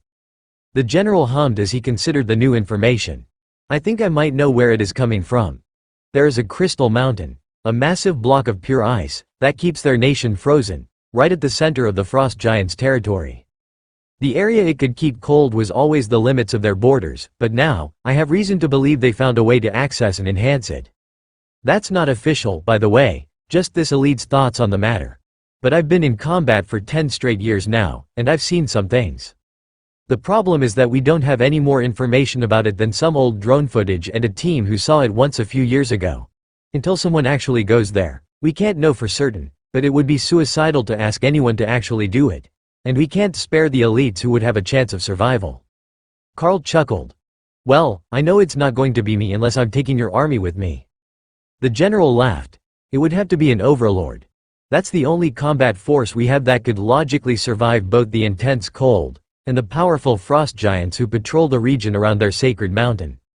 Notice that you haven't seen any of their monarch-ranked giants? Or even any of their royal-ranked giants on this front? They're all still guarding the holy sites, according to military intelligence. So, we deal with the soldiers, while their generals stand back from the fight. The general gave a rueful chuckle, as his rank hadn't saved him from a frontline posting. They needed the fighters, and he was a soldier through and through. I know it's outside our deployed area, but plans change in the field, so if there is somewhere that you need us to be, we can render some aid tomorrow before anyone complains that we're out of position, Carl suggested. The general gestured back into his tent. There are some spots, but don't worry about your position. I will have your status updated to roaming forward scouts, so you can be anywhere along the border that suits you. If you're going to collect weapons like this every day, I don't think they would even care where you got them from.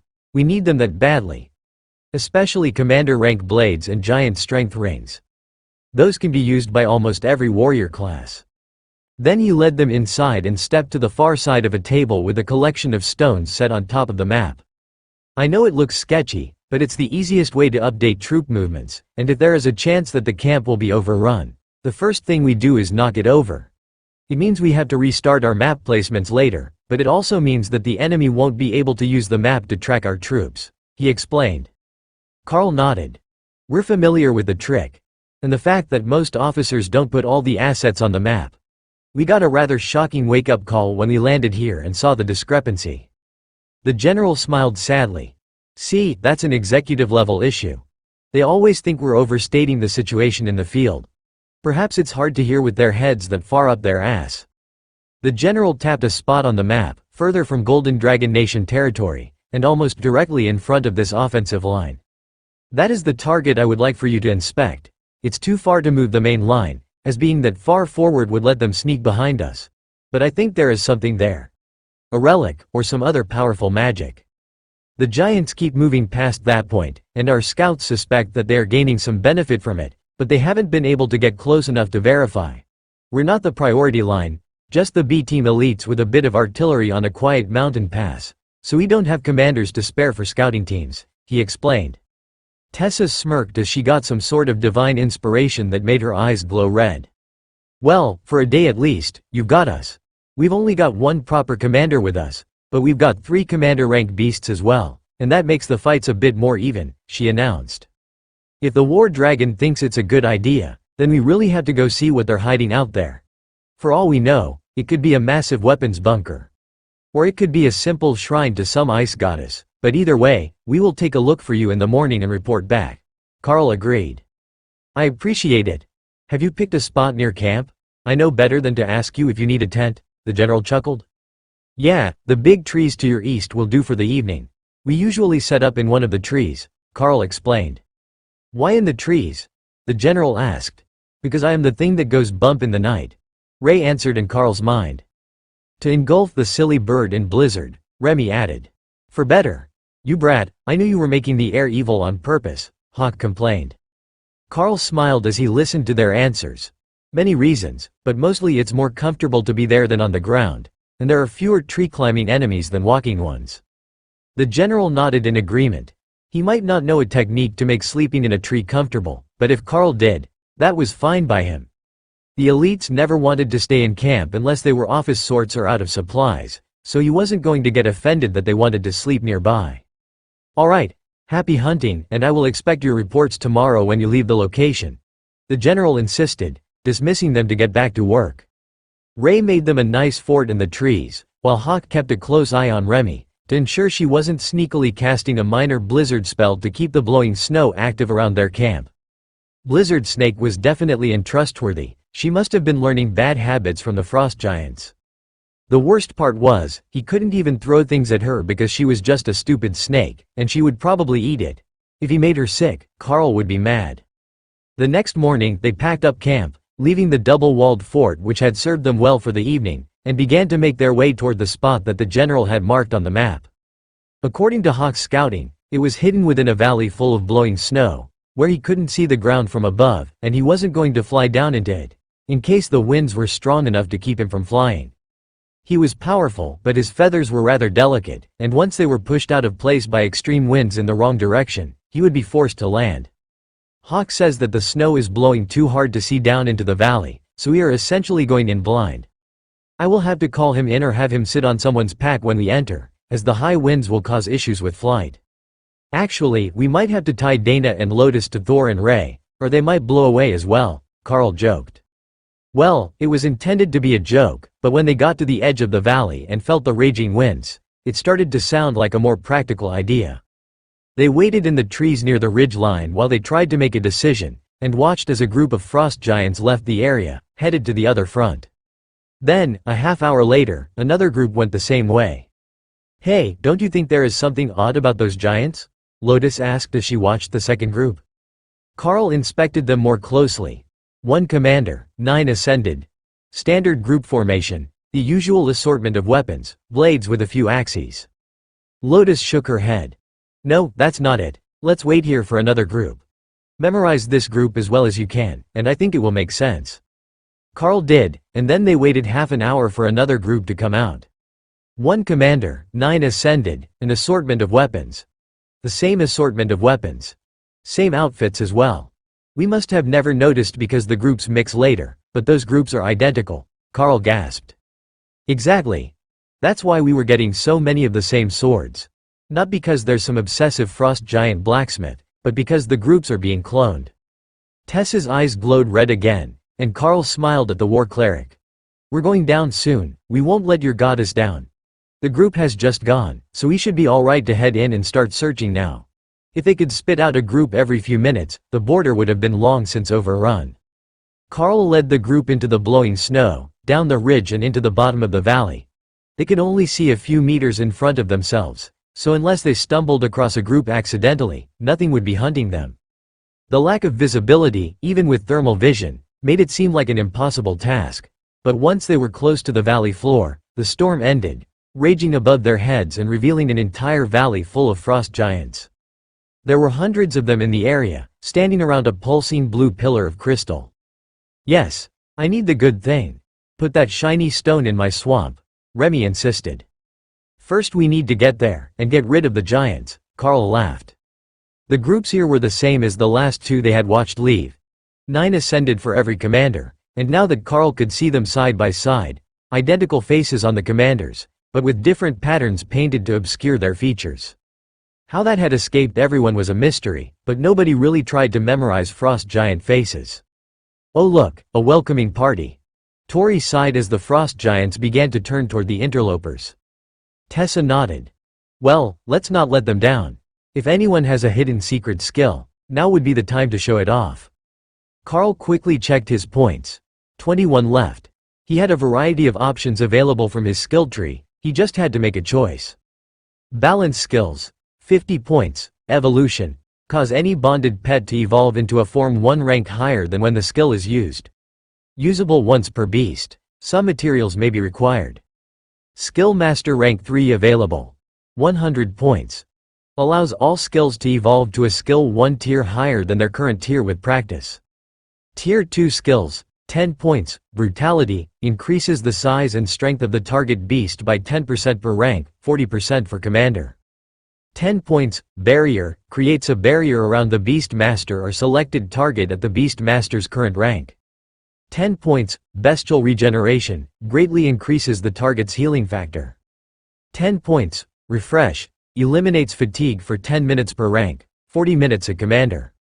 Tier 3 skills, will become passively activate on Beast Master and all active beasts. 20 points. Shatter, physical strikes cause vibrations through the opponent's body that damage organs and may break bones. 20 points. Sharpness, slashing, stabbing and disintegration type abilities increase in damage by 10% per rank, 40% at commander. 20 points. Crushing blows, blunt impact skills increase in damage by 10% per rank.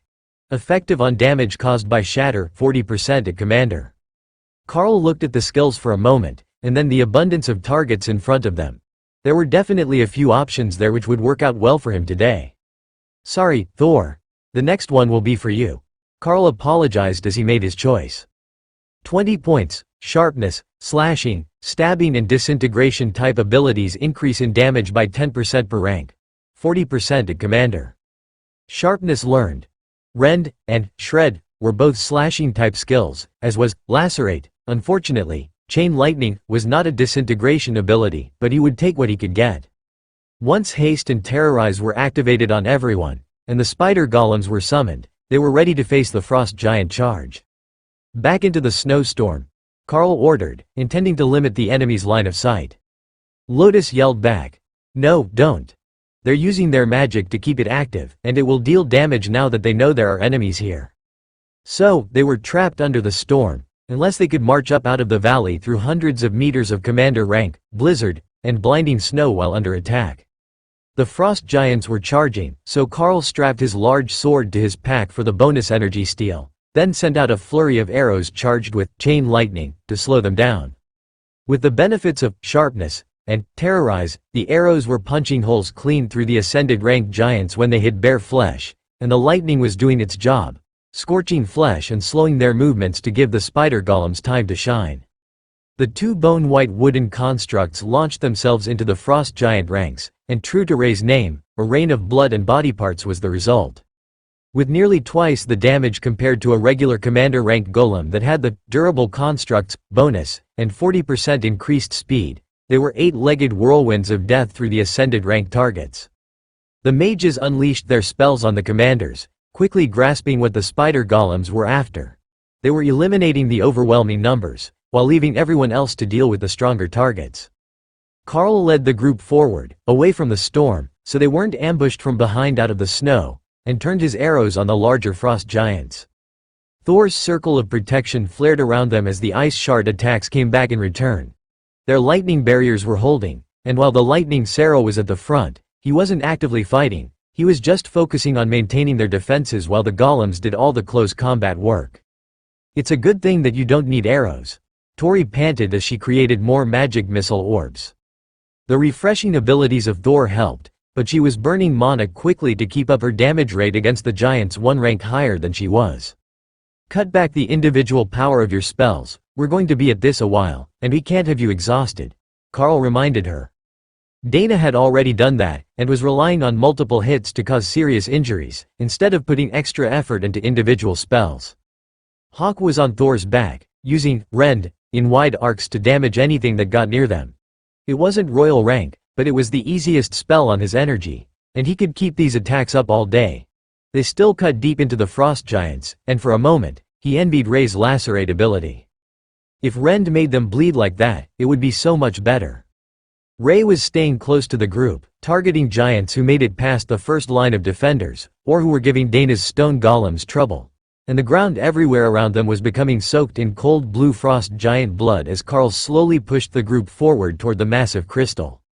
Ray's spear spell, gained from the Naga swamp, wasn't as devastating as some of her other abilities, but the small spikes peppered the frost giants and left dozens of heavily bleeding wounds.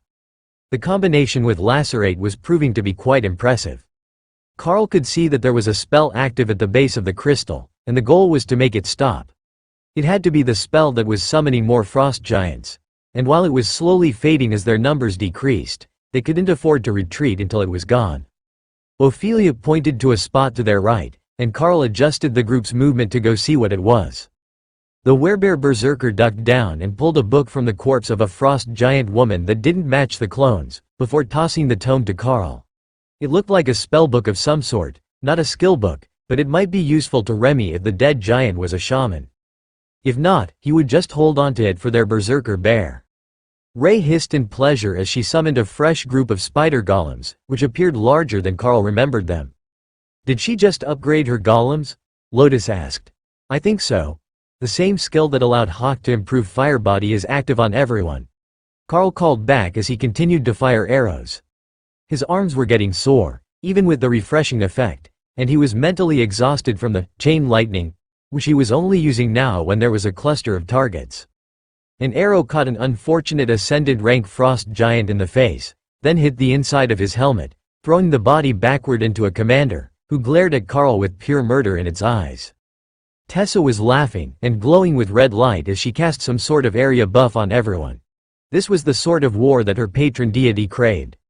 Pure controlled violence, crushing an enemy position with absolute, overwhelming power.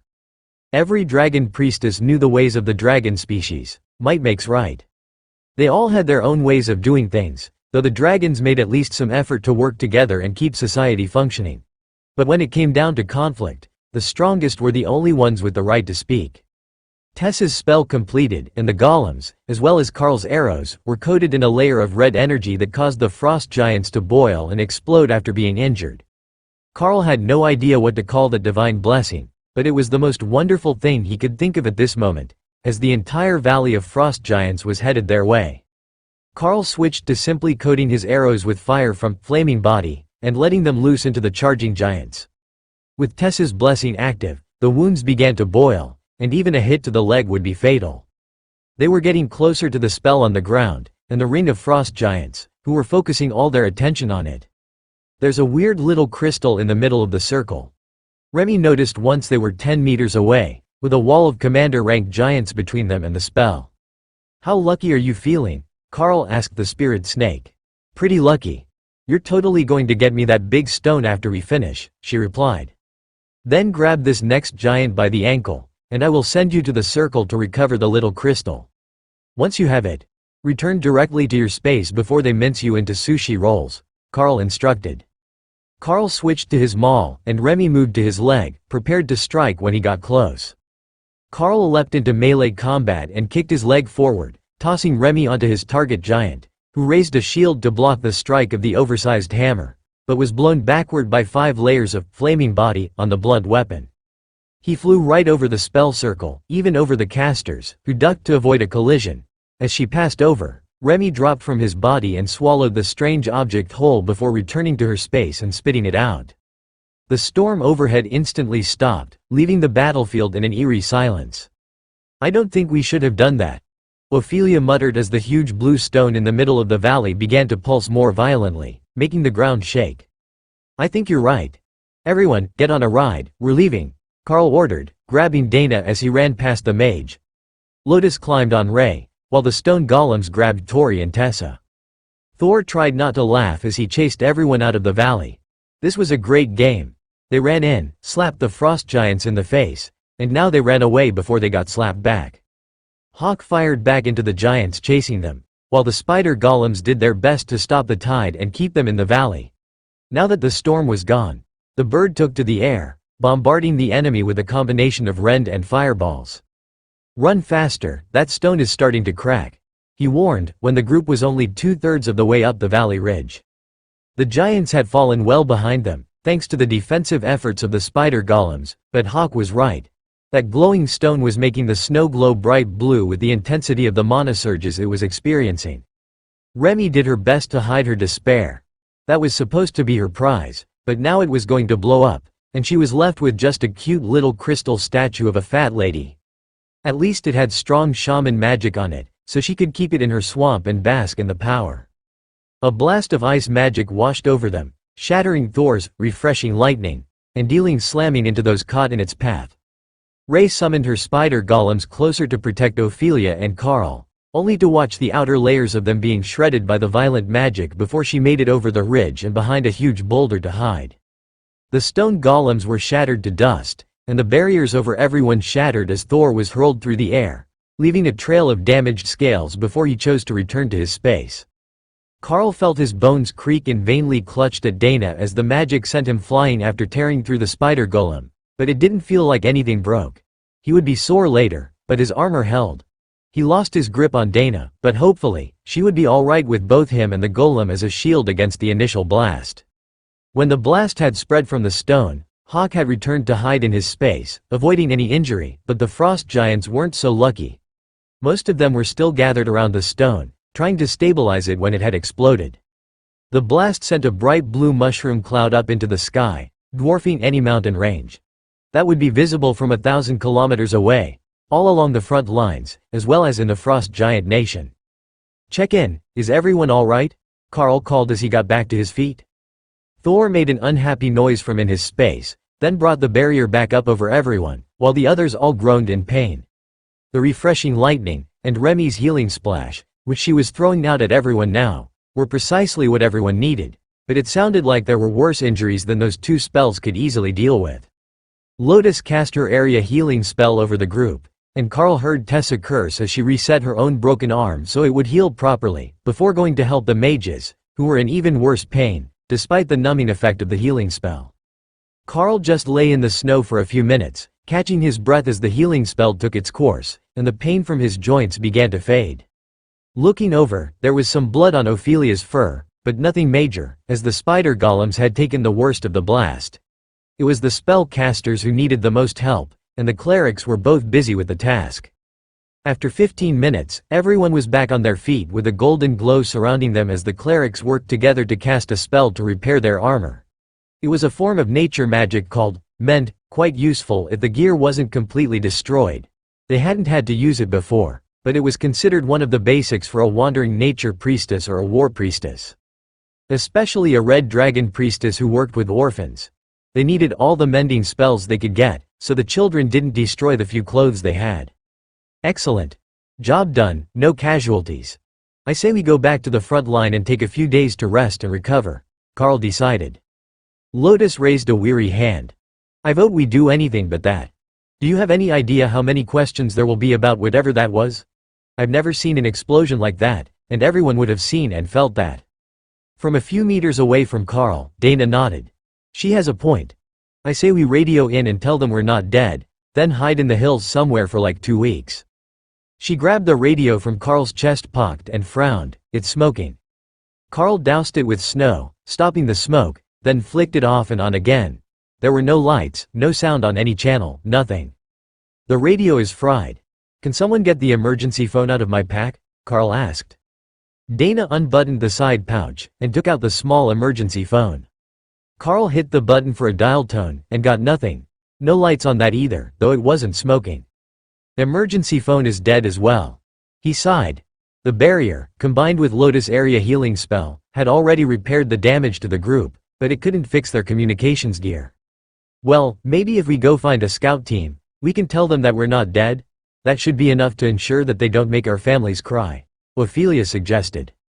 Tori looked shocked, as if she had forgotten that was a possibility. If they were presumed dead, they would be added to the war casualty rolls, and their families would receive a death benefit from the government based on their last recorded rank. Since they were all young, or clerics, it would go to their parents, not a spouse, but that was still bad enough. Hawk, can you go find us a scout team? Hawk left his space and flew out in search of a scout team for them to meet up with, out of sight of the main line. That way they could hold the meeting, then disappear into the battlefield without anyone interfering. That didn't take long, as there were dozens of scouts coming their way from all along the front line, even a few two-person teams running their way from the other portions of the front line. Only the ones closest to them would be likely to suspect that there was someone from the elites here already, but they would all need to confirm what the situation was, and if you couldn't see it, the sight would be very concerning. They weren't at the front lines, but they weren't that far from it, so the other lines wouldn't be able to tell that the line here hadn't just suffered a catastrophe. Carl turned the group to the closest group of scouts, and saw that there were others running toward them. They were the first on the scene, so they might have more information than the others who hadn't reached the site yet. Commander, was your group close when that happened? Is everyone all right? The leader of the first scout team they reached asked. Indeed we were. We were tasked to scout the crater valley, and it turned into an all-out battle with the frost giants. Somewhere along the way, a large glowing stone got destabilized, and its destruction was what everyone saw, Carl explained. Perfect. I will send a runner back to the line to report. Carl gave him a confused look. Just radio it in. The scout shook his head. The explosion knocked out every radio in the base. We had no communication when our team was dispatched.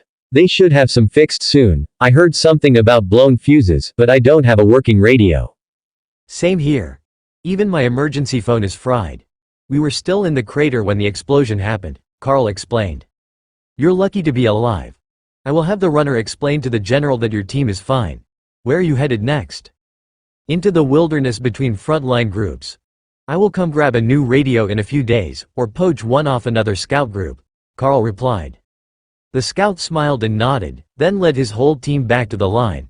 They were elites, they knew what was up, and they weren't going to waste their breath trying to get Carl to come straight to the chaos of a base with no communications.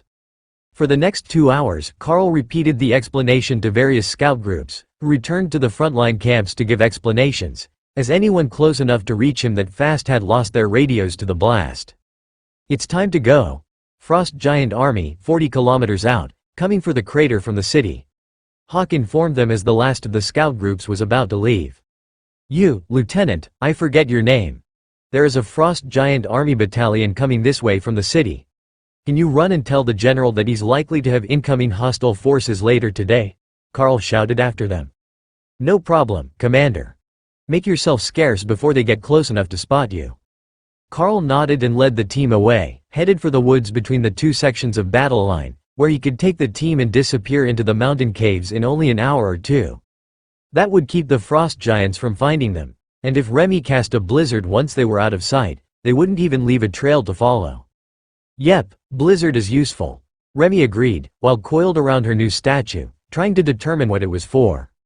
Blizzard is useful, Hawk mimicked, while Thor chuckled, startling the group members who were standing beside him. They're bickering about the virtues of ice magic, Carl explained, while the mages climbed up behind Tessa on Thor's back and the golems were dismissed. The trees were densely packed in the foothills here, and Thor had to be dismissed, while Ray chose to return to her space, as she couldn't climb sideways between the trees without dropping Lotus. Remy started a snowstorm with blizzard as Hawk gave them directions to a nice cave he had scouted. It was part of a large cave complex, as far as he could tell after his brief exploration, but there were spots that could be blocked off for safety, and the whole place was well underground, and warm from the stone of the mountain. That's good enough for me. We might even get to explore another cave and spend a few days without going out in the snow, Carl agreed. It probably wasn't that large, but no snow sounded good to Hawk. Ray blocked the door of the cave with silk and a few entangled branches, while Remy blew snow up against it to make it look like it had been that way for some time. That was good enough for their disguise, as the tunnel ran deep into the rock, just as Hawk had promised. And it was a tunnel, and not a natural cave, as it was carved with a smooth arch to the ceiling, and alcoves every 5 meters along the wall that had likely once held lanterns of some sort. The sight put everyone on edge, in case this was another trial instance, or home to some sort of intelligent monster. The good caves, like this one, would normally be claimed by something, and there was no telling how nasty that thing might be. So, they were cautious as they made their way deeper into the complex, and into a chamber where a set of long-forgotten houses stood petrified, coated in mineral stone from the dripping water. Hey, look at this. I think that is dwarven writing. There haven't been dwarves here in 1,000 years. Not since the frost giants betrayed them and they fled the continent. Lotus noted as she gestured towards some runes written at the entrance to the cavern. Do you have any idea what it says? Carl asked. Nope, I can't read dwarf, but if my memory is right, it should be some sort of protective spell to keep monsters out of their village, and the livestock in. It usually didn't target humans because we're not a threat, but your companions might have to stay in your space when we go in and out, she replied. Tessa looked around the cavern. And that means there is another tunnel to check. There are always 2 ways in and out of a dwarven village, even one this small. There were only 5 houses and a few smaller outbuildings, so this might have been a way station along a trade route and not a proper village. But the dwarves were meticulous, and they would have made a second exit that led to a different side of the mountain. Carl nodded. All right, stay close and try not to damage anything. This place feels like a museum, and I'm certain some historian will love to hear that it's still intact. If the houses are still in good shape and empty, we can bunk in one of them. If not, we will set up out in the open." Tori looked at him strangely. "Why would you think that there might be something intact in those houses? It would take hundreds of years for the dripping water to coat the roof in deposits like that. One of them has turned into a proper stalagmite." Carl smiled. "I grew up in the mines. There were always old men joking about how we were digging so deep we might find dwarves, and how they made their furniture of stone, so they could pass it down to their grandchildren in a few hundred years. I don't know how true that is, but it seems like it might be possible. Look at the fences. They're all stacked stones, carefully cut to interlock. The other tunnel only took a minute to locate, as the designers weren't trying to hide it. But there would be no threats from that direction, as the tunnel had been carefully blocked over with cut stones. However, the stones weren't the same as what was in this cavern. It was a different sort of granite, darker, and with a faintly pink inclusion in it." "What's got you staring at a stone wall so hard?" Lotus asked as Carl paused to take it in. "The stone comes from deeper in the mountain. I think they bricked it up from the other side," Carl explained as he ran his fingers over the cool stone. "A holdout against the allies of the frost giants?" Tessa suggested. "Possibly. But, if it's still standing and undamaged, we should be safe here. I don't see any bones, campfire rings or other signs of previous uncivilized inhabitants. If this really had been a holdout against the frost giants when they sent their allies against the dwarves, it could be a very valuable safe spot for them. It was deep in the mountain, secure, warm even without artificial heating, and there was plenty of room for anything they might need to bring inside." "You look like you're considering a long-term residency," Tessa noted as Carl surveyed the area. "It's not a bad idea. The front lines are unlikely to move too much, so we will remain within striking distance of the frost giants for some time. They're going to be pissed about their valley, but they might not be able to do anything about it now that it has exploded. That's a real shame, you know. Remy wanted that big stone for her space. It would have made a great decoration." Tessa laughed at Carl's reply, but Lotus looked intrigued. "You know, there was a big fancy stone behind the Naga shaman boss in the dungeon. I wonder if they were the same sort of stone? If we get to another dungeon, we will have to see if that stone appeals to her as well." Carl led them back to the nearest house, whose stone door was sitting wide open. It was dusty, but the roof hadn't leaked, and the interior was intact, as well as being almost all stone, as Carl had suspected. The beds had been carefully made when the last resident left, and the decayed remains were still there, though moss was growing on them, giving off the faint luminescence common to plants that grew in the underground caverns of the dark elven city inside the dungeon. "I thought that they would have packed and taken everything with them. I guess not. It would take too much time and cause too much damage to the artifacts to sleep inside. Ray, can you set us up a fort and hammocks outside?" Carl requested. Ray popped out of her space, then looked around for a good spot. There were a number of stone pillars supporting the ceiling of the cave, so she picked one of those to build at the base of, pulling from all sides, so the weight of the people in the hammocks would be evenly distributed, as if it was a flexible tree that she was worried about toppling.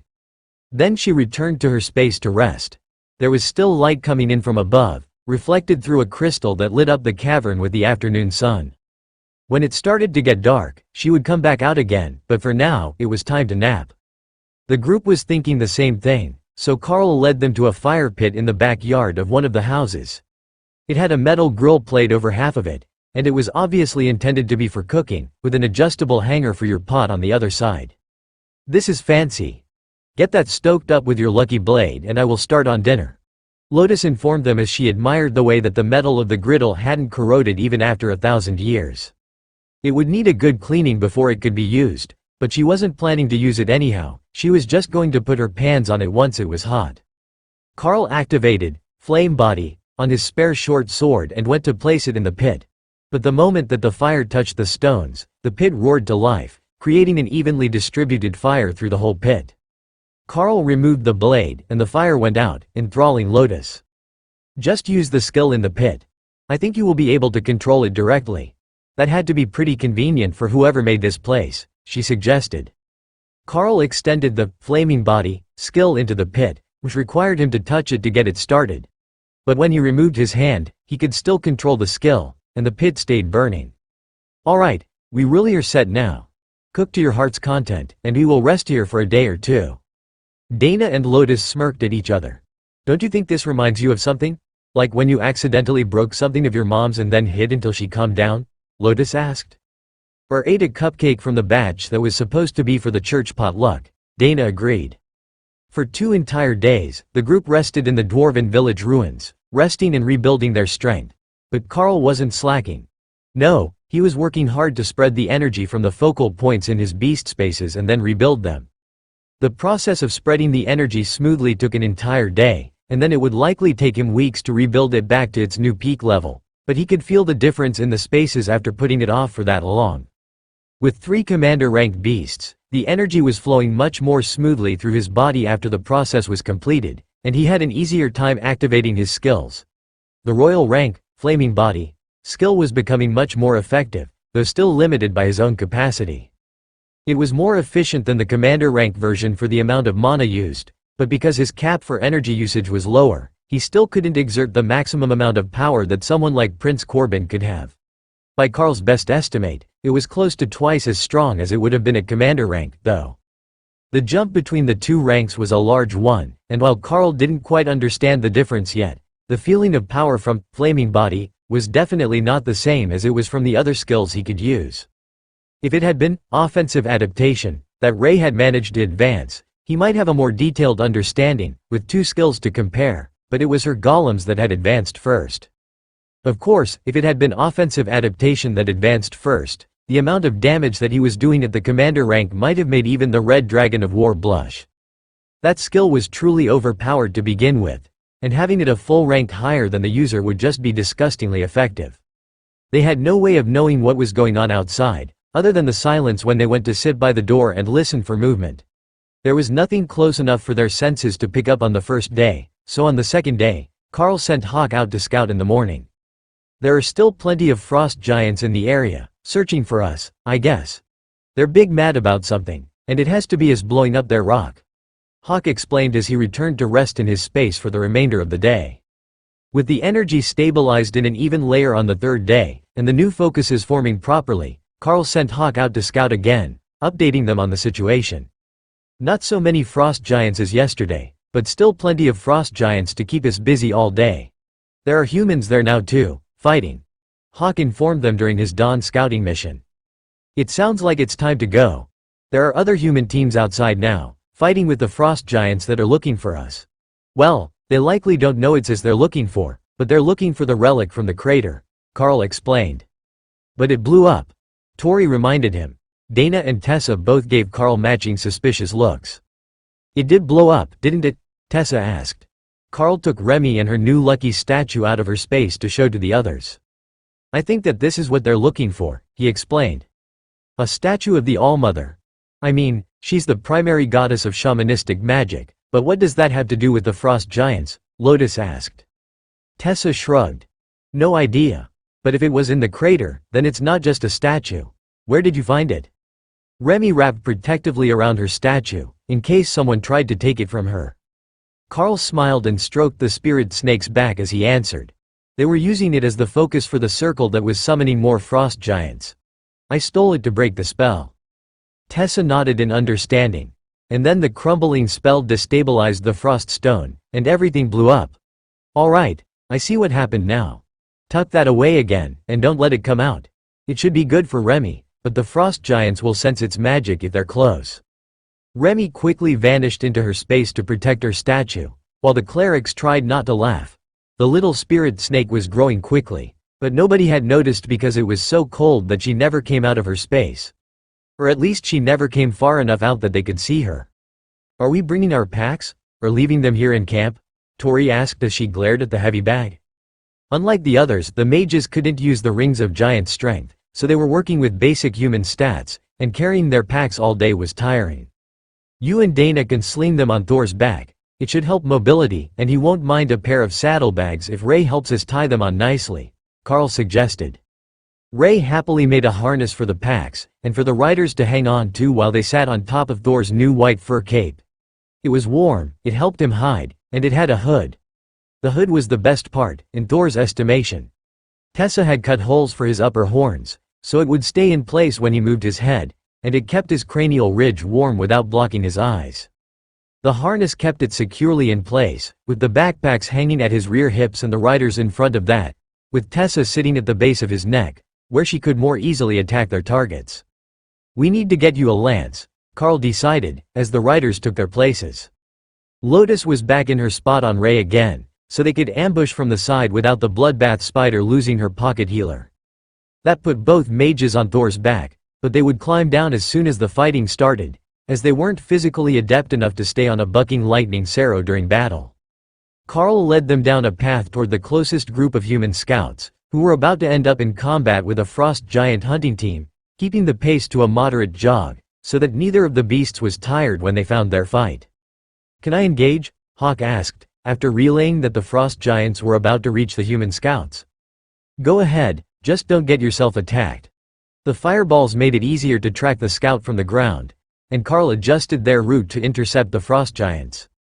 The scout team had slowed their advance, wary of the insane dragonhawk, allowing Carl and the others to make it to the hunting team first.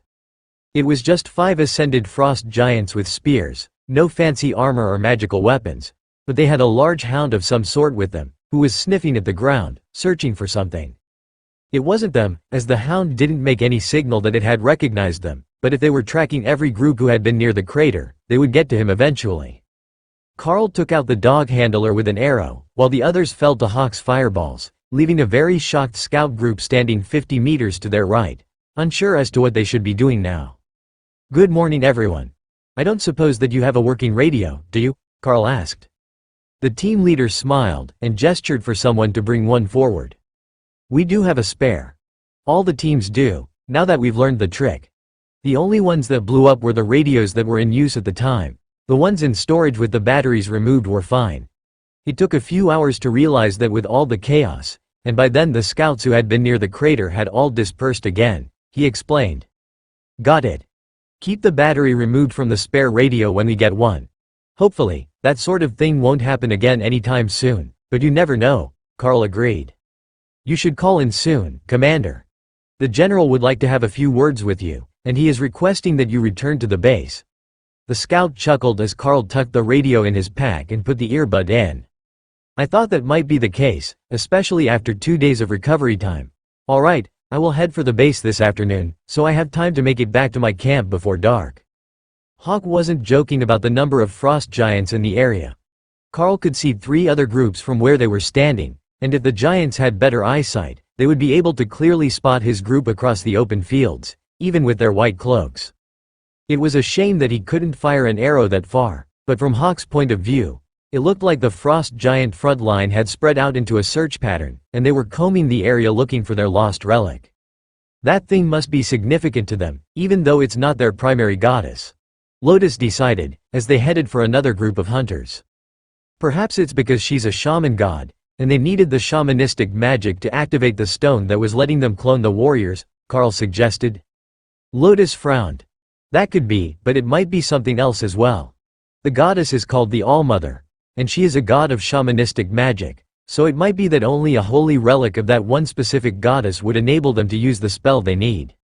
If that's the case, there are likely more of these statues all over the front lines, hidden in places too dangerous for most of our teams to scout. The frost giants know that we don't have any royal rank fighters here, so they haven't deployed any of theirs. They're just wearing this out before making their big move. Remy perked up at that suggestion. Is she saying we have to collect them all? Like totems for my swamp? A whole collection of magical statues to build an array with? Remy wants to know if we should try to collect them all and see what happens. She seems to think that they're supposed to work together, Carl relayed. Tessa and Lotus shared an enlightened look, both remembering something from their training. I think that the summoning effect really might be a set of statues. Totem magic is a thing, but it's far beyond most of us.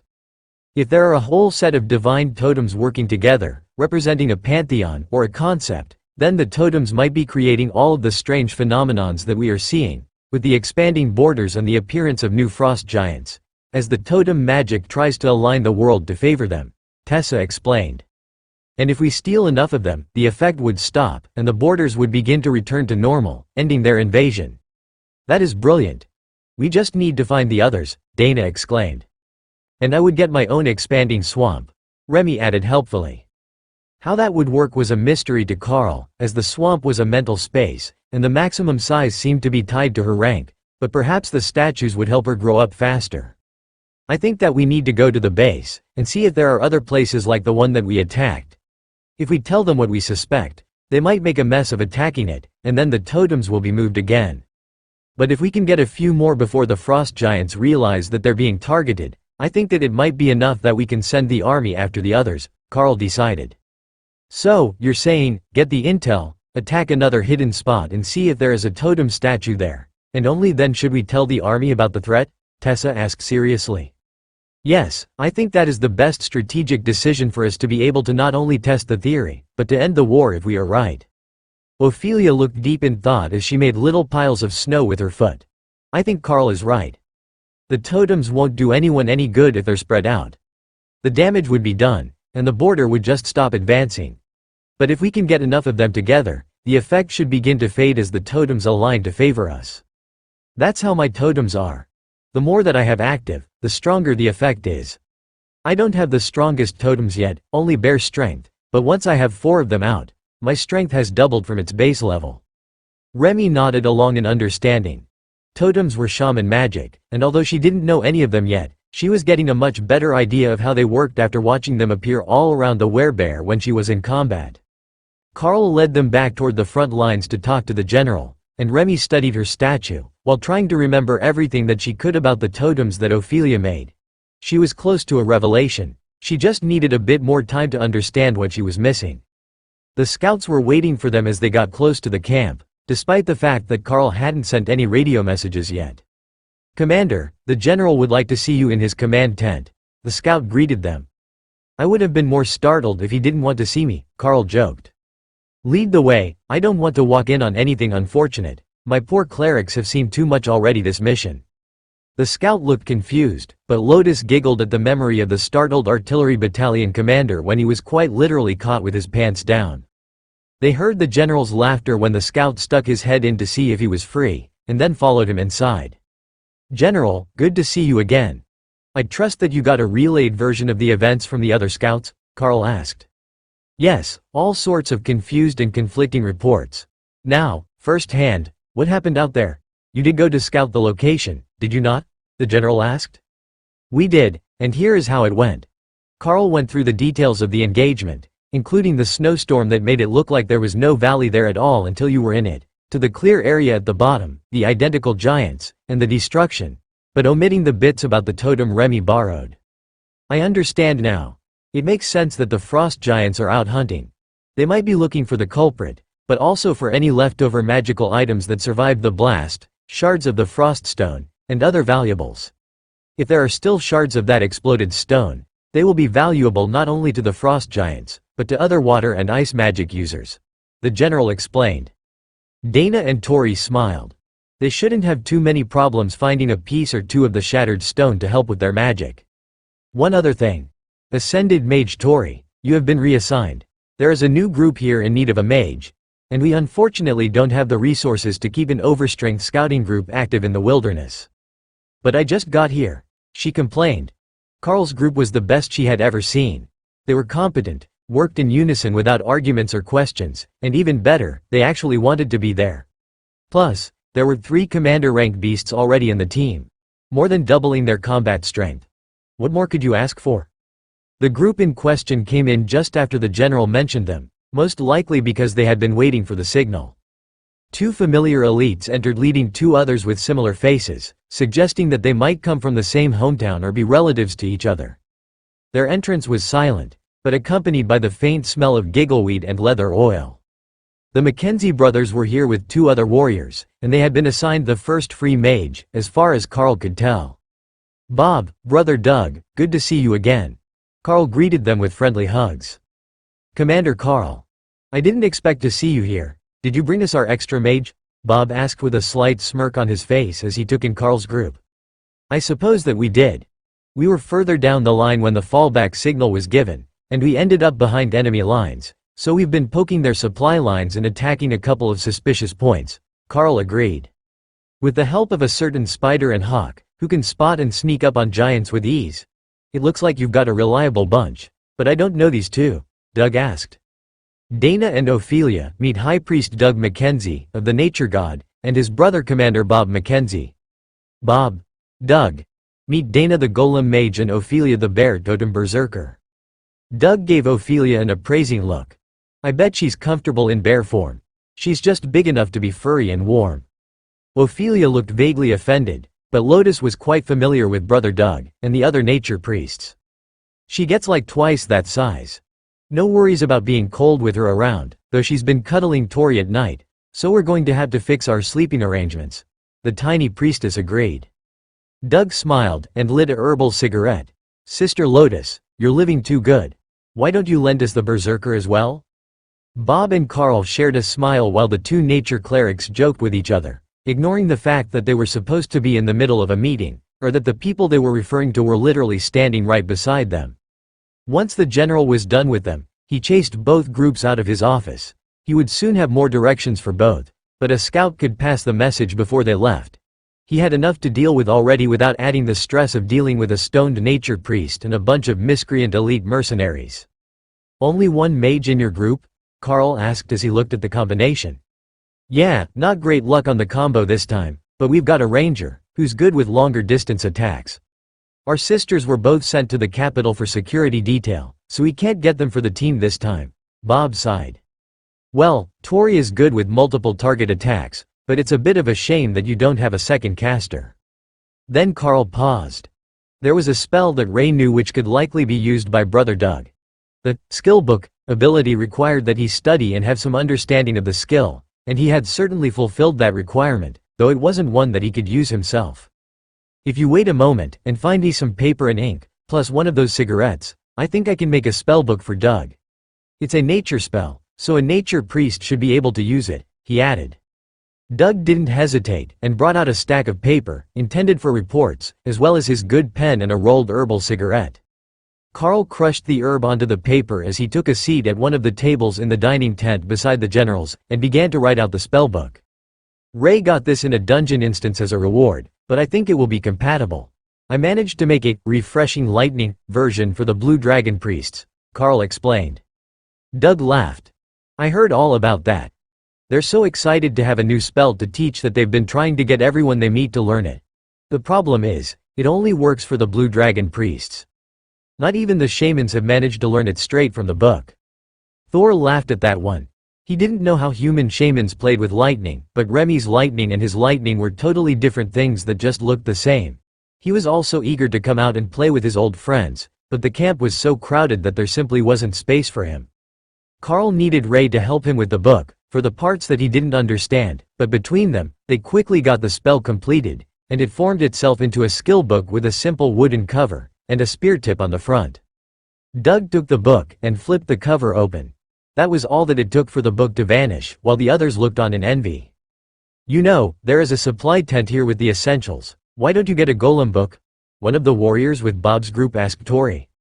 I've already tried. I'm incompatible with the book. I can use arcane spheres that fire multiple magic missiles, though. I'm not great at defense, but I've got strong offensive abilities, she replied sadly. That's all right. We've got a high priest with us, and a commander-ranked defensive warrior. Golems are nice to have, but they're not the only way to deal with frost giants, the warrior consoled her. Lotus raised her hand. I would just like to say, what the heck, dude? You could teach nature priests to use spear all this time, and you didn't make me a copy like 2 weeks ago? I've been right here, writing on Ray's back while she casts it, and you didn't once think to teach me. Carl blushed in embarrassment. Would you believe me if I said that I forgot it was possible? I have to study and somewhat understand the skill to transcribe it, but I've seen it cast 1,000 times now, by Ray and her golems, and with her help, it wasn't hard. Lotus made a get on with it gesture, and Carl started over with Ray's help to make her a copy of the book. Lotus grabbed it and did a little happy dance the moment they finished. This will be perfect. I will have vines and spikes. The book vanished in her hands, and the little priestess frowned. I have been robbed. Oh, wait, no, this is just as good. Carl tried not to laugh at how similar her response was to his beasts when things didn't go as expected while he waited for her to calm down. The two spells combined to give me a third option, which replaced the other two. Thorned vines are basically the two at the same time, but the spears are thorns, and don't fly out, They just stab when the vines grab something. That seemed like it would actually make things easier on Lotus. She was already used to using the vines to restrain targets, but they didn't do any damage. Now they would restrain targets while doing damage, a 2-for-1 combo package. Bob came over to Carl's side while Lotus and Doug did a little happy dance together. "Why did you come in so early? There are still plenty of hunting hours for the day. You could have come at the end of the afternoon," he asked, while the two nature clerics celebrated their new skills. "I'm not planning to stay. Now that we've given them their report, I'm going to leave again. We've got a good spot in the forward operating area, where we can engage the frost giants easily, but still remain safe to sleep at night," Carl explained. "We found your other fort on the way in, the one in the trees near the camp.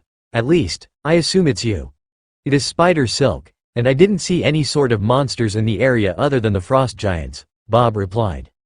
"Yeah, that was almost certainly the one made by Ray. It's far enough outside the camp that you don't get suckered into a frontline rotation in an attack, but you're close enough to assist or return to inform them of your destination when you head out in the morning." Suddenly, Doug and Lotus both turned back to the group. Lotus had a huge smile on her face as she made her announcement. "We have an idea. Why don't we head out together tonight? The safe spot is big enough for both groups, and we can have Remy hide our tracks every night. Then we can work out of the same area for support, and compete to see who can eliminate more frost giants." Bob looked impressed. "That's actually not a terrible idea. 2 scout groups to protect a camp, which means we can split resources, and we will only need to warm one space, and we won't have to lose as much sleep to watch duties. It would also keep the 2 groups close together if there was a larger threat, so if they sent a radio call, the other team could come quickly to assist them."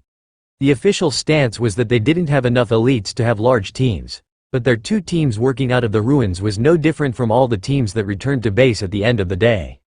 The ranger on Bob's team immediately became suspicious, and began looking back and forth between the team leaders and the nature priests. "What are you not telling us? We all saw the scout reports. Why do you think that we need 2 teams with multiple commander rank members working together?" he demanded. Bob patted him on the shoulder. "Bless your heart, you don't get out much, do you?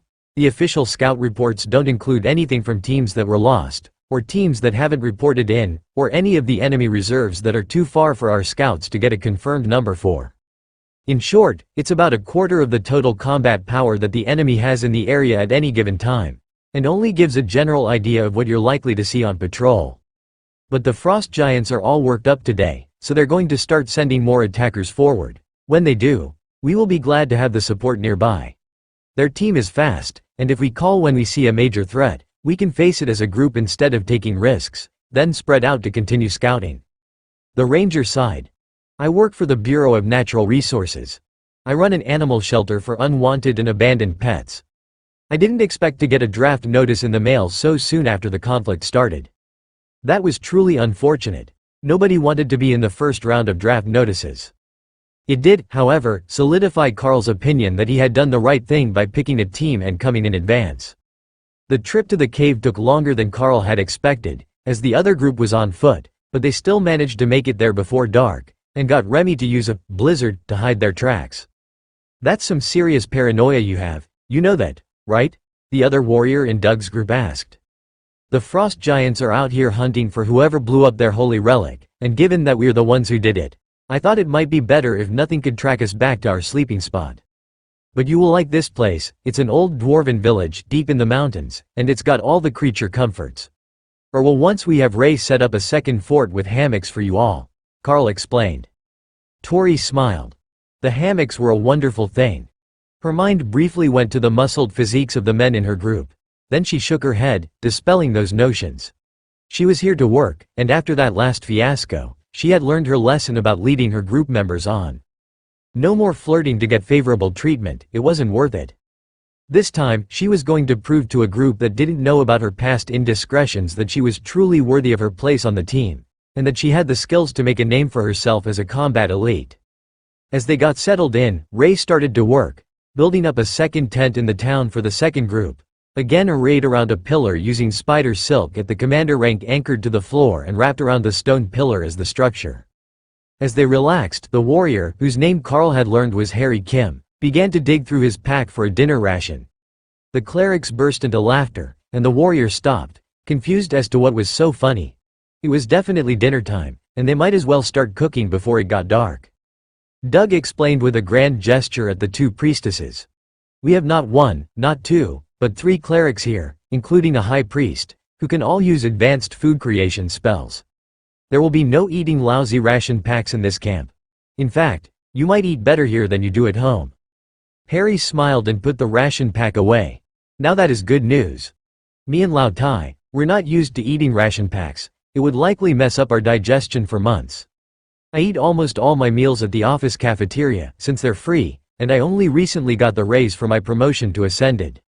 The high priest chuckled and ran his fingers through his short beard. It has been a season for promotions. I just made high priest. Commander Carl was promoted in the last few months. Dana made Ascended recently as well. With you, that's almost half the group that has made a milestone right before the war. Ophelia chuckled and raised her hand.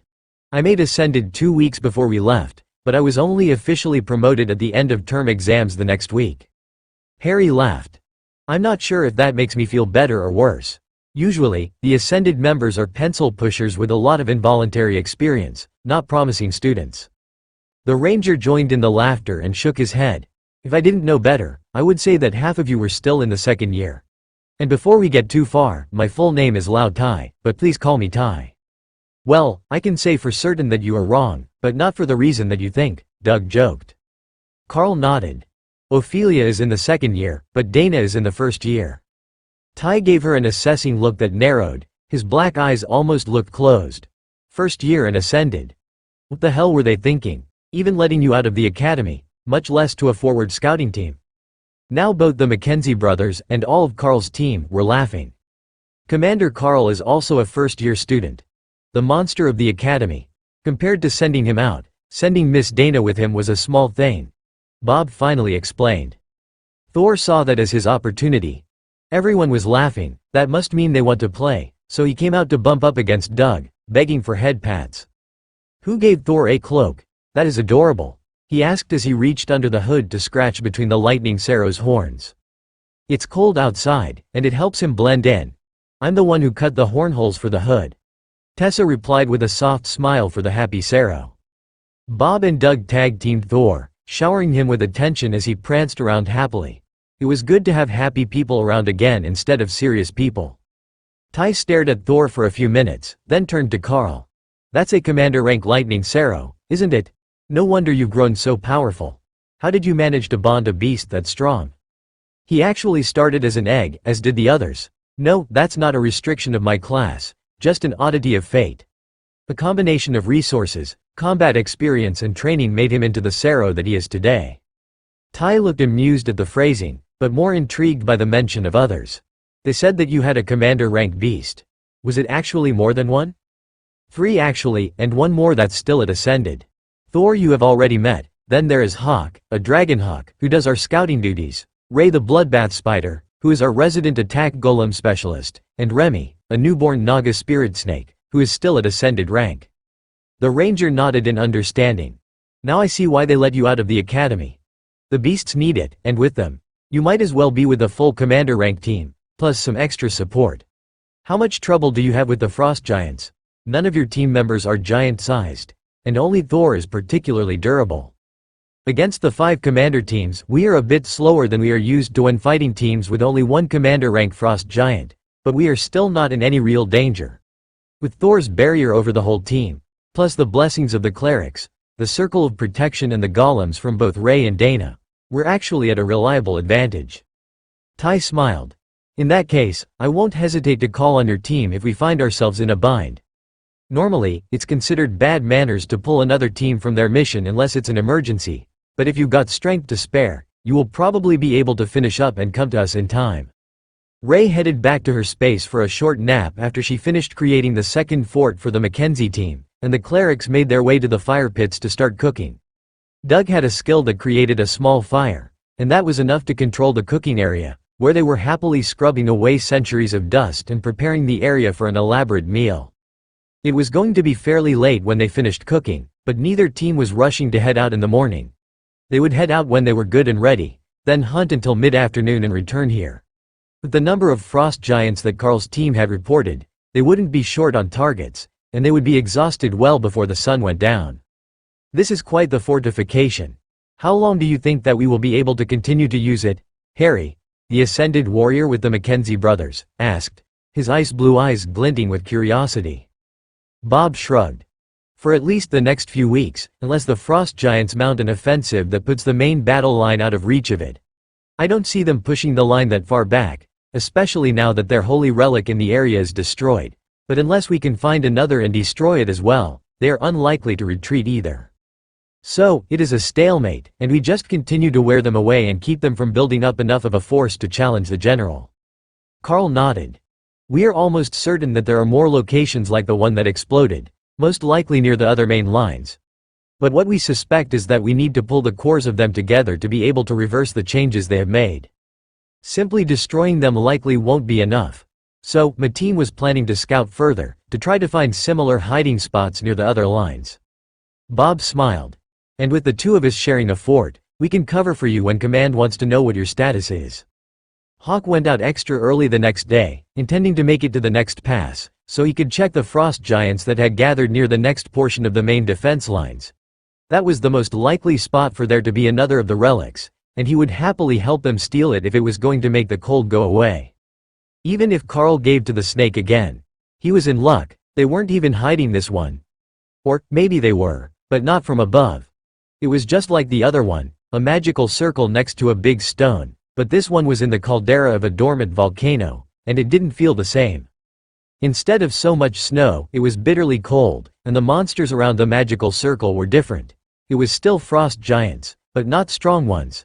They were making the awakened groups, led by Ascended, and sending them back into the frost giant nation to regroup and mingle with more powerful groups that were coming back to the frontline groups as a combined force.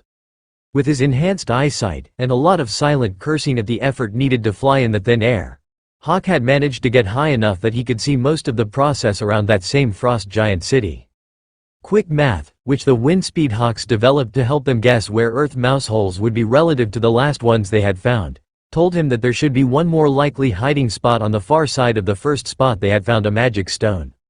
That was an almost equal distance, but it was too far for him to fly this morning. So, he set a shallow dive that would build up speed as he went back to create the morning reports on the closest groups to the fort.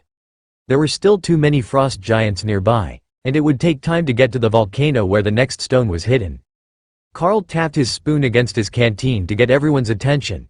I have the preliminary scouting report from Hawk. He has found another frost stone location. It's in a volcano that is a full day's travel from here, near the next major engagement. The distribution appears to be near the main access valleys to their territory, to better spread the effects. If we can get the next one, and then find a third, we might be able to cause a whole section of the effect to collapse. Normally, Hawk would be cursing the cold if he had to fly up that high to find a position, but he's not, which tells me that the effect isn't as strong as it was before. That's with just one spot inactive. We will hunt today, going in that direction, but we won't return to the camp tonight. We will leave that for the Mackenzie group. If they're calling for a report from us, fake it and let them think we're still in the area and not on yet another battlefield. We will be back tomorrow, hopefully with good news. Bob gave him a sloppy salute. Good luck, Commander. We will cover for you today, and if you aren't back tomorrow night, we will go looking for you. That was the best that they could offer. It might be that the aftermath would take out communications again, or Carl's group might not make it out as smoothly this time. Both groups left together after breakfast, and Remy kept the snow active until they were out of the trees. It would make it harder to find their way back to the caves, but most of the elites had good memories, and they didn't want anything else following their footprints back to their fort. It was too good of a spot to have it defiled by monsters or taken over by some random group who would smash all the relics for firewood and make a mess. For the first few hours they passed in front of the main lines, hunting the roaming groups of giants which were still searching for shards of the frost stone. The numbers of both the stone fragments and the frost giants searching for them were dropping dramatically with the efforts of the teams that the main group was sending out, and Carl managed to lead his team into the hills on the far side of the line before noon, after which he brought them up to a jog with Hawk leading them on a relatively trouble-free path toward their target. The frost giants weren't interested in the actual hills, as a river ran along this portion of the border, leading to the lake where Carl and his team had crossed. The steep valley along the majority of the border would make it nearly impossible for a human attack force to cross. So only where there was a gap in the mountains passable enough for vehicles did they set up defenses. "Don't you think this is a bit too easy?" Ophelia whispered as they ran through the trees. "Like this second location is a trap, and they're going to spring something on us the moment that we try to go up the mountain." "Yeah, I got that feeling as well. But Hawk hasn't seen any sign of what the ambush might be yet," Carl agreed. "And we're going anyhow?" she asked. "I know, you have a good point. But even if it is a trap, the frost stone should still be real, as we know the frost giants that are leaving the area very much are real. The soldiers in the area are currently engaged with them," Carl replied. "All right, it is what it is, just approach cautiously, so we don't end up ambushed by something invisible." That was a good point. They might have found a way to make the threat invisible. "Hawk, can you send a couple rend attacks down to ground level on the hill? If they hit ground with no issues, we're good to go. If not, there is a barrier or an illusion," Carl suggested. They were only a few kilometers from the base of the volcano, but Carl didn't want to launch the attack tonight, as it would likely continue until dark, and then they would still need to find an escape route while exhausted from a day's travel and fighting. "Ray, find us a good hiding spot for the night, and we will go up in the morning." Ray rushed out with Lotus on her back to find a good spot to build a fort, and ended up finding a small cave buried under a snowdrift when her foot knocked the opening clear. "Found the spot. Bring everyone, and have Remy keep her blizzard up to hide it again," Ray informed them. The cave was tiny and cramped, but with a bit of a silk dome at the entrance. The snowstorm buried it deep, and everyone huddled together for the night with the heat of a dagger-covered and flaming body, keeping the cave warm. They ate quickly the next morning, and sent Hawk up once again to check the area. "All good, many weak giants. I flew low through the trees, and they didn't see me all the way to the ridge," he reported.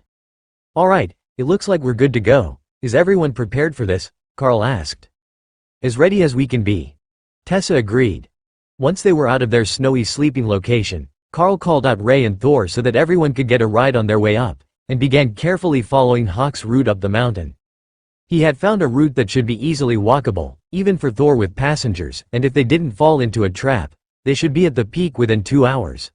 There were very few frost giant patrols in the area, possibly to hide their presence near the human lines, but that didn't mean that Carl and the others wouldn't run across one and set off an alarm if they were unlucky. Their first test came only 10 minutes after leaving camp, when they came across a group of 10 awakened rank frost giants with an ascended rank leader. It wasn't easy to eliminate them all fast enough that none of them could shout, and without causing so much noise that other groups would come running, but with the help of the spider golems and one magic missile to the throat courtesy of Dana, they managed the task and moved on, leaving the bodies for the next patrol to find.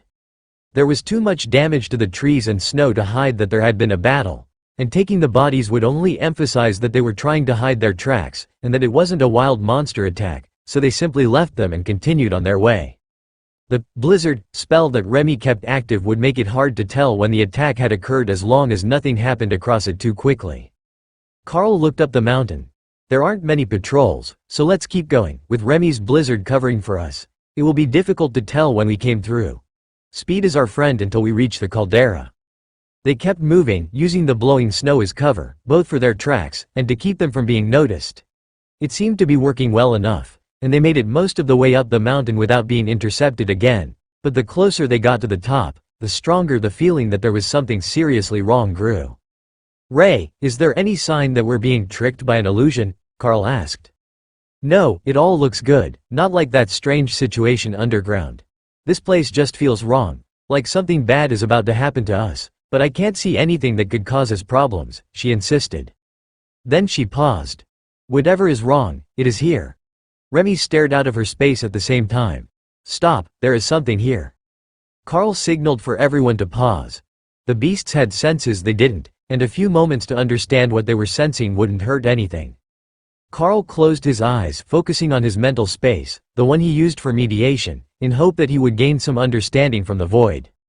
As he focused on nothingness, he felt something staring back at him. The feeling made his skin crawl as the sensation of attention grew.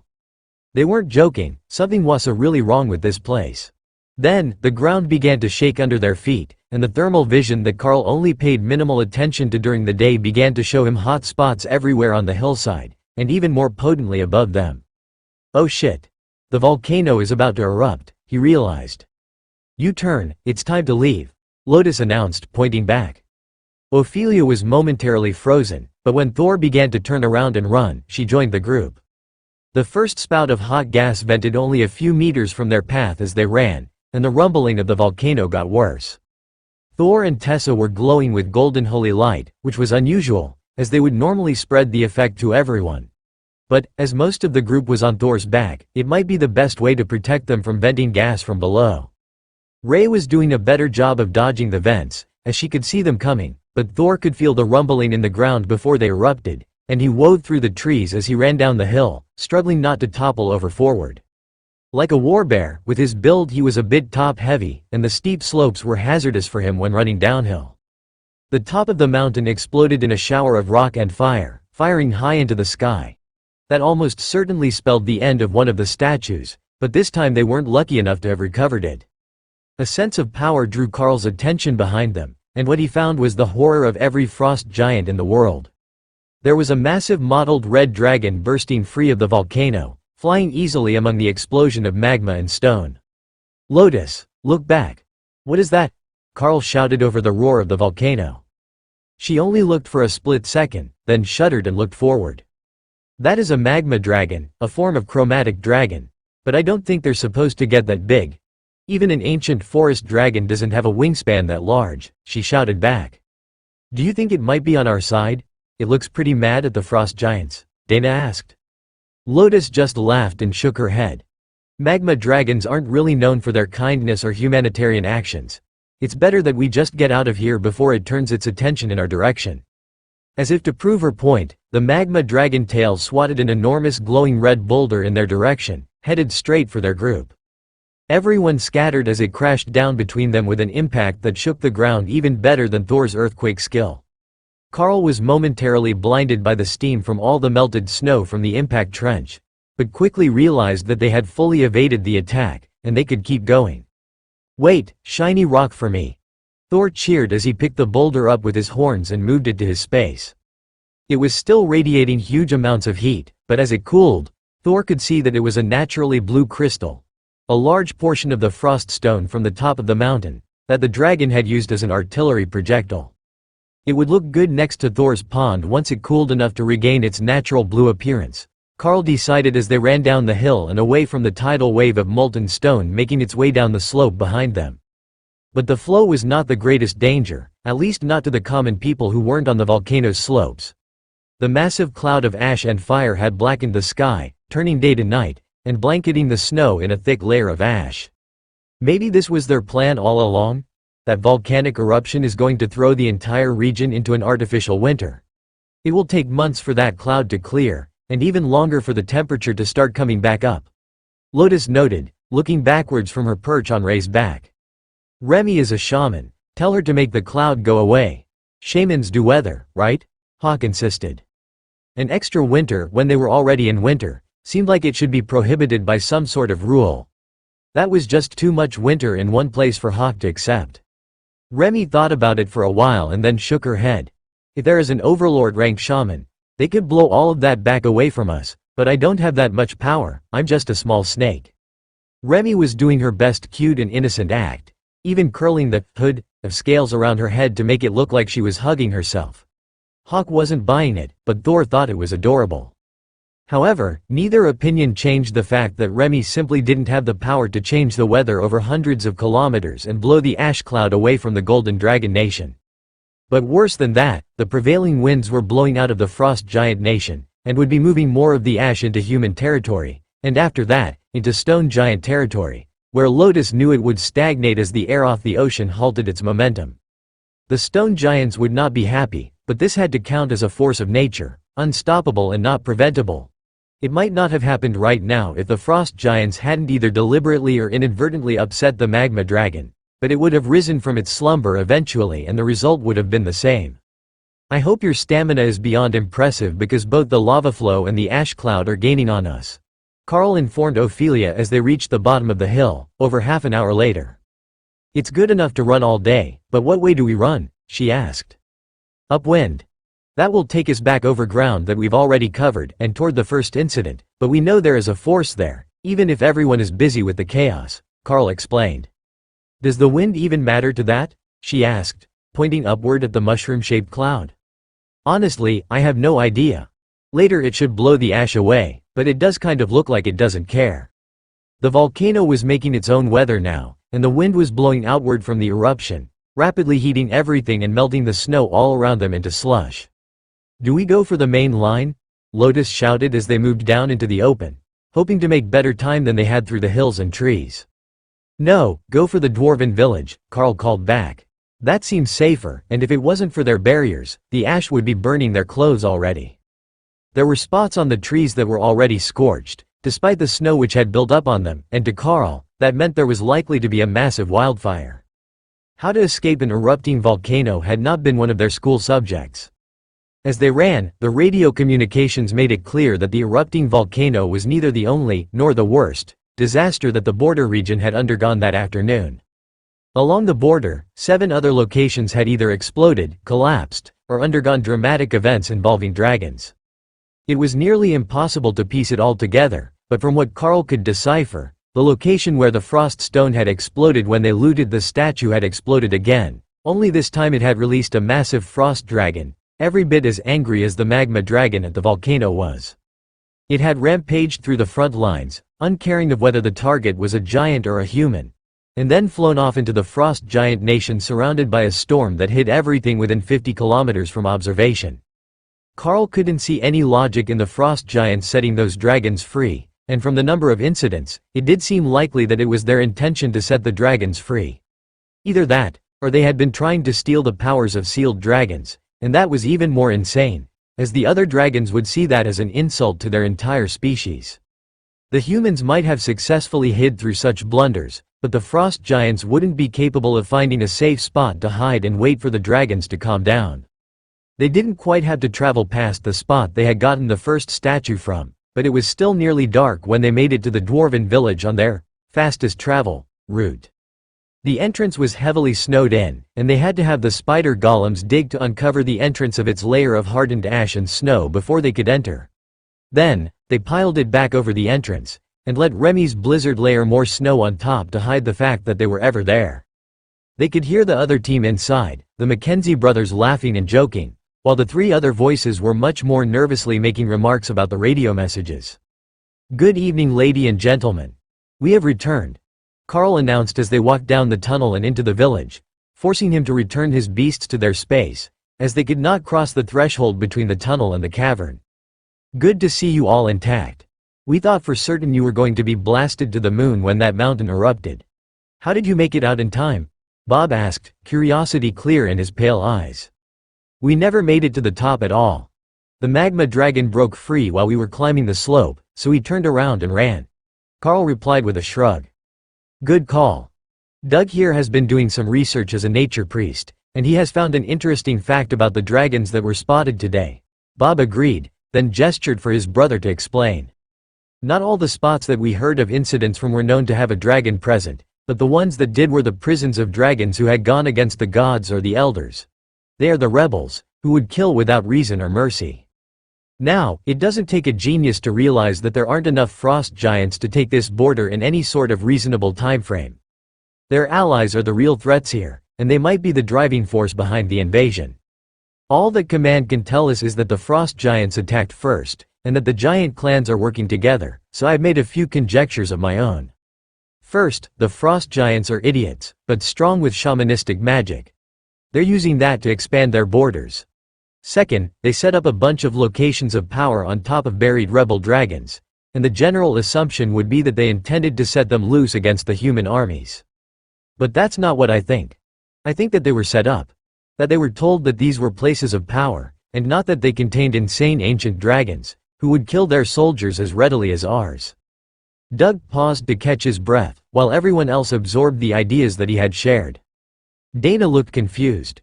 "You think the other giant clans set them up to fail, and just wanted the dragons to make this entire area uninhabitable?" Doug shook his head. "No, I think that they intended to make this area the territory of the rogue dragons, and wipe out the frost giants, while also giving the humans nowhere to retreat to when the other clans moved in to crush us. It's not a secret that the giant clans never got along all that well, and they only ever cooperated because they viewed themselves as better than everyone else. This could very well be the giant clan version of politics, and we're caught in the middle of it. Carl frowned. Then what do we do? We try not to die. The main lines are gone, dispersed, in hiding. If the frost giants arranged this, they will be marching through here in a matter of days with an entire city full of giants. But from the direction that those two dragons were going, and the amount of fire off in the distance, I don't think that is the case. If their plan was to gain allies in the dragons, they picked the wrong ones. That frost dragon might be on their side, but the magma dragon, they're essentially mortal enemies. Their elements are completely opposed to the point that one cannot survive where the other one lives. Doug explained with a deep frown as he tried to make sense of the situation. Well, if the amount of ash that is dropping on the area is any indication, the snow won't last for long. The fires were already starting as the snow melted, and the volcano is still going off. How long do those eruptions even last, anyhow? Carl asked. Doug and Lotus both shrugged before Doug answered. Usually, it's just one big blast, and then there will be lava flows for a few more weeks, but with a blast this massive it will take days or weeks for the sky to clear. Perhaps that's why the frost dragon flew away. It wouldn't have wanted to be in that ash cloud any more than we do. But if that eruption is being fueled by an angry magma dragon, the ash won't cool, it will get hotter, and the cloud will continue to spread. Soon, we won't have to worry about being cold. Bob looked toward the direction where the eruption was still taking place, as if he could see it through the stone of the mountain.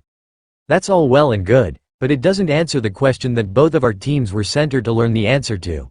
Where did the frost giants get the power to expand the borders, and how do we undo it? Carl smiled. I should have guessed that you got reassigned here for the same reason that I was here. We thought that it was the frost stones, and that if we could reverse whatever we were doing, or steal enough of the focal points, it would reverse the effect, and let the snow begin to recede. Bob smiled. Of course, our missions weren't quite the same. We were strictly here to find a way to reverse the effects. While I am under the impression that you were here to find the underlying cause. That wasn't what they asked of us. Lotus giggled.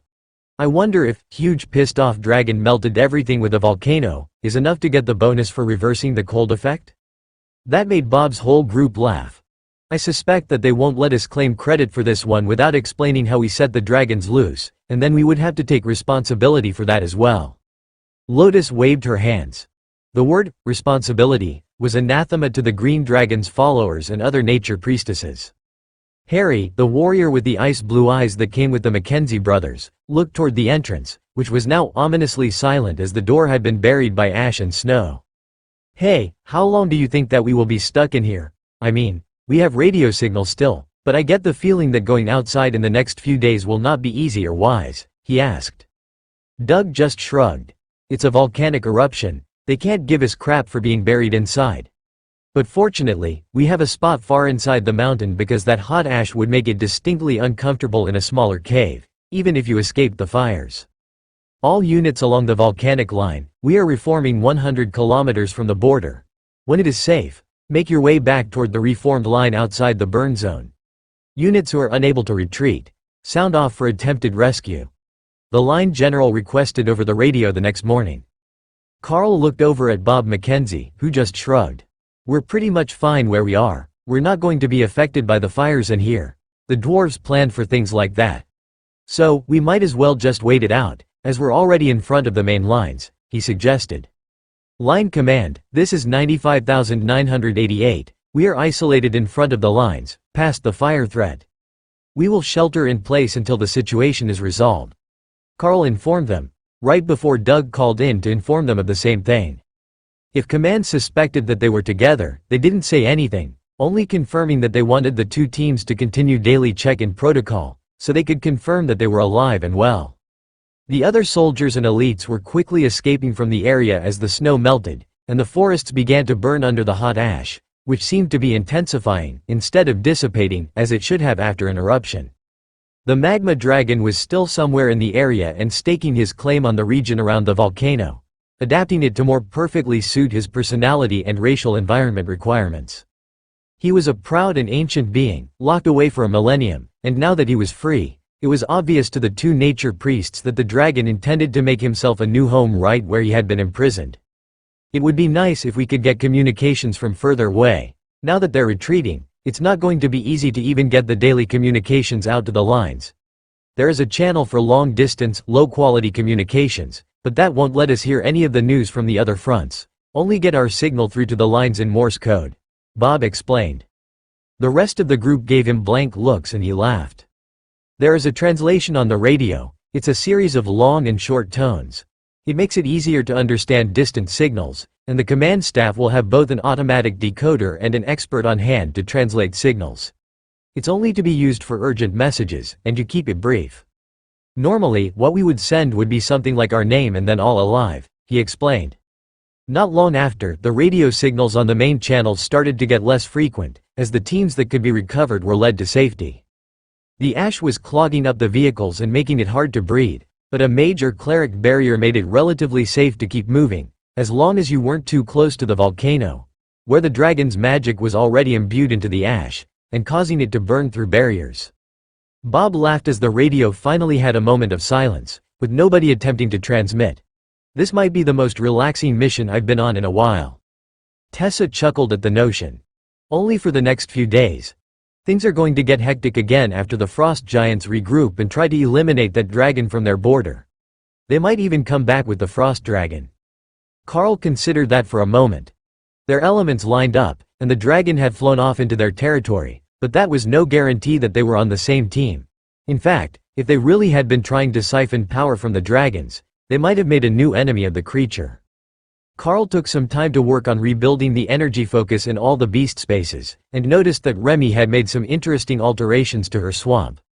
There was a miniature swamp within the swamp, using sprigs of the various plants and small rocks, so she could slither through it like she was a giant snake, as tall as the trees.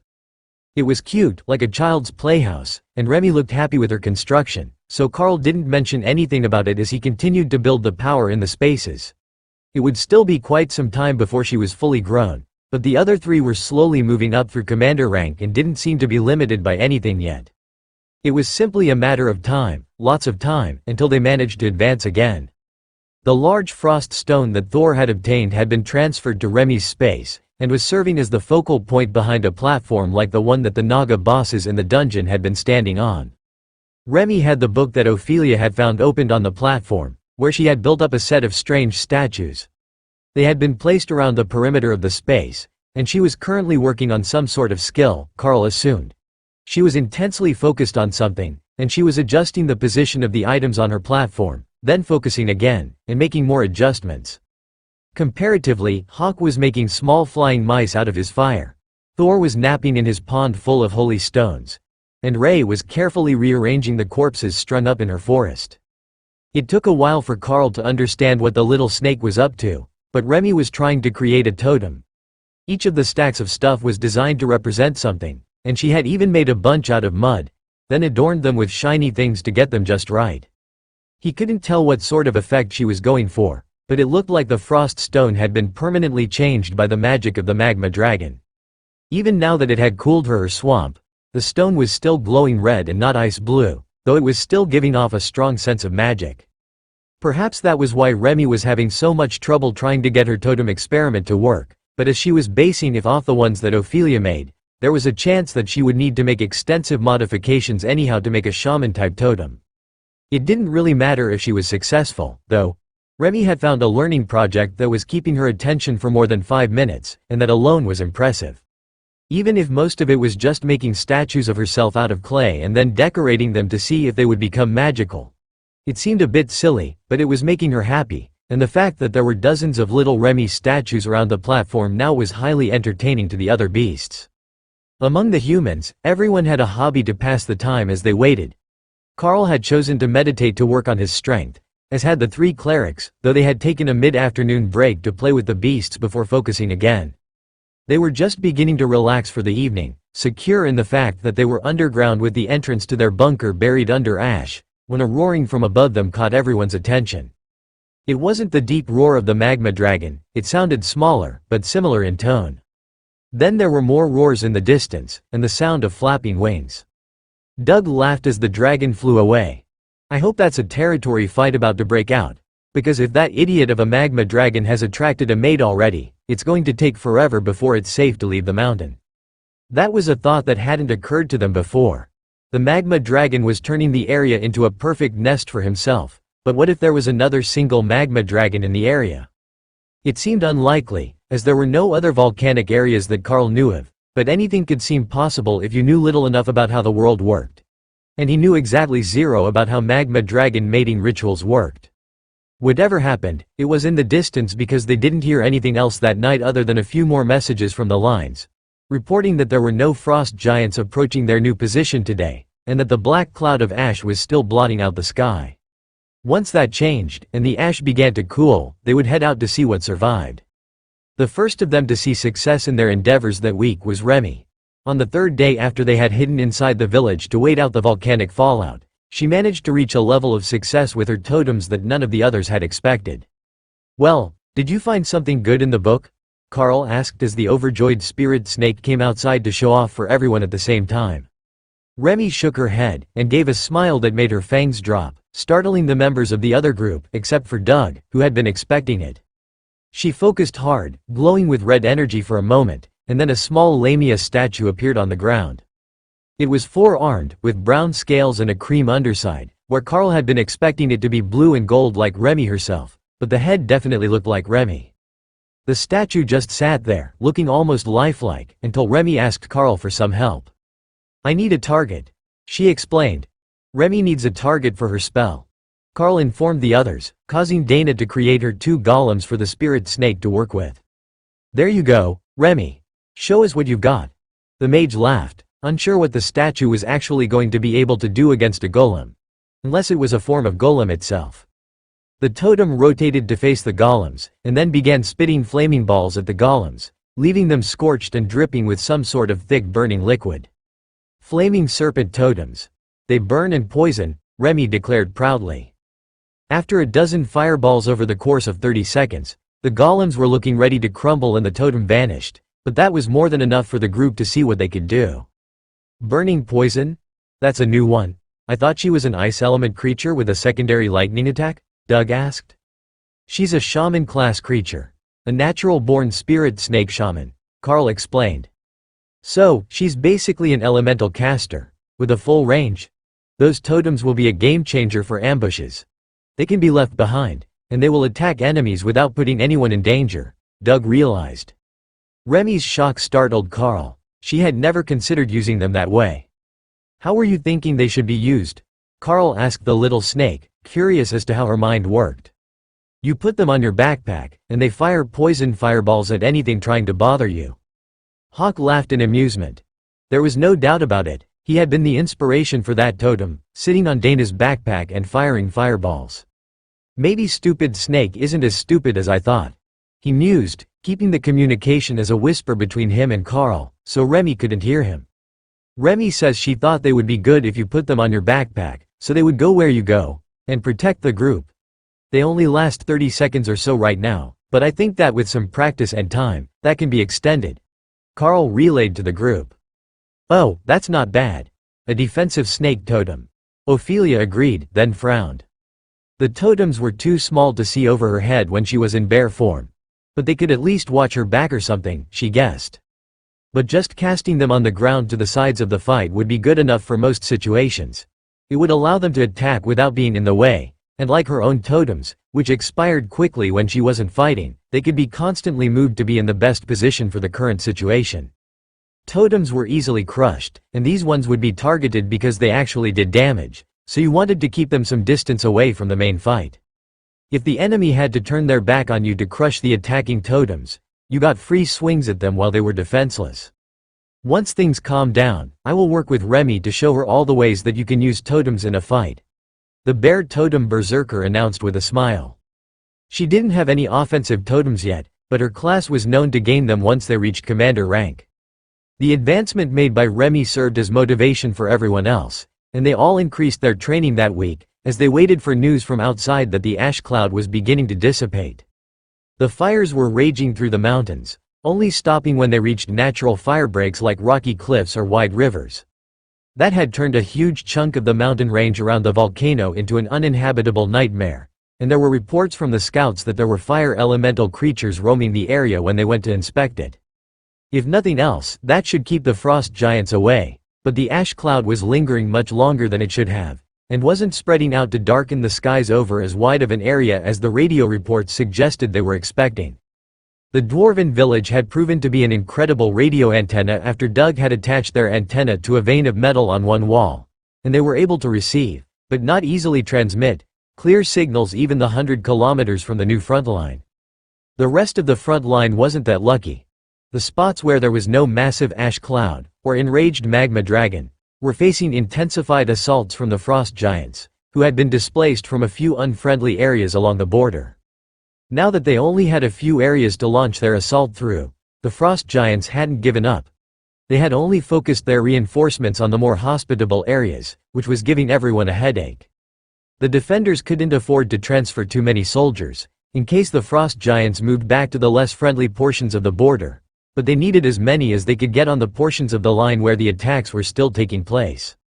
From what Carl could tell, further down the border between the two nations, there had been another incident of some sort, and the frost giants had completely retreated, ceding the area to the hill giants after the snow melted. That put their current position near the southeastern end of the battle lines, with a large frost giant city supplying new troops constantly, as a staging point for their invasion. On the 10th day, the ash cloud began to dissipate, and the temperature of the falling ash dropped until it stopped sparking spontaneous wildfires.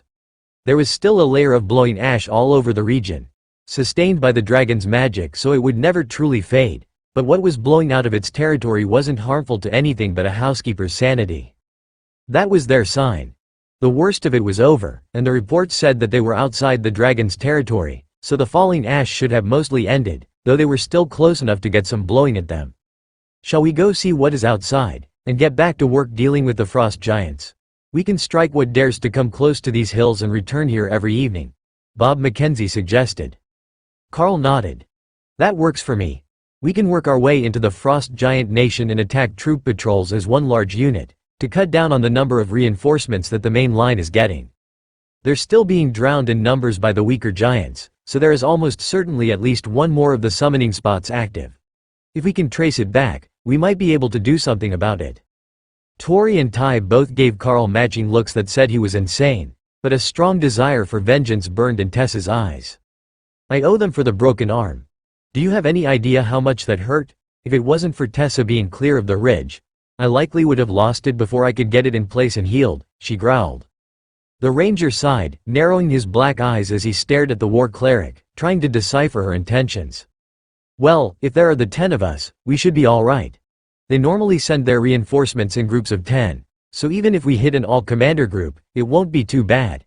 He eventually agreed, holding his objections when he saw how serious the cleric was about her vengeance against the summoning spells. Getting out of the cave required shovels with a magical barrier over them, as the falling ash had hardened into a layer that would put the average concrete wall to shame, and the layer was over a meter thick. That didn't bode well for what was outside, where they found that the trees had been mostly spared from the fire this far from the volcano, but there were still signs of scorching, and the undergrowth was completely gone, so the trees themselves might be dead within the next few months if they couldn't get water through the ash. Carl wasn't certain how porous the newly fallen ash would be, but once they were outside, he realized that the upper layers were all soft black dust, like an upper layer of dirt, and there would likely be things growing here soon enough. If that was the case, the trees would likely be able to grow new roots to survive, even if the ash layer didn't let much water through. Doug looked around. Well, this isn't as bad as I feared.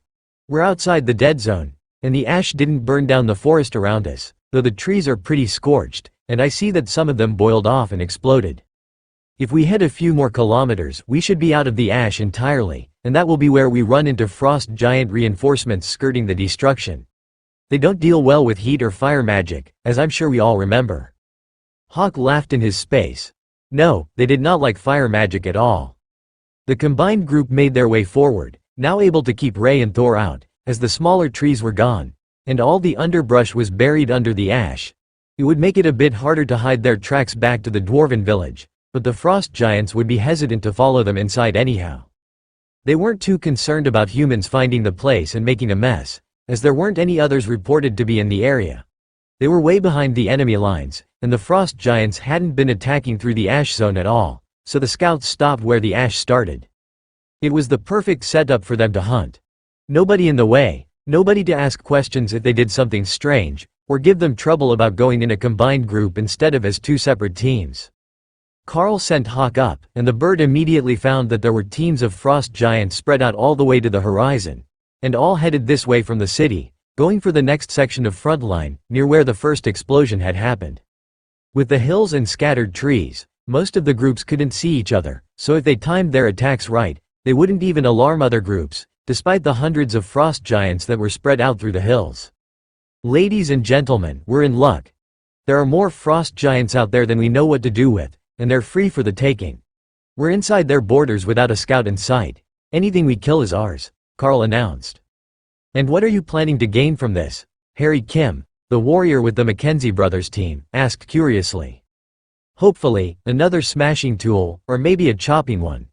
I've got a two-handed blade and a maul from the giants so far, but I think that there is a chance we can all load up on special weapons before we run out of frost giants to kill. Carl laughed. Tessa smirked. Plus, there is a maximum of 2 giant strength-type items that a warrior pattern elite can use. A ring and a bracelet or bracers. You can't double up on identical items for each arm, they won't grant you anything, but you can use them with a different effect on the other hand. I notice that neither you nor Ty have one yet, even though we dumped a bunch of them with the main lines, so we should get you some loot. Lotus nodded. Plus some of the good white cloaks. These things are nice and warm, and they blend in with the snow very well. We might not be the most stealthy, but if they even confuse us with allies for a moment, it can help us get close. Carl led the group toward the closest team of 10 frost giants, who looked like the ascended type with a commander in charge. They met with them just as the frost giants reached the bottom of a valley, letting themselves be easily ambushed by the spider golems, while Remy got the chance to try out her backpack totem theory. The totem appeared on Dana's bag, and for a few seconds, it was spectacular. The totem was firing just as intended. Then Dana moved, and the totem fell to the ground, still working fine, but no longer mobile. Noted. They need to be attached or something, but they don't last long enough. Maybe the bear lady was right. I should put them at the edge of the fight, Remy decided. That was what she did with the second badge, and it worked much better. 3 of the frost giants turned to face the new threat, and were promptly stabbed through the back by the spider golems. That's just brutal. Tori gasped as she saw the fountain of blue blood from the heart strikes by the golems. Effective though. Dana agreed. Even with Hawk up high and scouting for their next target, the fight was over before the second group of totems faded away, leaving Harry and Bob with smiles on their faces. Now that's the sort of fight that a defensive warrior appreciates. Short and brutal, not drawn out while a frost giant kicks my ass, Bob chuckled. It's certainly an improvement on fighting them while outnumbered. Where's the next group? We might as well keep moving, Harry agreed. This way. Don't forget to check the corpses for magical items. We will leave the bodies, so we can get as many as possible here today, Carl reminded them. In this formation, Thor was moved to support, protecting the clerics and mages, while moving to keep everyone in his circle of protection. Ty and Carl stood on the flanks, as they both had bows, while Bob, Harry and Dana's golems were the front line, with Ray and her golems as the ambush attackers. Ophelia moved wherever she felt needed, keeping the warriors from being pressed too hard, or joining the spider golems in their attacks from behind. The second group went much like the first one, but the third they timed incorrectly, and they managed to make a stand on top of a hill, which attracted other frost giants, who saw that they were under attack. Do we try to fade into the trees, so that those two groups waiting for each other don't come at us together? Harry asked as they saw the frost giants adjusting their course and speed. Bob shook his head. We have the advantage in attack power, we move left and go to them. Hit them just as they're beginning the search for us, before they can get settled into their roles on the combined team. This one has a giant strength ring, for whoever needs it. Tori cut in, and Carl could see the effort it was taking her not to fall into her customary flirting routine. She really was trying to be a proper party member. Or so he thought. She had slipped and made a suggestive comment to Bob on the second day in the cave. In response, he told her that he didn't like flirtatious little girls, which was a harsh blow to her ego. But Tori did like big, muscular, stoic men, so she was trying to show him that she wasn't just some ditzy teen mage. The end result was that she was turning into a competent team member, so everyone else assumed she really had turned over a new leaf, which made it a small victory all around. Same pattern as before. Remy, make sure your totems are far enough from the group that the giants can't just stomp them. We will strike as soon as Ray is in position, Carl instructed. Remy could only keep 2 totems active at a time, but 2 streams of fireballs while she cast her chain lightning was more than enough to put her on even ground with the ascended mages in the group. That was enough for Carl, but Hawk and his opinion that beasts were better teammates than humans had stuck in Remy's head, and she wanted to prove to Carl that he could rely on her, even if she was still small. The group rushed the frost giants, who were ready for their approach, but not for the dirty tricks that the team was about to pull on them. First, the appearance of the 2 snake totems pulled their attention to one side, as fire and venom invaded their bodies, amplifying the pain of the chain lightning. Then, once the left flank was distracted, the spider golems hit from the back, causing chaos in the ranks before Ray herself was into the right flank of the frost giants. She was laughing as she dodged a long spear that one of the giants was holding, completely removing one of the 2 commanders from the fight, and forcing the formation to spread out, to avoid being in the way of his attacks. With haste, the giant had no chance of actually landing a solid hit on the nimble bloodbath spider unless she got closer to him, but that wasn't her goal. She just wanted the real fighters out of the way while her minions took care of the weaklings. Then, she got a brilliant idea. A stream of silk wrapped the spear, and with her forelegs, she pulled it free of the giant's hands as he lunged forward on the attack. Then she fired her own volley of spears back at him, small spikes that peppered him with heavily bleeding wounds. "Where is your spear goddess now?" Ray laughed, and Carl felt an ominous sense of attention in the back of his mind, as if they had insulted something that could look down on them from another plane of existence.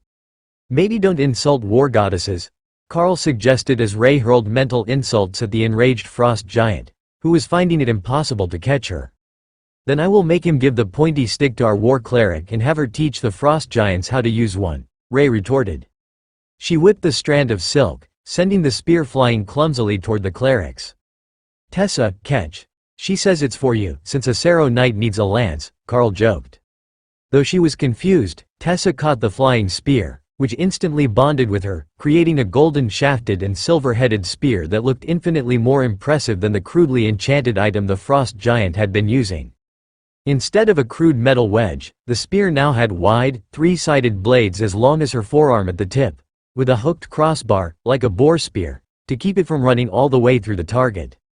The spear glowed with holy light as she hopped up on Thor's back and led the lightning Sero on a charge into the frost giant ranks with her spear leveled and her shield in her other hand. The warriors laughed at the sight, but when she thrust the spear forward, and the blade sunk into a commander-rank frost giant to the crossbar, then carried him off his feet with the momentum of a charging Thor, they couldn't help but be impressed.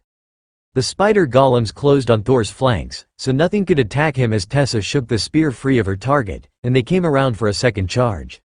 "It's a spear, not a lance, you don't have to run them through," Bob yelled as the duo charged at the giants again. Thor bugled an annoyed response. Running them through was a way more fun than just stabbing them. But with quick thrusts of the blade, Tessa attacked the frost giants, letting Thor run down the ones he wanted, so she could stab them while they were on the ground. If Thor was going to remain as a charger, he was going to need some practice.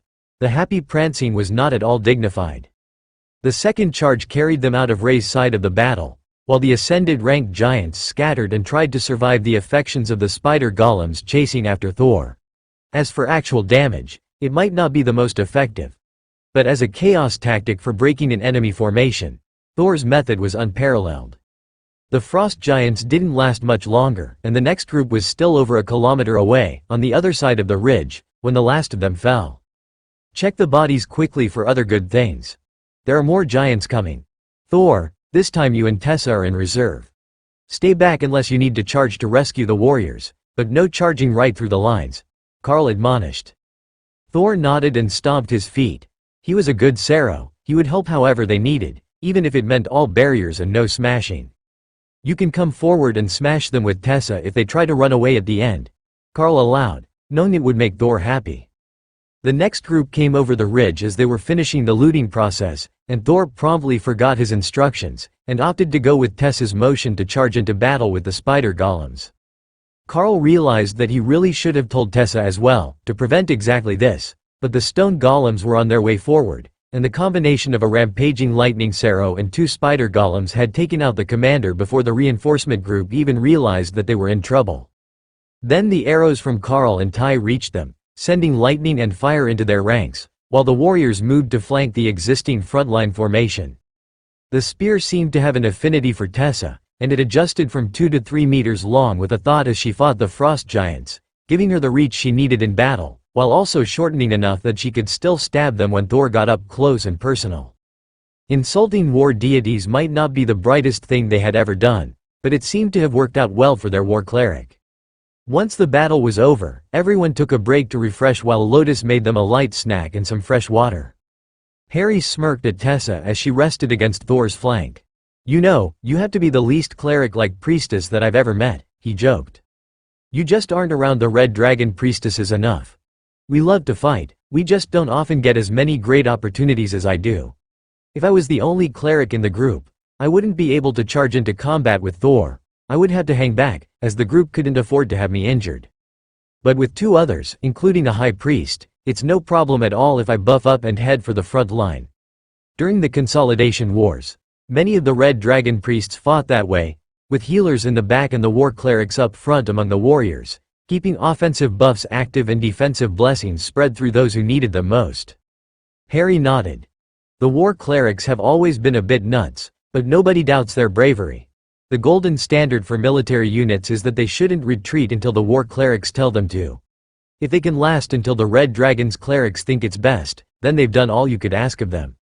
Harry held up a blade, then caused it to vanish into his inventory, coming back as a slightly oversized sword, but still usable single-handed with a shield. "Nice, nothing too special, but a freezing effect on a commander rank blade will serve me well for many years after I get out of this frozen shithole," he explained. Bob gave him a celebratory pat on the back. "You can't argue with that. Once we finish here, freezing the enemy will work much better." He had a good point. Once they were outside the frost giant nation, freezing effects were going to be incredibly effective. Most creatures could be easily slowed or encased in ice if the magic was strong enough. It just didn't affect the frost giants and Yeti the same way, due to their ice elemental nature. "How many more groups will we hit today?" Lotus asked as they finished the cleanup work. Carl shrugged. "I say that we head back just after lunch. We're going to have to start moving back and forth to get the groups, as they're not all following the same path, so we will want to be back for an early dinner." There were no arguments to that suggestion. They had been sitting for days, and the first day back they had been working hard to eliminate the frost giants. An early dinner and a long rest were just what they needed to be ready to target a new region tomorrow. After all, hitting the same one every time would only cause the frost giants to avoid it. Tessa frowned down at the body of their last kill of the day. The frost giant was a commander, one of the many team leaders that they had killed that day, and unfortunately, identical in appearance to the others under the war paint. Doug stepped up beside her, and turned the corpse's head to one side with his boot. "It would have been better if they were different looking," he grumbled, agreeing with Tessa's silent complaint.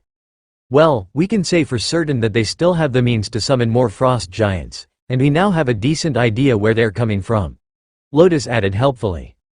Carl checked a corpse for magical items before he joined the conversation. "And once we radio in for the evening, Command will know as well, but I'm not certain what they will be able to do about it. From the sound of things, this front is being withdrawn further every day, and the number of actual elites on the line is nearly non-existent now. They have been called away to the other fronts, and the regular army has been left to deal with the frost giants. The battle wasn't lost. In fact, it was far from it. What the army was doing was luring the frost giants down out of the mountains, where they could shell the enemy lines with impunity. They did have to evacuate a few villages, but that was a minor loss in the grand scheme of things, and the relocation would cost them less than a day's worth of wasted munitions if the frost giants continued to hide in the hills. The same general was responsible for this section of the line, and it sounded like he had gotten a single elite strike team to stay with him for security reasons, but almost all the other scouts had been swapped for regular soldiers with a battle cleric. The change was obvious to anyone in range, as the radio call-in patterns were different for the elites, who gave their number, and the clerics working for the army, who gave a team designation by regiment and company. Theirs was the only regular daily check-in that was still coming to that position by elite number, and they were considered to be too far behind enemy lines to be extracted, so the army just accepted the numbers that Carl and Bob gave for the day without question. They certainly weren't going to send anyone out here to find out for sure, and they didn't want the teams to stop hunting if they were giving accurate numbers. Intercepting them in small groups before they got to the main lines was much more effective, it seemed, than hitting them with artillery. Once they were safely back in the village for the night, they began drawing up a map of the frost giant reinforcement routes, and marking them the same way that the officers marked the battle lines. It still seemed like the best way to do it, but with so few details on their map, anyone else who read it might not even understand what they were looking at. So, what do you think? Should we go for a spot near the other attacks, or should we go all the way over here, to make it look like there are multiple groups hidden in their territory? Carl asked with a gesture to the map. Bob pointed further down the border. I think that we should hit them over here, so they believe that it might be something coming out of the ash zone and killing their reinforcements.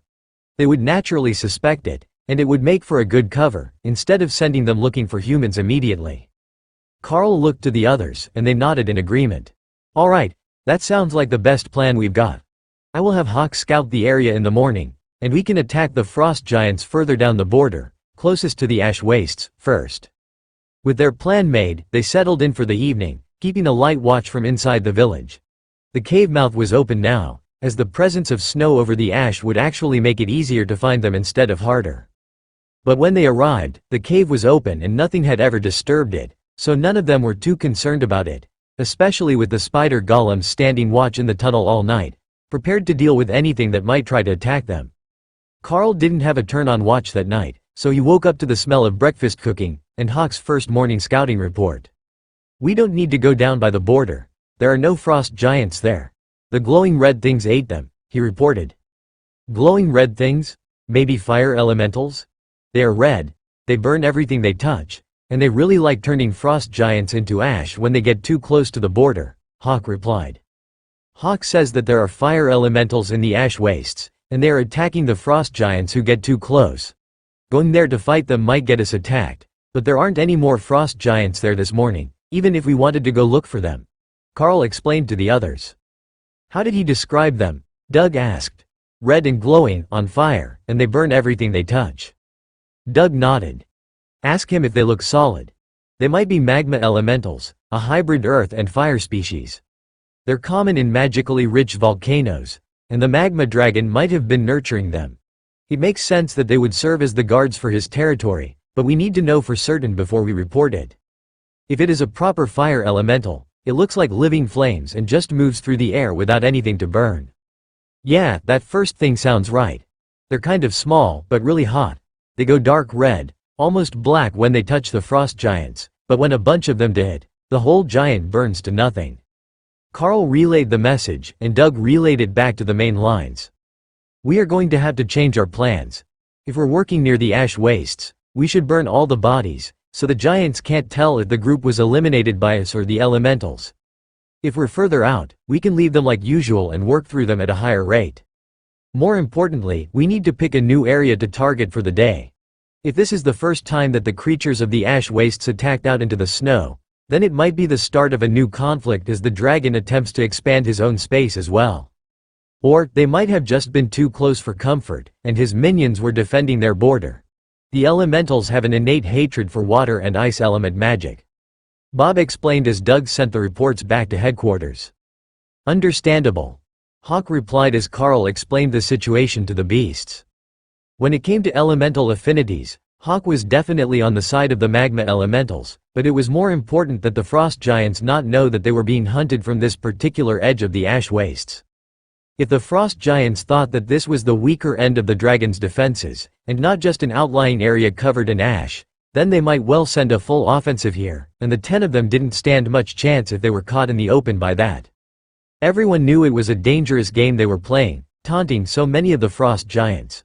But the odds were strongly in their favor, as long as the frost giant army didn't know where they were sleeping. Combined Team Mackenzie. Your intel is received. Hold for further updates. 3. The last bit didn't make sense to Carl when he heard it over the radio, but Doug smiled happily. Free is the number of days before they plan to take action.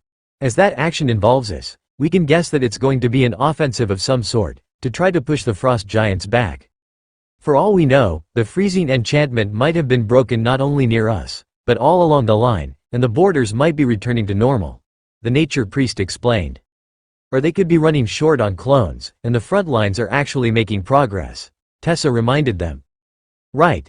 That brings us back to the topic of the day. What route are we going to ambush? Carl agreed. Bob looked at the map and pointed well inland of any of the major routes. What if we don't ambush any of them, but instead, we zigzag across the pattern, as if we were a wandering monster pack being chased from place to place? It would confuse them with its disorganized nature, and it would let us search their territory to see if there are any signs of where they might be making the new clones. I suspect that it is actually in the city, where we won't be able to easily get to the next summoning spell, but if it is still out in the wild, then there is a chance that we can break their reinforcements a little more, and not just by killing them in vast quantities.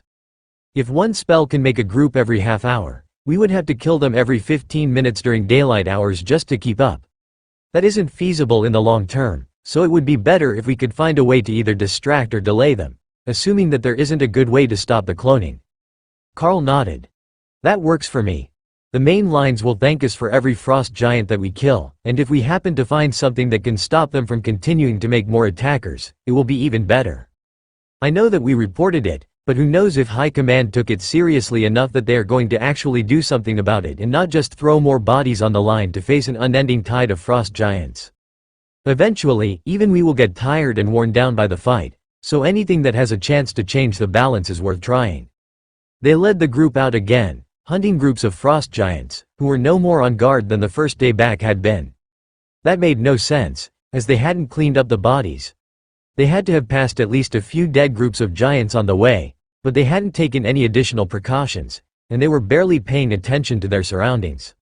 But their inattentiveness began to make sense when the group reached the second path. The giants there were almost running through the tundra toward their spots on the main lines. So, it wasn't that the first group was inattentive, they were all rushing, and the frost giants were just doing the best they could while following orders to make it to the front as soon as possible. Well, we should kill a few groups this way. We will still be fighting when the next group shows up at this rate, so we are going to eventually have to rush a fight so we can break free and make it to the next path. Bob realized as they prepared to fight again. Doug shrugged, unconcerned. We will do what we can. If it turns into a huge fight here, then it is what it is. Ty and Harry gave him a look that said he should be concerned, as it would lead to an all-day fight until they were exhausted and made a mistake. But the nature priest had a level of confidence that they could only aspire to.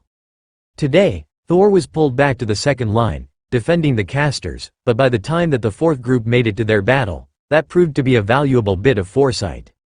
The frost giants pushed past the warriors, taking light wounds to shoulder them aside. If it hadn't been for Thor, they might have made it into the much less durable magic users, and that would have been a disaster.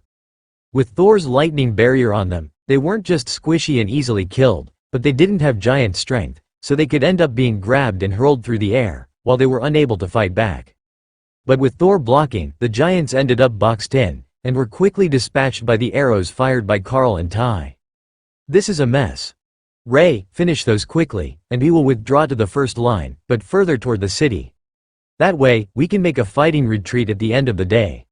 We're not going to make it any further with so many giants on the path today, Carl announced.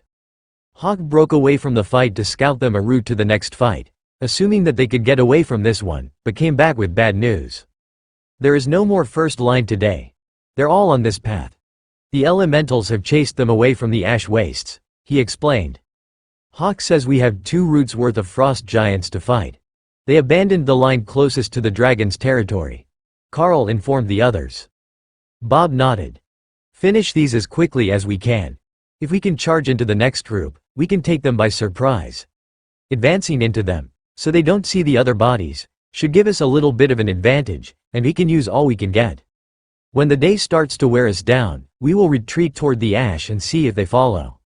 Carl burned extra mana to add flaming body to all the arrows. In addition to chain lightning, the extra damage took the giants out fast enough that they still hadn't heard or seen any sign of the next group when the fight ended.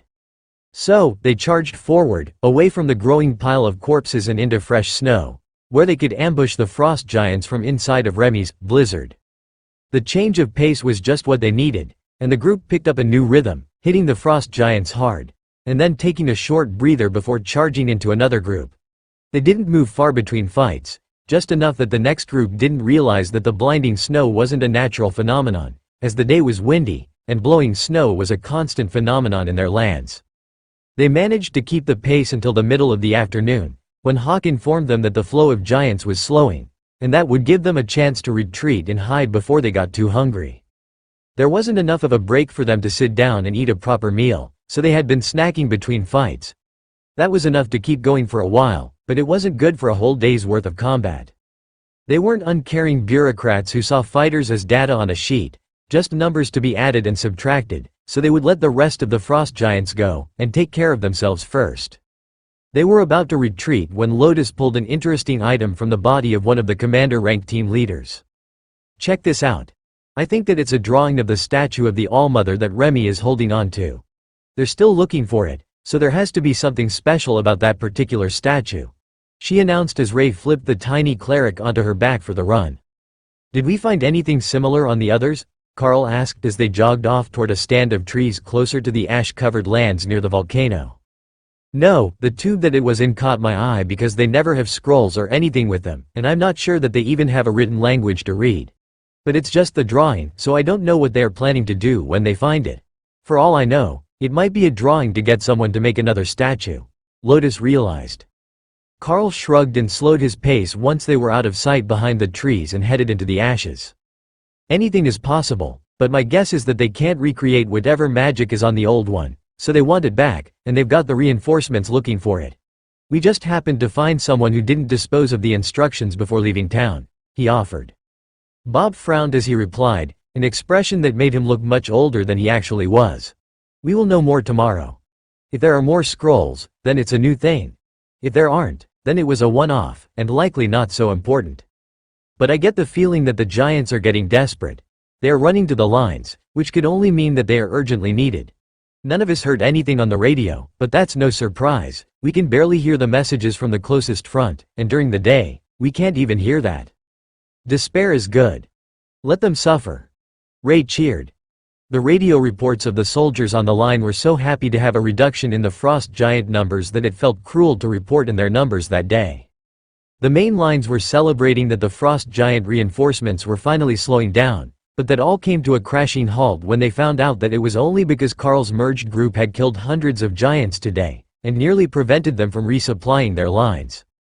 That news was a shock all through the command structure. There was something definitely amiss with this double-strength group, but none of them were privy to the details of the group's strength, other than their official rankings. On paper, they didn't look like anything special. There was one extra cleric from the usual composition, but that shouldn't change the outcome of the fights in a highly positive way. If anything, it would normally reduce their efficiency, as the clerics weren't known for their damage output among well-equipped elites. It was only among the average soldiers and the faithful on the line that they really shone as the beacons of power with their blessings. So, the generals in command of the theater were thoroughly baffled by the number of frost giants that the 10 elites were managing to kill. So much so, that they even sent a scout up the mountains to watch the frost giant city through binoculars. They could see that the giants were leaving the city, and then at various points, they just stopped coming over the hills. A few times, they did manage to get a view of the fighting, but it was so far in the distance that none of them could make it out clearly through the blinding snow. Seeing all those giants disappear before they could make it to the front lines was a wake-up call for the soldiers. The elites in whatever group was hunting out there were even more scary than the groups of frost giants that they had been hoping not to run into during this mission. But more than that, they could keep up their kill count all day long. They seemed to have left the battlefield mid-afternoon, but you could only be in combat so long before becoming exhausted, and by the preliminary count of the scouts, they had killed hundreds of giants in a single day, just as their reports had insisted. Most of the top brass would not be happy to hear that, as they had thought that the threat was tapering off, and they could claim credit for their stalwart defense. But if it wasn't the case, then they were only resting while the frost giants found a new way around to attack their lines. But for groups that had retreated, other than the two who were closest to the volcano, it was a golden opportunity to move up to a better position. They could retake the best defensible spots and fortify them as much as possible while the numbers coming at them were lower than usual. It might be their only chance, and they didn't know how long that group would be in the area. The suspicion was that it was an unannounced royal rank elite, and not two commander-led groups working together, as the official reports said. If they had a prince with them, it would make sense that they could mow through frost giants so quickly. But even 2-on-1 at the same rank, it would not be easy to defeat the groups fast enough to get out of the way before the next group was on you. The sun faded from the sky, and the scouts bedded down for the night, hoping that Carl and his group would be back out in full force the next morning. The next morning brought the generals just the reprieve that they were hoping for. More disappearing frost giant reinforcements all along the paths leading to the closest sections of the line. But what Carl and the others found was not nearly as encouraging. Tessa sighed as she picked up a wooden tube with her spear. That's the 15th one this morning. Every group leader, whether it's a commander or an ascended, has one of the drawings of the statue. They are definitely hunting for it, and that means they're not going to give up until they either find it or run out of soldiers. But if they're still making more clones, she trailed off, letting that sentiment linger. If they were making more clones, they would never run out of troops, they would just keep hunting for the statue, or whoever had taken it. Lotus shrugged. At least the flow is lighter today. There are only a third as many groups as before, and that is with the first route blockaded by the magma elementals. I think that we might be able to push further forward, or up into the other routes, soon. If we can find out where the ones who aren't coming this way are going, we can relay that back to the lines and maybe save some lives. Don't you think that it's getting warmer here? I mean, it's still frigid, but it is definitely warmer here than it was a few days ago. Doug noted as they fought. I think it is. That warm breeze coming from the volcanic ash area is taking the chill out of the air, and it's only a little below freezing now. At this rate, it might actually be comfortable to wait on the front lines, instead of a constant struggle to keep from becoming an ice cube, Bob agreed. Carl looked up at the faint haze of ash still in the sky. But the giants don't do well in the heat, so it might change their deployment routes. If they stop coming this way entirely, then what do we do? Tessa chuckled. Then we kill giants somewhere else until they give up and go home. If a magma dragon wants to hold this portion of the border for us, I have no objections to that. However, I do want to see what is in that city. If they're still cloning frost giants, it would be best to find a way to destroy another of the statues or crystals. The group paused for a snack, as the groups were so far apart today, and Carl looked off in the distance, where the city should be if it wasn't hidden behind the horizon. If the rate drops again tomorrow, I say that we head for the city and see what's going on. Perhaps they're sending them on a different route, further from the dragon. If the combination of us and the elementals has completely rerouted reinforcements to this portion of the line, then the army should know so that they can push their advantage. Want me to go look? Hawk asked. Yeah, go ahead. We will do our own scouting here for the next few hours. Let us know what is going on in the city. Carl agreed. Hawk is going to go take a look. We will keep clearing what we can while he is gone, and then we can use whatever he finds to make our plans for tomorrow, Carl explained. Dana frowned at him. We're not seriously planning to raid a frost giant city, are we? Carl shrugged, and the clerics laughed. Doug shook his head. The chances of that are very low. The summoning stone will likely be placed outside the city limits so that they can gather the troops and send them on the way without bothering the citizens. If it's right in the middle of the city, there isn't anything that we can do about it, and the army isn't going to press all the way out here into frost giant territory to attack a city. They would rather save their manpower to defend the existing border and hope that we find a way to return the cold to the area it covered before the war. If that happens, then this front will be considered a resounding success and the army will focus on the other fronts where there is much more danger. Then we should smash the city and make the giants go away. I want to be warm again, Thor complained. Thor says he's all for driving the frost giants away if it means he gets to go to another front, Carl laughed. This might be the supposedly easiest front, when judging purely by the rank of the opponents, but the pure numbers as well as the freezing cold certainly didn't make it the most popular. What Hawk found in the frost giant city was not at all what anyone had been expecting. The city itself was nearly demolished, with a large breach in the wall that faced the ash wastes near the volcano. He was not the first one there, the elementals had beat him to it, and from the look of it, they had either taken the city or done enough damage to make the civilian population retreat. There was still a sizable military contingent nearby, so the elementals might not have won the battle, but the city was demolished anyhow. That began a search for the summoning spot. If he could find that, they could smash it and stop the reinforcements entirely. There was nobody on this team who wanted to leave more than Hawk did, and that included Remy, who couldn't survive the cold for long in her current state. The logical place for him to start was where the remaining giants were. If they were still being summoned, the stones had to be there. But there was no big stone, no giants standing in a circle to cast a ritual spell, just a bunch of weak frost giants standing in rows. "Hey, these frost giants are strange. They're not identical to each other," Hawk informed Carl. "Of course they're not. There is a whole city full of them. How is the military situation there?" Carl replied. "The city is empty and most of the buildings are smashed and burned. All that is left are a few awakened and ascended giants standing around outside, but they're the ones who aren't identical," Hawk explained. "Do you see the path where the other frost giants left? They must have sent the ones who can't fight, the very young and the elderly, out of the city when things got bad," Carl asked. "Yes, back further into their lands. Lots of them went that way, too many to tell by footprints. And they're gone over the horizon already, even from your altitude," Carl confirmed. "Long gone. Not even traces left, except the stomping that broke all the little bushes and flattened the snow. That is excellent news. If we can find where they were summoning from, we might be able to gain another statue." Hawk snorted in annoyance. "I am looking. It's not by the soldiers, and it's not in the fields near the city, but there aren't any more frost giants." "Well, there is a chance they took it with them when they left.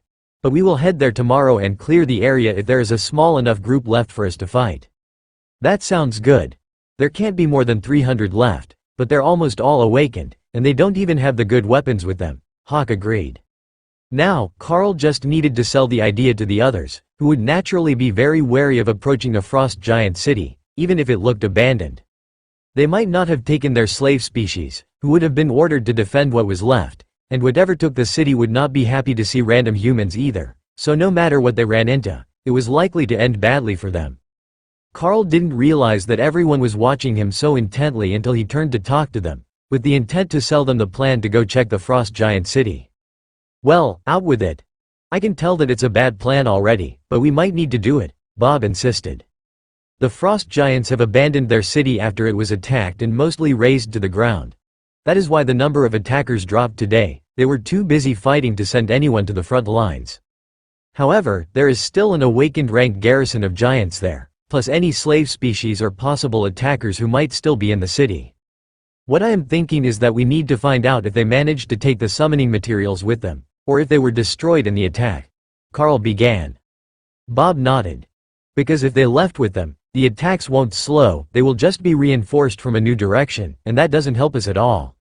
But if the materials were destroyed, the frost giant front lines could very well be in full collapse within the week. They've already lost most of their summoning ability with the spots near the front lines that were destroyed, and while they could theoretically make more, if it were just that easy, there would have never been peace with them." "Exactly. Now, is there anyone who has a good reason why we shouldn't at least go check it out tomorrow?" Carl asked. Tori rolled her eyes as she glared at him. "Other than the fact that you're insane, that is a suicide mission. It's a city full of frost giant magic traps and possibly thousands of lesser ice monsters." "Yeah, other than the obvious. Hawk says the city is mostly empty, and I really do want to know what they did with the summoning equipment. If it's destroyed, that's perfect. But Hawk can't tell from the air, there's just no sign of it," Carl explained. The mage looked around for support, but everyone else was either resigned to the fact that they were going to have to search for the summoning location, or kill off the rest of the frost giants in the area and then wait to see where the next batch were coming from. "Alright. I suppose it's not actually more dangerous than fighting them in the fields, as long as the city is actually empty." "Hawk wouldn't lie to us about that, would he?" Tori asked. "No, if there was anything to kill there, he would have informed me. So, anything that is still in the city is in hiding," Carl replied. Tori looked suspicious, but Doug had a knowing smile. If he had found anything alive in the city, he would be hounding Carl to go kill it. Hawk hates all things water and ice element. He wouldn't hold out and miss a chance to attack them, he explained, while straightening his robes to check them for stains. Carl began to draw out a new map in the dirt, relaying what Hawk was telling him about the situation, and the lack of new frost giant reinforcements from the city, as well as the location of the forces that were still in the area. He would return before it got dark and the glow of the elementals would give them away, but for now, he wasn't seeing any of them lingering in the area at all. Of course, there was a chance that the city had been destroyed by something else, like one of the other dragons that they had upset, but as it had happened while they weren't watching, they would have to get someone more skilled in forensics to make the determination. Hawk knew that the walls were breached and the houses burnt, but that was about the extent of his analysis ability when there were so few bodies visible during his high-altitude scouting loop. This is the situation now. The remaining forces are here by the wall, and there is a flat section of ice there which should be a lake. There are entrances to the city here and here, both of which are open, and the wall is breached here, closest to the volcano, and there is a smaller breach on the other side of the city. The bodies are most prevalent near the wall breach nearest to the volcano, but there are some scattered all through the city. Hawk reports that there is a stomped-down section of land headed over the horizon in this direction, which we can assume is the refugees. Is there more that we need to know, or can I call him back for the evening? Carl asked. Bob pointed to a spot behind the city. There is a valley there, roughly round, like a crater. Can you have Hawk check it out before he returns? It's not part of the normal search area, but there is a chance that the summoning might have been done there to keep it out of sight of the scouts. Hawk flew over the area a few minutes later, and relayed his findings back to Carl. There might have been something here. There are signs that giants were in the valley recently, but there is nothing there now except fresh snow and fog. No sign of occupation, but you were right, they were there recently. Why, we can't tell, as they didn't leave anything that Hawk can see from the sky, but they were there. Carl relayed. Well, that's one more spot to search. Central Command is going to owe us big time for this one. The next morning they were moving with the first light before proper dawn, so that they could get to the city before the frost giants could see them coming. Hawk had been sent out early to scout their route, and had informed them to stay further from the ash, as the heat was increasing, and the areas closest to it were becoming muddy as the snow melted. That was bad news for the giants, but there weren't any of them out at the moment. The flow of reinforcements had entirely stalled, and the only enemies that Hawk could find were patrolling around the city's perimeter. There was no sign of activity in the city, and the signs of previous occupancy were fading as the wind blew the snow over the roads and paths. A few hours after dawn, Bob gestured into the distance. Turn right a little, but stay out of the slush. The valley that I was referring to should be over there, and I'm curious to see if it's still frozen. Carl led the group forward, with the less physical members all mounted, though that meant that the spider golems had to take passengers to bring their travel speed up to standards. Ty was a ranger, not a warrior, and while he was quick, he didn't have the sort of stamina for an all-morning run the way that the warrior classes did. So, he needed a ride. And Doug was more than happy to take a place on the other spider golem, so that Thor wasn't overburdened. The lightning Saro had hit a minor growth spurt after reaching commander rank, and he could easily accommodate 4 on his back with a suitable harness, but it was better to just have Tessa, Dana and Tori, so their bodyguard didn't get too tired to fight. Carl slowed the group as they got close to the valley that Bob had mentioned, and had Hawk circle the area. That place isn't right, it's all melted now, Hawk reported. What's there? Just slush? Carl asked. A small lake. Carl led them cautiously forward, in case there were still more magma elementals or other servants of the dragon around. The temperature was rising rapidly as they approached, and Lotus was getting excited. I know what this is. This phenomenon is common after a volcanic eruption. There was an underground fissure here, and now the frozen lake is a volcanic hot springs, the little nature cleric declared. Her hair had changed to an icy blue today, nearly matching her cloak, but looking more like thick ice. That seemed somehow appropriate to their situation as they came over the ridge, and saw that the whole valley was covered in ash, while the lake was gently steaming. That's too hot. The water is nearly boiling. I was hoping for a spot to swim, not to become soup, Lotus sighed. Check everything. There might be magical items dropped by the giants, possibly fire element infused gems, and if we're really lucky, the remains of a summoning circle, Carl announced. Tessa laughed. Flag on the play. You can't just ask for the prize to be in the first spot you look, that's definitely a red flag. If there had been anything in the valley, it was long gone now. There were some signs that the frost giants put up a fight. Bits of obsidian stone that Doug assured them were the remains of a dead magma elemental, and a few charred bones, but no loot, and no sign of the summoning circle. See, what did I tell you? Now, Let's take out a patrol and see if we can sneak into the city. I have a good feeling that there is something left to kill hiding in there, Tessa declared. Carl thought that should be counted as a flag as well, but it was most likely divine guidance. There was a small stand of trees between them and the city, so that was where Carl led the group to wait for a patrol to pass and then attack the next once they knew the timing. If they were patrolling in sight of each other, it would be a huge fight to enter the city, but if they could find a way to sneak past, their search would go much more smoothly. The first group didn't reach the open area between them and the city for nearly 10 minutes, then went down the hill and out of sight. That valley is a blessing. If we attack there, we will be able to take out a scout patrol without them seeing us coming, and then we can make the city before the next one arrives, Bob noted. The team moved into position, and when the next patrol came over the edge of the valley, Thor led the charge out of the trees, letting Carl and Ophelia fall in on his flanks with the warriors outside of them. You'll enjoy this, just watch them work. Tori joked to Bob and Harry as Thor ran, and she tried not to fall off. Carl fired 2 shots as they ran, causing the awakened rank frost giants to stagger under the effects of chain lightning, and killing 2 of them with the arrows themselves.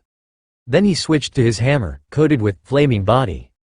The first swing shattered bone and sent the ascended rank leader of the team flying like a rag doll while Thor charged through the lines, and Tessa stabbed at everything she could reach. Ophelia leapt into combat with an axe in each hand, hacking at the giants in a frenzy that would make Ray proud, and caused nearly as much of a mess as the bloodbath spider usually did. In seconds, it was over, and the rest of the group didn't even get a chance to engage in the fight before Remy pulled the corpses into her space and intensified the snow of blizzard to hide the battle. Ty whistled in appreciation from his spot on the back of a spider golem. No wonder everyone said that your team were monsters. Even without the advantage of numbers, your attack power is just stupid. What sort of skill one-hit kills an ascended frost giant? The ranger asked. The maul lets me stack layers of the same skill on it before I attack. That first hit was 5 layers of flaming body at the same time. Even if he was a commander, taking that hit square to the chest would have killed him. Carl explained as the group ran for the wall of the city. Their entry point was a small secondary breach, where something had melted the stone and caused it to run in liquid form. The blast went outward, so whatever had attacked had already been inside the city. That was not a good sign for the residents, who were sensitive to even normal heat. The team made the wall without being detected, and paused just inside the city to take in the level of destruction that had come for the residents. There were bodies everywhere, and not just frost giants. There were yetis, some sort of satyr species, and even mountain ogres who lived in the hills before the border expanded. Each and every one of them showed signs of fire damage, and they were all long dead, likely 2 days, as they were frozen solid and covered by a layer of snow. The dragon wasn't holding back, Carl whispered as he looked over what used to be a residential area of the city, and now didn't have a single standing building. Not even the little ones had been spared, everything had been leveled as the invaders had passed through. From their entry point, they could see the main breach, so this was the start of the fighting, but that meant that the destruction didn't make much sense. If they had seen the attack coming, they would have at least evacuated the vulnerable to the other side of the city, so there wouldn't be many non-combatants near the walls. Tessa looked over the destruction, and drew little lines in the air with her finger, as she worked to recreate the battle in her mind. They attacked from the other wall first. A diversionary attack that breached the walls, and made the frost giants retreat. Then they breached this wall, probably from the hot springs valley, where they wouldn't have been seen. This side of town should be nearly completely destroyed, and the number of bodies might be more than everyone is prepared for, she explained.